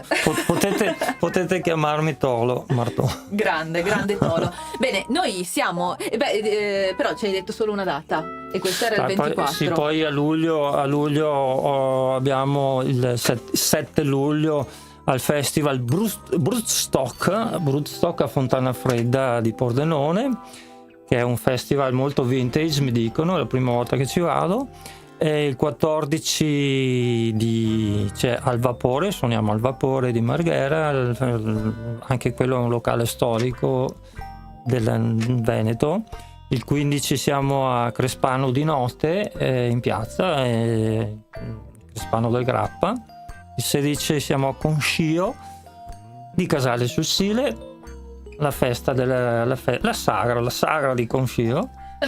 E poi a Valdagno il mini festival blues in provincia di Vicenza il giorno 19. E poi se volete andare su www.tolomarton.com trovate tutte le date. Sì, perché appunto prima abbiamo parlato di digitale, ma anche Tolo c'è la pagina Facebook, c'è il sito internet, ci sono tutti i riferimenti E poi posso dire, questo disco potete anche questo trovarlo da qualche parte, certo. Nei negozi non tanto, ma no, ce n'è un negozio a Treviso che è il Mezzoforte a Treviso, e altrimenti lo trovate anche basta scrivere un messaggio sul sito mio www.tolomarton.com, lo trovate anche su Spotify. Ah, ecco, si vedi trova che- anche come si dice? In digitale. In digitale, sì. Certo. Bene, andiamo con l'ultimo brano che ascoltiamo in toto questa sera, Mero Mero. Da dove nasce questo titolo? Ce lo racconti? Mero Mero, anche questo è nato da un sogno, guarda caso. Io ho fatto tanti brani anche al Pine Valley, che è un brano mio vecchio che è sempre stato molto gradito. È lo stesso Mero Mero, è nato da un sogno tanti anni fa, lo cantava mia figlia quando era bambina. Quindi il titolo nasce da un ricordo, insomma, affettivo, quello della tua Certo, bimba che... Infatti Sentimental Cup, che è la parte centrale, è quella un po' della famiglia e sentimentale. Bene, siamo in conclusione. Io ringrazio davvero Tolo Marton che ha presentato qui My Cup of Music, grazie. Andiamo ad ascoltare ora Mero Mero. Ok.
Intervista in musica. Prima dell'aperitivo, una chiacchierata con i protagonisti della nostra scena musicale.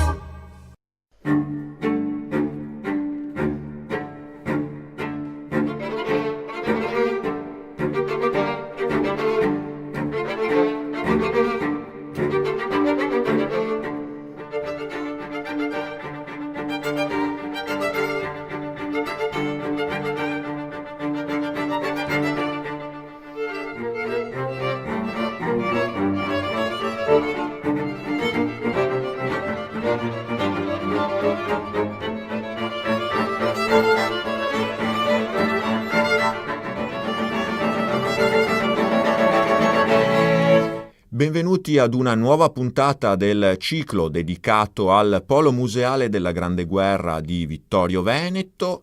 Con noi la direttrice del Museo della Battaglia, l'architetto Maria Cristina Scalet. Di cosa parleremo oggi?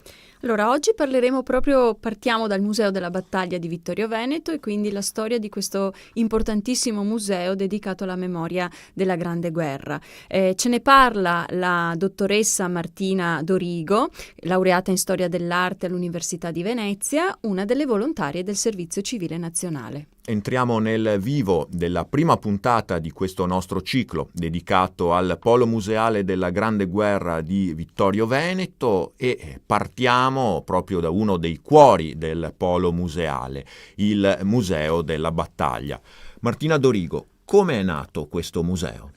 Allora, noi oggi vediamo il museo in una veste nuova e rinnovata, ma la sua storia è molto più lunga. Il museo è stato inaugurato nel novembre del 38, ma per capirne veramente l'origine dobbiamo ritornare ancora più indietro ai tempi della guerra e far riferimento a una figura importante, quella di Luigi Marson, che ne è stato poi il fondatore. Luigi Marson era un ragazzo vittoriese, un ragazzo del 99, che negli anni della guerra studiava al liceo a Belluno. Nel 17 si arruola come volontario tra i granatieri di Sardegna e combatte subito a Zenzon di Piave. Nel 18 vive dei mesi in trincea a Caposile. E questa fu un'esperienza che sicuramente lo segnò moltissimo, perché visse la guerra in prima linea, in trincea, quindi una guerra di posizione, logorante, anche da un punto di vista soprattutto personale e psicologico. È in quegli anni, in quei giorni, che Marson raccoglie dalle mani di un soldato ungherese morto un rosario che questo soldato stringeva tra le mani. E questo oggetto, che non è un oggetto bellico, ma è un oggetto personale, è stato il cimelio, diciamo, che ha dato origine poi alla sua importante raccolta di oggetti. Infatti, alla fine della guerra, Marson si iscriverà all'università a scienze naturali e lavorerà poi nella ditta del padre. Negli anni però continuerà a coltivare questa sua passione di raccolta di cimeli della guerra, ottenendo anche delle autorizzazioni ufficiali della pubblica sicurezza e della prefettura di Treviso a raccogliere cimeli ed oggetti legati alla guerra. E in effetti questo primo oggetto, questo rosario, in qualche modo caratterizzerà poi anche lo sviluppo della collezione, perché dicevamo non è un oggetto propriamente bellico, un'arma o simile, che sarà proprio poi uno degli aspetti della collezione messa insieme da Luigi Marson. Esatto, sarà un aspetto distintivo della collezione di Luigi Marson e in realtà poi anche del Museo della Battaglia, soprattutto come oggi nella sua veste rinnovata. La collezione di Luigi Marson ha proprio questa caratteristica di inglobare armi, divise, ma anche oggetti che si rifanno a una guerra vista da un punto di vista più personale e intimistico, quindi il rosario ne è l'oggetto forse più rappresentativo, ma anche Marson raccolse numerose lettere e diari personali che ci danno quindi una testimonianza diretta dei sentimenti e dei momenti privati vissuti dai soldati in trincea. E tra l'altro il nome di Marson è tuttora legato al Museo della Battaglia. Sì, perché tutt'oggi il nipote dell'allora Luigi Marson, oggi l'ingegner Luigi Marson, che porta lo stesso nome del nonno, è presidente onorario del museo. Abbiamo detto il Museo della Battaglia, fondato nel 1938, ma naturalmente il museo attuale non è più quello di allora, è cambiato in questi decenni. Esatto, il museo oggi è un museo nuovissimo perché è stato inaugurato nel 2014, sempre nella loggia della comunità di Ceneda, la sede rimane la stessa, però in una veste totalmente nuova. Il museo era nato ed era stato aperto nel 1938, nel 2012 poi è stato chiuso proprio per una ristrutturazione e appunto un rinnovamento delle sale, degli ambienti espositivi, grazie a un importante finanziamento europeo e regionale che hanno permesso la nuova sistemazione. Il museo oggi è un museo molto moderno, contemporaneo che diciamo invita a una visita interattiva e ha la caratteristica di essere particolarmente immersivo. Ho detto che è un museo molto moderno perché all'interno del percorso espositivo ci sono supporti audiovisivi, quindi video da poter vedere e ascoltare. È un museo interattivo perché ci sono proprio dei cassetti da aprire, da scoprire con cimeli, lettere, oggetti, fotografie da poter guardare e approfondire. La sistemazione e la distribuzione delle sale è totalmente nuova. Il museo è oggi organizzato in tre piani. Al piano terra si è voluto riprodurre l'ambiente della trincea. La trincea è forse il simbolo della prima guerra mondiale, quindi una guerra di posizione, e la riproduzione di questo ambiente è stata fatta anche da un punto di vista molto sensoriale. Quindi si entra in un ambiente buio con delle pareti alte che cercano di riprodurre chiaramente quelle della trincea. Anche il pavimento è sconnesso come doveva essere quella della trincea, e si sentono i rumori che sentivano anche i soldati in quei luoghi, quindi gli aerei che passano, le bombe, lo scoppio delle bombe che vengono lanciate. Quindi davvero un'esperienza multisensoriale. Poi invece, questo dicevamo al primo livello, poi si sale al primo piano, dove una sala è dedicata alla storia, all'origine del museo. Quindi si è voluto riprodurre l'armeria di Marson, dove sono sistemate appunto una parte delle armi che inizialmente trovavano spazio nell'abitazione di Marson e poi nel museo, e è una raccolta veramente ricca perché ci sono le armi in dotazione all'esercito austro-ungarico, quelle in dotazione al Regio Esercito Italiano e anche agli altri eserciti belligeranti, armi bianche, quindi pugnali, baionette, ma anche armi da fuoco, quindi fucili, le pistole semiautomatiche piuttosto che i revolver. Nell'altra sala, che è ospitata al primo piano, si è voluto, diciamo, ricostruire degli ambienti che riguardassero l'anno dell'occupazione. E questo è forse uno degli aspetti più importanti del museo, perché questo piano è un piano dedicato al ricordo di un anno difficile, dell'anno della fame, visto proprio dal punto di vista della popolazione civile. Quindi all'interno di queste sale, attraverso principalmente i documenti audiovisivi e i documenti cartacei, si ripropongono le tematiche legate a quell'anno difficile, quindi la fame, le requisizioni, le difficoltà anche di comunicazione che c'era a Vittorio Veneto, perché arrivano i tedeschi e quindi anche i documenti nella doppia lingua testimoniano questa difficoltà anche semplicemente di comunicazione a volte. Quindi ecco, poi parleremo anche di questo aspetto nel corso del proseguo. Davvero tanto da vedere in questo museo. Sì, tanto, anche perché poi oltre al primo piano c'è un secondo piano in cui si è voluto conservare l'aspetto del museo originario. Ossia, il museo è nato appunto nel 1938, in un momento anche importante di propaganda, diciamo, fascista molto forte, quindi era nato in un momento storico in cui il mito della Grande Guerra era particolarmente sentito. E si è voluto nelle sale del secondo piano conservare l'allestimento originario, quindi le bacheche originarie e anche l'aspetto che aveva il museo alle origini.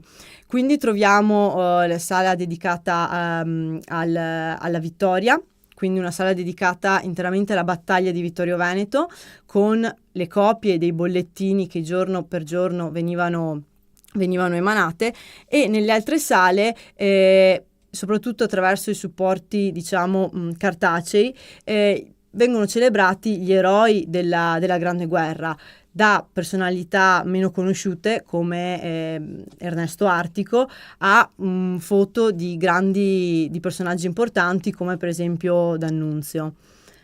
Sempre al secondo piano importante è l'aula civica, che nel nuovo allestimento è stata, diciamo, spogliata della funzione museale e è ritornata un po' alla sua funzione originaria. È un'aula che un tempo ospitava insomma, nelle origini il consiglio della comunità di Ceneda, e che oggi è riservata a incontri, convegni o conferenze.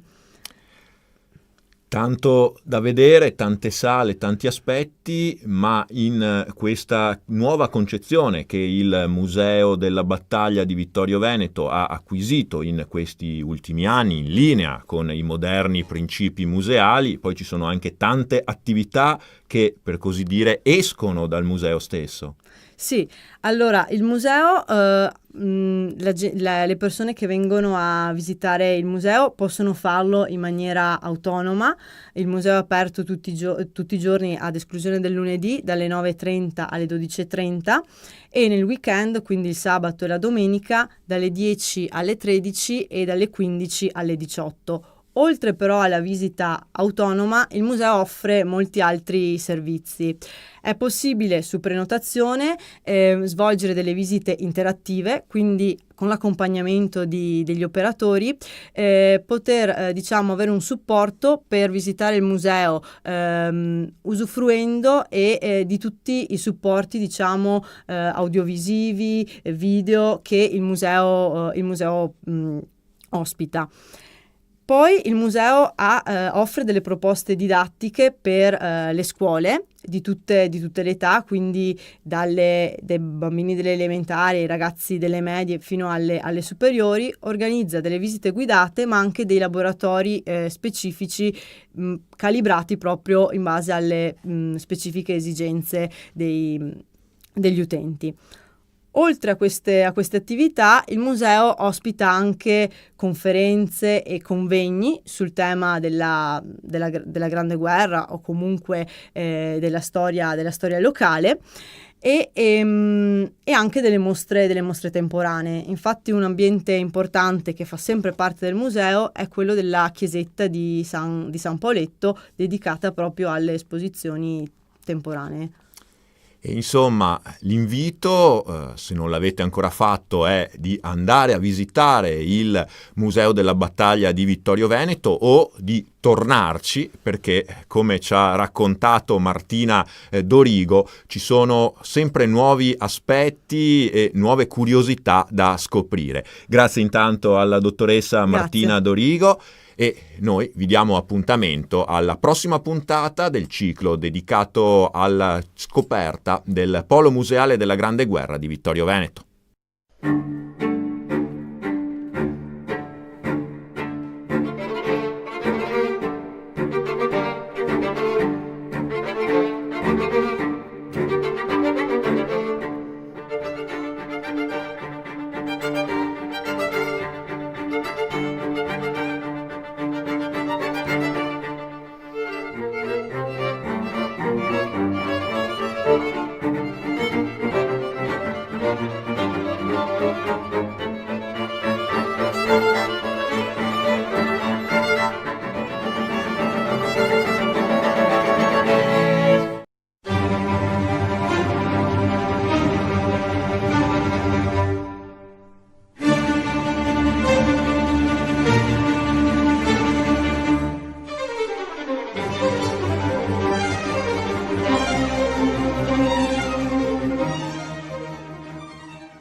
Bentrovati cari amici amanti della cultura.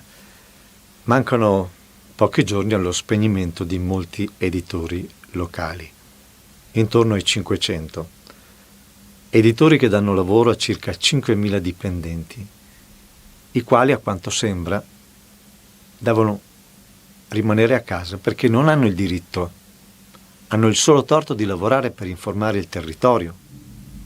È incredibile che in uno Stato fondato sul lavoro, con il popolo sovrano, come detta l'articolo 1 della Costituzione, venga negato il lavoro a chi svolge la propria attività per informare il popolo sovrano, che a quanto pare non ha il diritto di scegliere da quale organo di informazione del territorio deve essere informato. In virtù di quale principio costituzionale del pluralismo dell'informazione? A quanto pare anche l'articolo 21 della Costituzione o è stato abrogato o viene violato. Sarà certo d'aiuto l'ingresso in REA, nella nostra associazione in qualità di consulente economico e giuridico, del professor Antonino Galloni, che si è unito a noi nella difesa delle emittenti locali e della libertà di informazione per il bene della democrazia del nostro Paese, fondata su una Repubblica costituzionale. Se qualcuno avesse piacere di contribuire a difendere il nostro lavoro svolto in questi decenni per creare l'informazione, la cultura dell'informazione al territorio, la Costituzione e la democrazia, può ancora firmare la petizione lanciata dall'AREA, l'Associazione delle emittenti televisive e radiofoniche locali dei paesi dell'Unione Europea, per salvare le nostre radio e televisioni locali. www.reasat.eu. Arrivate subito. E passiamo ora alla nostra terza pagina. Siamo all'Auditorium Mario del Monaco della città di Villorba, municipalità sensibile come poco alla cultura, che comunque ci ha permesso, anche in assenza di pubblico, di realizzare, come da 7 anni a questa parte, i concerti d'inverno. E ospiti per questa nostra produzione uno splendido quintetto d'archi con pianoforte, il Giorgione, composto da Silvia Tessari, appunto al pianoforte, Miriam Daldon primo violino, Mattia Tonon secondo violino, Luca Volpato alla viola e Andrea Bellato al violoncello. Saranno interpreti di un programma superlativo. Inizieranno con Luigi Boccherini, se non il primo ad essere considerato virtuoso del violoncello, di certo tra i primi che la storia della musica ricordi, anche per la sua geniale opera innovatrice della tecnica di questo prestigioso strumento. È lo storico componente della prima formazione in quartetto mai conosciuta: Nardini e Manfredi, violinisti, Cambini, violista, e Boccherini, il quale è anche ben noto per essere il creatore del primo quintetto in versione moderna. Un mito considerato l'ultimo erede del Settecento strumentale italiano e il vero precursore di quello che è poi divenuto il romanticismo. Se ci è permesso un sorriso, di lui permane un dilemma. È stato il grande lucchese di Spagna o il grande spagnolo di Lucca? Giusto appunto per sorridere e dare il senso dell'immensità di questo nostro grande musicista. Ebbene, di Boccherini ascolteremo il quintetto numero 12 in Do maggiore per pianoforte e archi, opera 57 numero 6 G418, nei tempi allegretto, un poco presto, marcia lento, utilizza la marcia notturna delle strade di Madrid, dal quinto movimento del quintetto opera 30 numero 6 G324, e polonaise allegretto. A seguire la poesia in musica di Robert Schumann, forse il primo compositore a favorire una concezione rivoluzionaria, quella di portare la musica per pianoforte e archi in una simbiosi mai prima riscontrata, se non per i soli archi. Nel quintetto opera 44 si inizia a percepire un'idea della scrittura, se si può dire sinfonica, con intonazione più alta, oseremmo dire volta a quel idealismo romantico sviluppato bene poi da Brahms. Ascoltiamo quindi di Robert Schumann il quintetto in Mi bemolle maggiore per pianoforte e archi, opera 44, nei tempi allegro brillante, in modo d'una marcia, un poco largamente Mi bemolle maggiore, agitato in Fa maggiore, scherzo molto vivace trio primo et secondo in Mi bemolle maggiore, allegro ma non troppo in Do minore, Mi bemolle maggiore.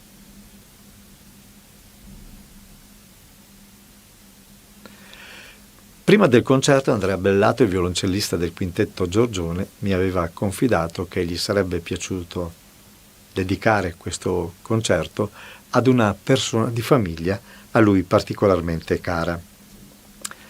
Ascoltando il quintetto durante la registrazione mi ha colpito la bellezza del primo tempo, l'allegro brillante, un delicato susseguirsi di alternanze e al tempo stesso una dinamica che mi ha fatto pensare agli umori cangianti dello scorrere della vita. A mio modesto modo di vedere, ideale per un tenero, discreto pensiero fatto in musica ad una persona cara e sempre e comunque presente. Credo che a noi tutti faccia piacere fermarsi un attimo e volgere un importante pensiero a chi abbiamo amato e continuiamo ad amare. La cultura deve servire anche a questo, ebbene, dal quintetto in Mi bemolle maggiore per pianoforte e archi opera 44 di Robert Schumann, l'allegro brillante come bis, dedicato a chi noi sappiamo. Buon ascolto e a dopo.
Credo sia stata una bella serata, meravigliosa, non bella, musica stupenda. Robert Schumann, Luigi Boccherini ci hanno accompagnato in un sogno fatto in musica. Bene, grazie.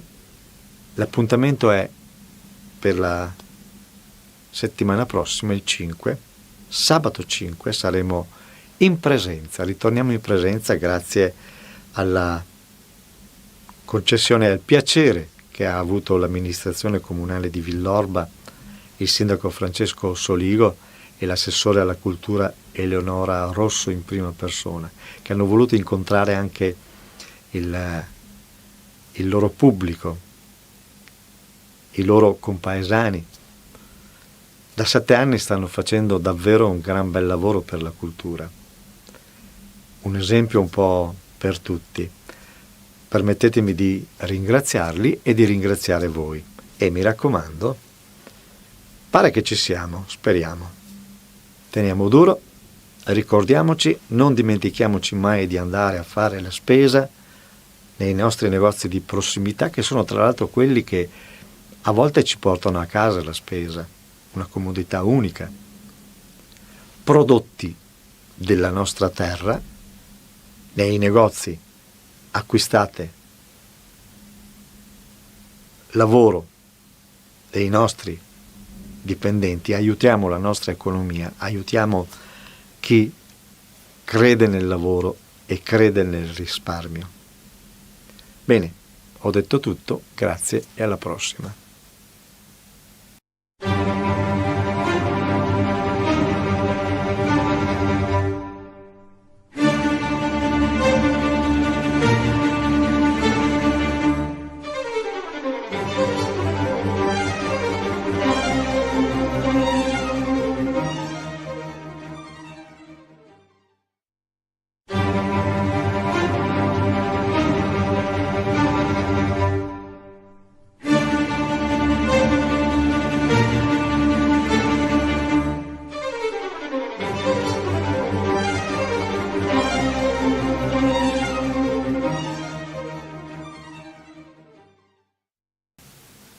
Bentrovati cari amici con la nostra e vostra terza pagina, come dico sempre, del Zeviro in formato audio e video della cultura. Credo di averne già fatto cenno. Storicamente alla cultura l'informazione stampata ha sempre riservato una posizione di rilievo, appunto la terza pagina del giornale. Tutte le testate nazionali e locali, e per dare evidenza al servizio di interesse generale dato alla cultura, hanno scelto di pubblicare questa terza pagina stampandola tutti con lo stesso carattere tipografico. Alla pagina della cultura venne riservata l'eleganza del carattere di stampa chiamato il Zeviro, peraltro ben noto anche per la sua nitidezza, un carattere appositamente creato, se non erro, nel 1600 dall'incisore Christoffel van Dyck per una famiglia di tipografi ed editori olandesi, gli Elsevier, e se non erro la loro casa editrice esiste ancora oggi. E perché mi sono detto non dotare anche le televisioni di informazione al territorio dell'eleganza e della chiarezza dell'Elzeviro, della cultura? Ecco quindi la vostra terza pagina in formato video e audio. Mi sembra quantomeno giusto, corretto dotare di una delle massime espressioni della cultura, la musica, che informa il territorio, mettere in evidenza con eleganza e chiarezza che le nostre imprese svolgono un genuino servizio di interesse generale, sostenendo anche la cultura.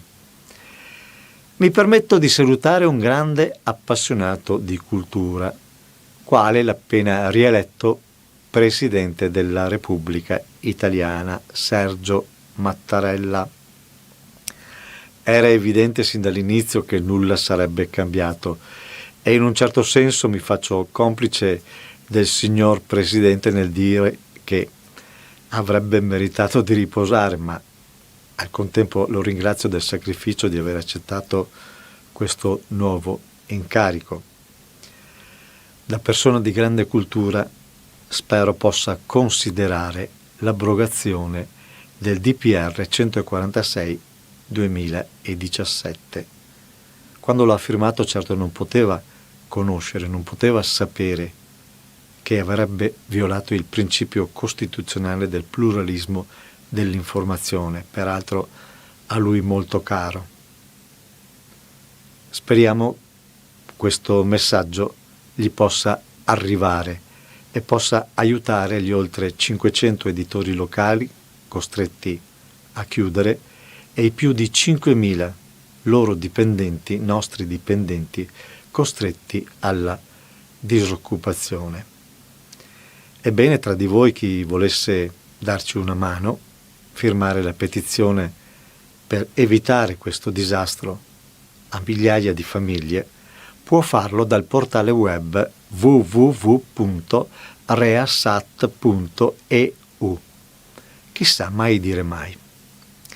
Il programma di oggi ci vede in compagnia di un duo programmato per una nuova produzione, ma purtroppo il maestro Scattolin ha avuto qualche linea di febbre nei giorni scorsi e abbiamo preferito posticiparla, dato il momento.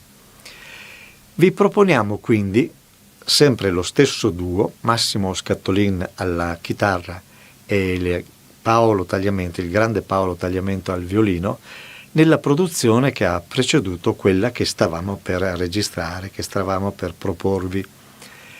La continuazione ve la faremo vedere e ascoltare a fine mese, salute permettendo ovviamente. Di questa produzione al tempo abbiamo anche fatto, era il 2019, e stampato un CD, Tour for Live Concert, primo e unico CD prodotto da Radio Veneto 1, una testimonianza che ci fa piacere. Ecco appunto il CD che avete già visto in sovraimpressione.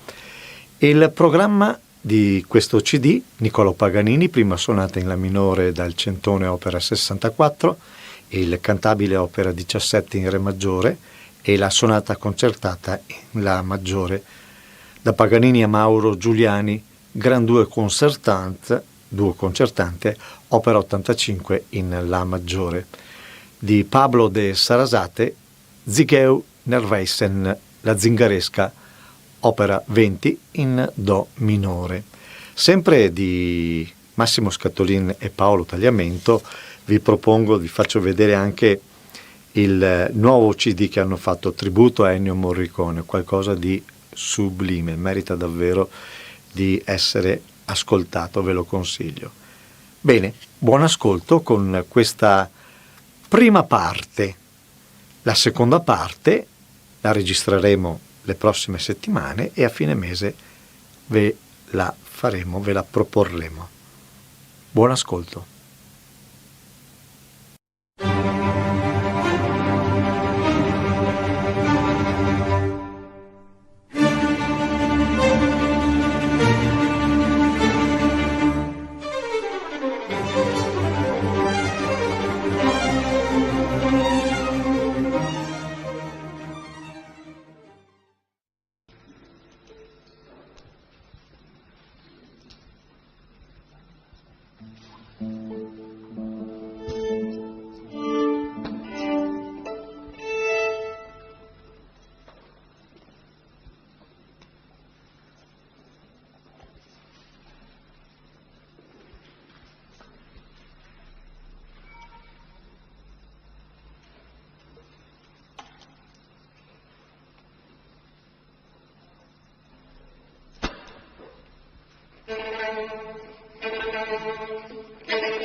giustamente il pezzo più facile alla fine, giustamente.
To for Live Concert, i contenuti di questo CD che avevamo registrato appositamente per la tournée in Australia, l'ultima che hanno effettuato prima del Covid Massimo Scattolin e Paolo Tagliamento.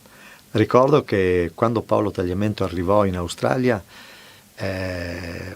mezza pagina, prima pagina d'apertura del quotidiano locale per l'arrivo di questo talento, e avete sentito, non scherza davvero, come non scherza Massimo Scattolin è uno dei più grandi chitarristi italiani e anche del mondo, fortissimo, conosciutissimo in Cina, conosciutissimo in Australia, conosciutissimo in Sud America. Credo sia stato il primo insegnante all'Università di Salisburgo, il primo insegnante di chitarra italiano all'Università di Salisburgo. Bene, ci siamo divertiti, ci divertiremo con la continuazione del concerto che avete sentito questa sera, che registreremo le prossime settimane, e vi proporremmo come nuova produzione verso la fine del mese. Grazie. Le solite raccomandazioni, mi raccomando, mi pare che tutto si stia mettendo benino, mascherina, distanziamenti, rispettare la legge a 360 gradi. La spesa, rigorosamente prodotti italiani, facciamo lavorare i nostri. Grazie e alla prossima.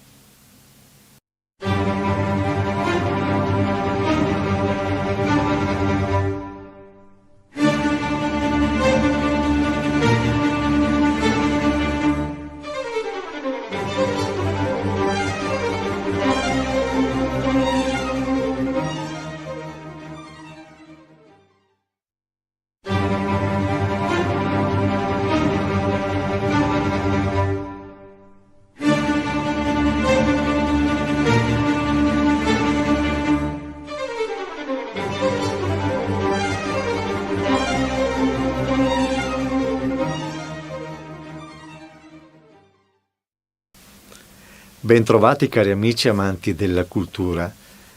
Mancano pochi giorni allo spegnimento di molti editori locali, intorno ai 500. Editori che danno lavoro a circa 5.000 dipendenti, i quali a quanto sembra devono rimanere a casa perché non hanno il diritto, hanno il solo torto di lavorare per informare il territorio. È incredibile che in uno Stato fondato sul lavoro, con il popolo sovrano, come detta l'articolo 1 della Costituzione, venga negato il lavoro a chi svolge la propria attività per informare il popolo sovrano, che a quanto pare non ha il diritto di scegliere da quale organo di informazione del territorio deve essere informato. In virtù di quale principio costituzionale del pluralismo dell'informazione? A quanto pare anche l'articolo 21 della Costituzione o è stato abrogato o viene violato. Sarà certo d'aiuto l'ingresso in REA, nella nostra associazione in qualità di consulente economico e giuridico, del professor Antonino Galloni, che si è unito a noi nella difesa delle emittenti locali e della libertà di informazione per il bene della democrazia del nostro Paese, fondata su una Repubblica costituzionale. Se qualcuno avesse piacere di contribuire a difendere il nostro lavoro svolto in questi decenni per creare l'informazione, la cultura dell'informazione al territorio, la Costituzione e la democrazia, può ancora firmare la petizione lanciata dall'AREA, l'Associazione delle emittenti televisive e radiofoniche locali dei paesi dell'Unione Europea, per salvare le nostre radio e televisioni locali. www.reasat.eu. Arrivate subito. E passiamo ora alla nostra terza pagina. Siamo all'Auditorium Mario del Monaco della città di Villorba, municipalità sensibile come poco alla cultura, che comunque ci ha permesso, anche in assenza di pubblico, di realizzare, come da 7 anni a questa parte, i concerti d'inverno. e ospiti per questa nostra produzione uno splendido quintetto d'archi con pianoforte, il Giorgione, composto da Silvia Tessari appunto al pianoforte, Miriam Daldon primo violino, Mattia Tonon secondo violino, Luca Volpato alla viola e Andrea Bellato al violoncello. Saranno interpreti di un programma superlativo. Inizieranno con Luigi Boccherini, se non il primo ad essere considerato virtuoso del violoncello, di certo tra i primi che la storia della musica ricordi, anche per la sua geniale opera innovatrice della tecnica di questo prestigioso strumento. È lo storico componente della prima formazione in quartetto mai conosciuta, Nardini e Manfredi, violinisti, Cambini, violista e Boccherini, il quale è anche ben noto per essere il creatore del primo quintetto in versione moderna. Un mito considerato l'ultimo erede del Settecento strumentale italiano e il vero precursore di quello che è poi divenuto il romanticismo. Se ci è permesso un sorriso, di lui permane un dilemma. È stato il grande lucchese di Spagna o il grande spagnolo di Lucca? Giusto appunto per sorridere e dare il senso dell'immensità di questo nostro grande musicista.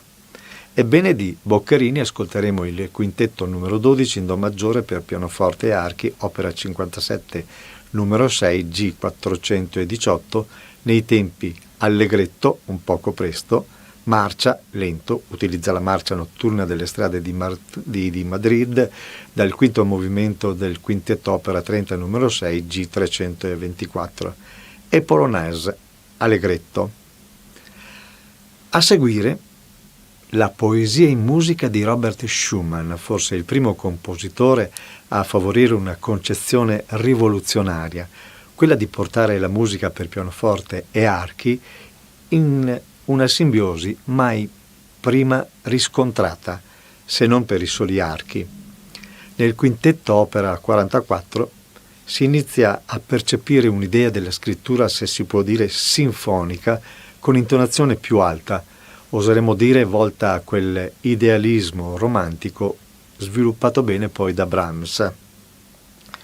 Ascoltiamo quindi di Robert Schumann il quintetto in Mi bemolle maggiore per pianoforte e archi, opera 44, nei tempi allegro brillante, in modo d'una marcia, un poco largamente Mi bemolle maggiore, agitato in Fa maggiore, scherzo molto vivace, trio primo et secondo in Mi bemolle maggiore, allegro ma non troppo in Do minore, Mi bemolle maggiore.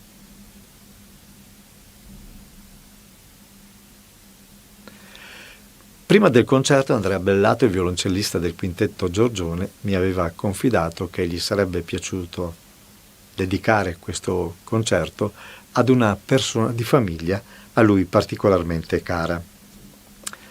Ascoltando il quintetto durante la registrazione mi ha colpito la bellezza del primo tempo, l'allegro brillante, un delicato susseguirsi di alternanze e al tempo stesso una dinamica che mi ha fatto pensare agli umori cangianti dello scorrere della vita. A mio modesto modo di vedere, ideale per un tenero, discreto pensiero fatto in musica ad una persona cara e sempre e comunque presente. Credo che a noi tutti faccia piacere fermarsi un attimo e volgere un importante pensiero a chi abbiamo amato e continuiamo ad amare. La cultura deve servire anche a questo. Ebbene, dal quintetto in Mi bemolle maggiore per pianoforte e archi, opera 44 di Robert Schumann, l'allegro brillante come bis, dedicato a chi noi sappiamo. Buon ascolto e a dopo.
Beh, credo sia stata una bella serata,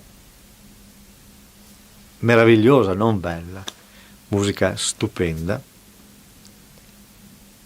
Robert Schumann, Luigi Boccherini ci hanno accompagnato in un sogno fatto in musica. Bene, grazie. L'appuntamento è per la settimana prossima, il 5.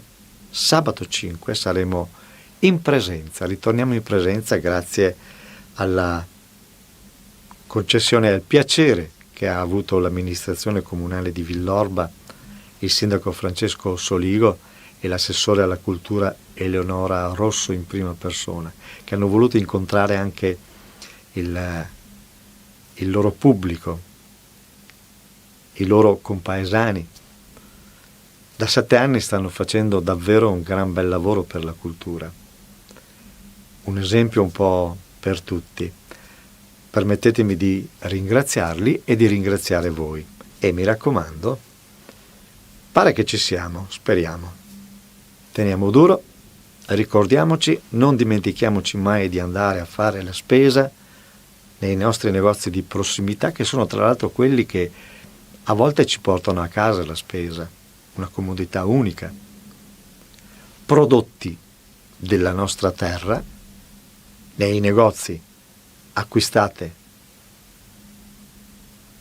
lavoro dei nostri dipendenti, aiutiamo la nostra economia, aiutiamo chi crede nel lavoro e crede nel risparmio. Bene, ho detto tutto, grazie e alla prossima.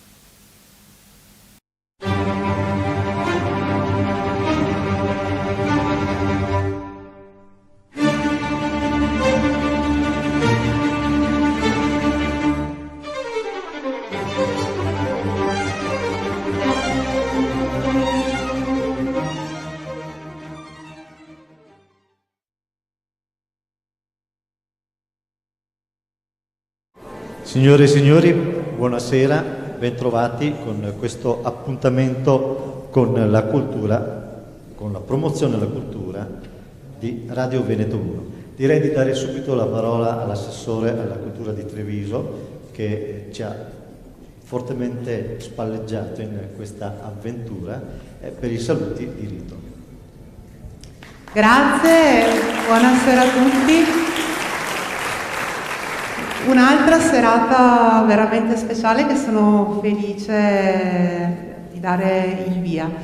Allora, io faccio un po' di ringraziamenti. In primis io volevo ringraziare Roberto Ghizzo qua a fianco a me, perché io credo che sia uno dei tesori di Treviso, perché veramente crede che Treviso sia e debba ritornare la piccola terra, questa frase che tutti avrete sentito e a cui veramente lui dà un significato.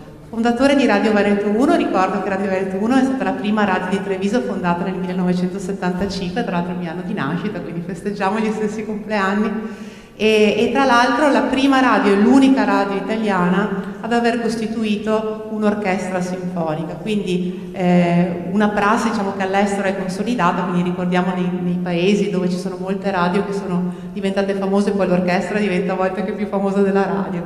Quindi una serata speciale perché poi questa orchestra è cresciuta nel tempo e pian pianino ha radunato attorno a sé, credo che si possa dire, i migliori artisti veneti che si avvicendano sul palco. Adesso poi sarà Roberto a raccontare, perché stasera avremo degli artisti molto importanti, molti artisti trevigiani, quindi è un concerto che dobbiamo sentire anche molto nostro.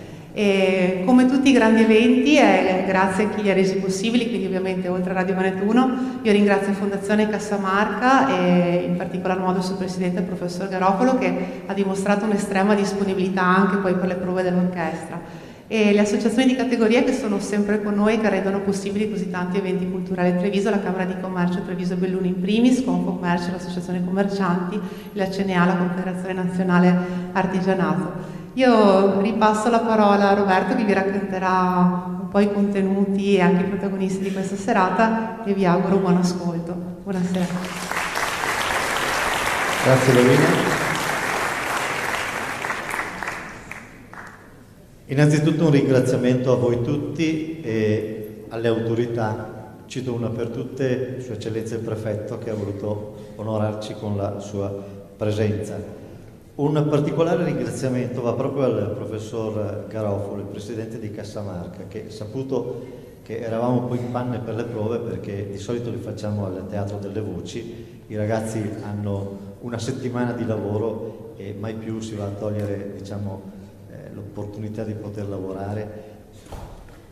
Saputo del nostro problemino, il professor Garofalo si è dimostrato una persona veramente di grande cultura. Io direi che un applauso lo merita.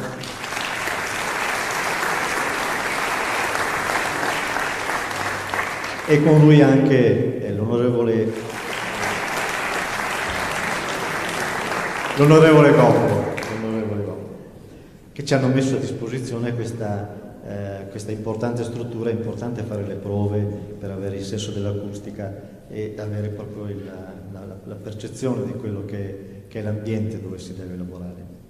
Appunto un segno della provvidenza. Grazie, è bellissimo realizzare ed è stato accolto con grande impegno questo momento. Il nome Piccola Atene non arriva per caso. Qualcuno scrisse: trovandosi vacanti 2 cattedre di belle lettere nel seminario di Trevigi, nobilissima e coltissima città dello Stato Veneto, furono queste offerte a me e al fratello mio. Le accettammo entrambi con giubilo. Ne aveva questa città per dir tutto il comodo e tutti i più nobili incitamenti.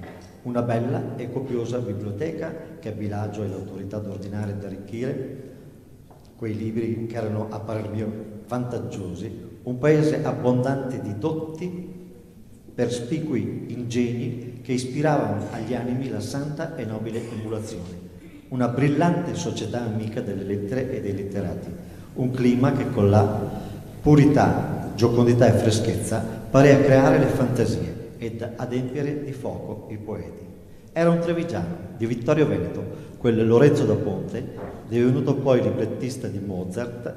Chi non ricorda Così fan tutte, Le nozze di Figaro e Don Giovanni. Morì a New York, naturalizzato statunitense. Ancora ai primi del Novecento, Treviso era considerata una piccola Atene e fino almeno agli anni 60-70 è rimasta tale.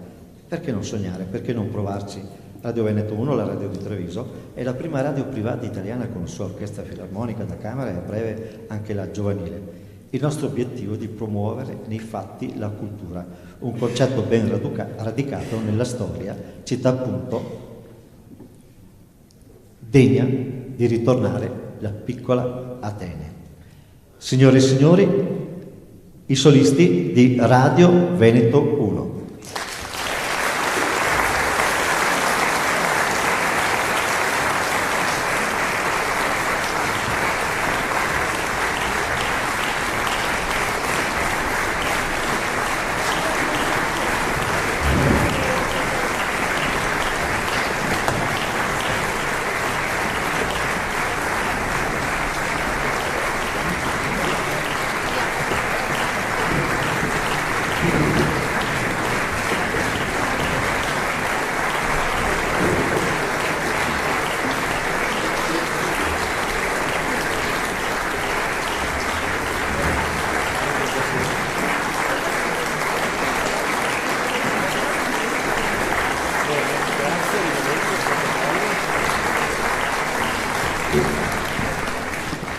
Solista, un vero, autentico talento. Paolo Tagliamento, per 4 anni è stato alla Scuola Superiore di Sua Maestà la Regina di Spagna, venne premiato come miglior violinista, venne premiato come miglior quartetto. La sua maestra, Anna Ciumachenko, forse la più importante maestra al mondo, se l'è portato, finita il corso alla Scuola Superiore di Sua Maestà la Regina di Spagna, se l'è portato a Monaco di Baviera. Di lui vi dirò poi una novità impressionante. Paolo Tagliamento e il maestro Massimo Raccanelli eseguiranno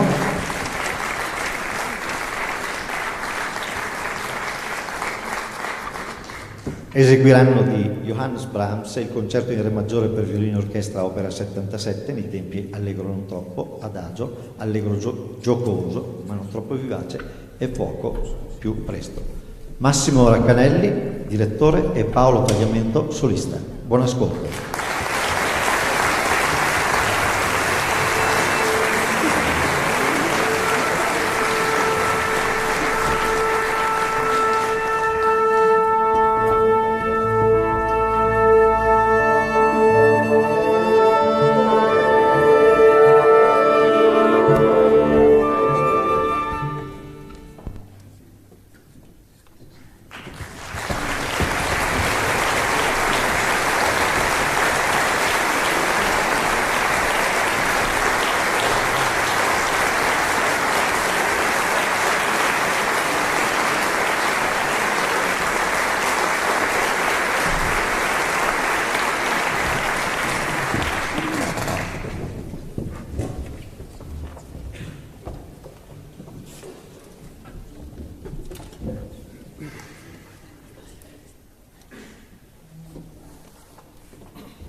di Johann Sebastian Bach, Sarabanda.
Avevo promesso 2 parole in più per Paolo Tagliamento ed è una notizia dell'altro giorno. Gli è arrivata una telefonata, è stato invitato a fare l'ottetto di Mendelssohn alla Philharmonie, è il teatro dei Berliner, con componenti dei Bergner, la più grande orchestra d'Europa, l'orchestra che fu di Herbert von Karajan, e con i Boston Institute e la Boston Institute Orchestra, componenti della Boston Institute Orchestra. Di solito queste istituzioni invitano i più grandi talenti d'Europa all'audizione. Paolo è stato invitato direttamente a suonare con loro. Penso sia un qualcosa...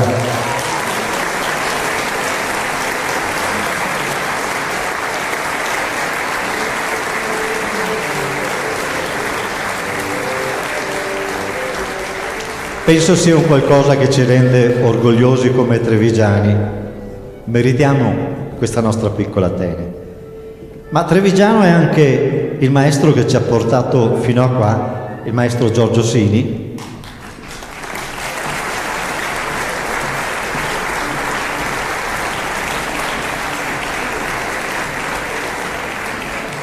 E tra i 20 e i 40 anni sono generoso, c'è un salto. Mancavano i 30 anni.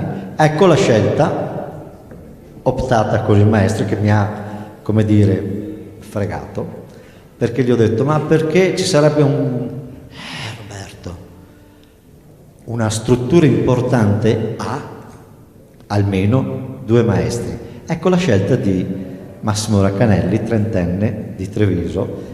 Mi sembra che non abbia deluso le attese.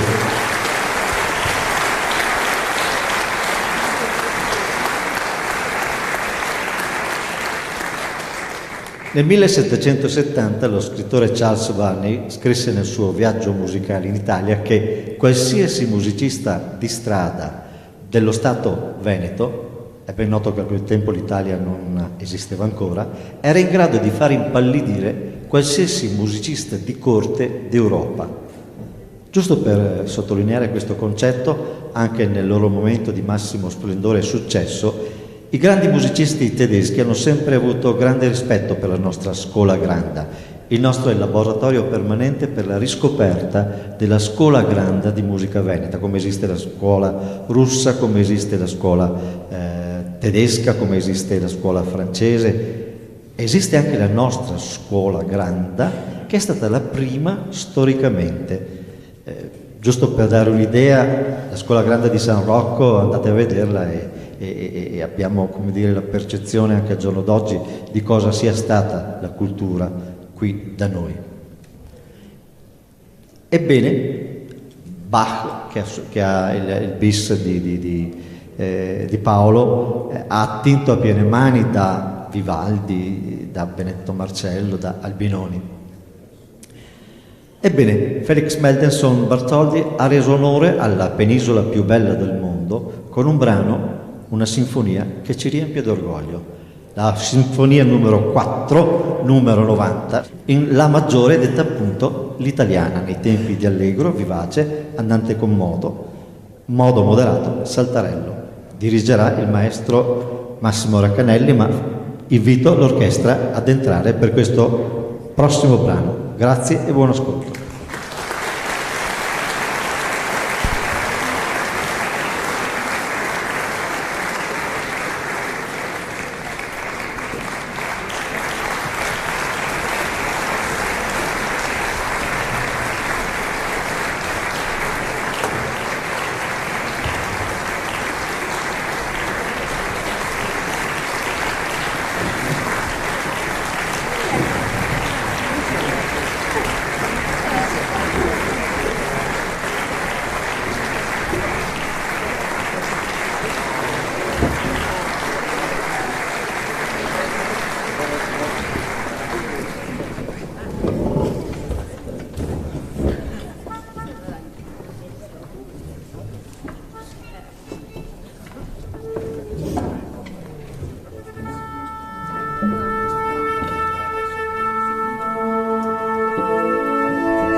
Thank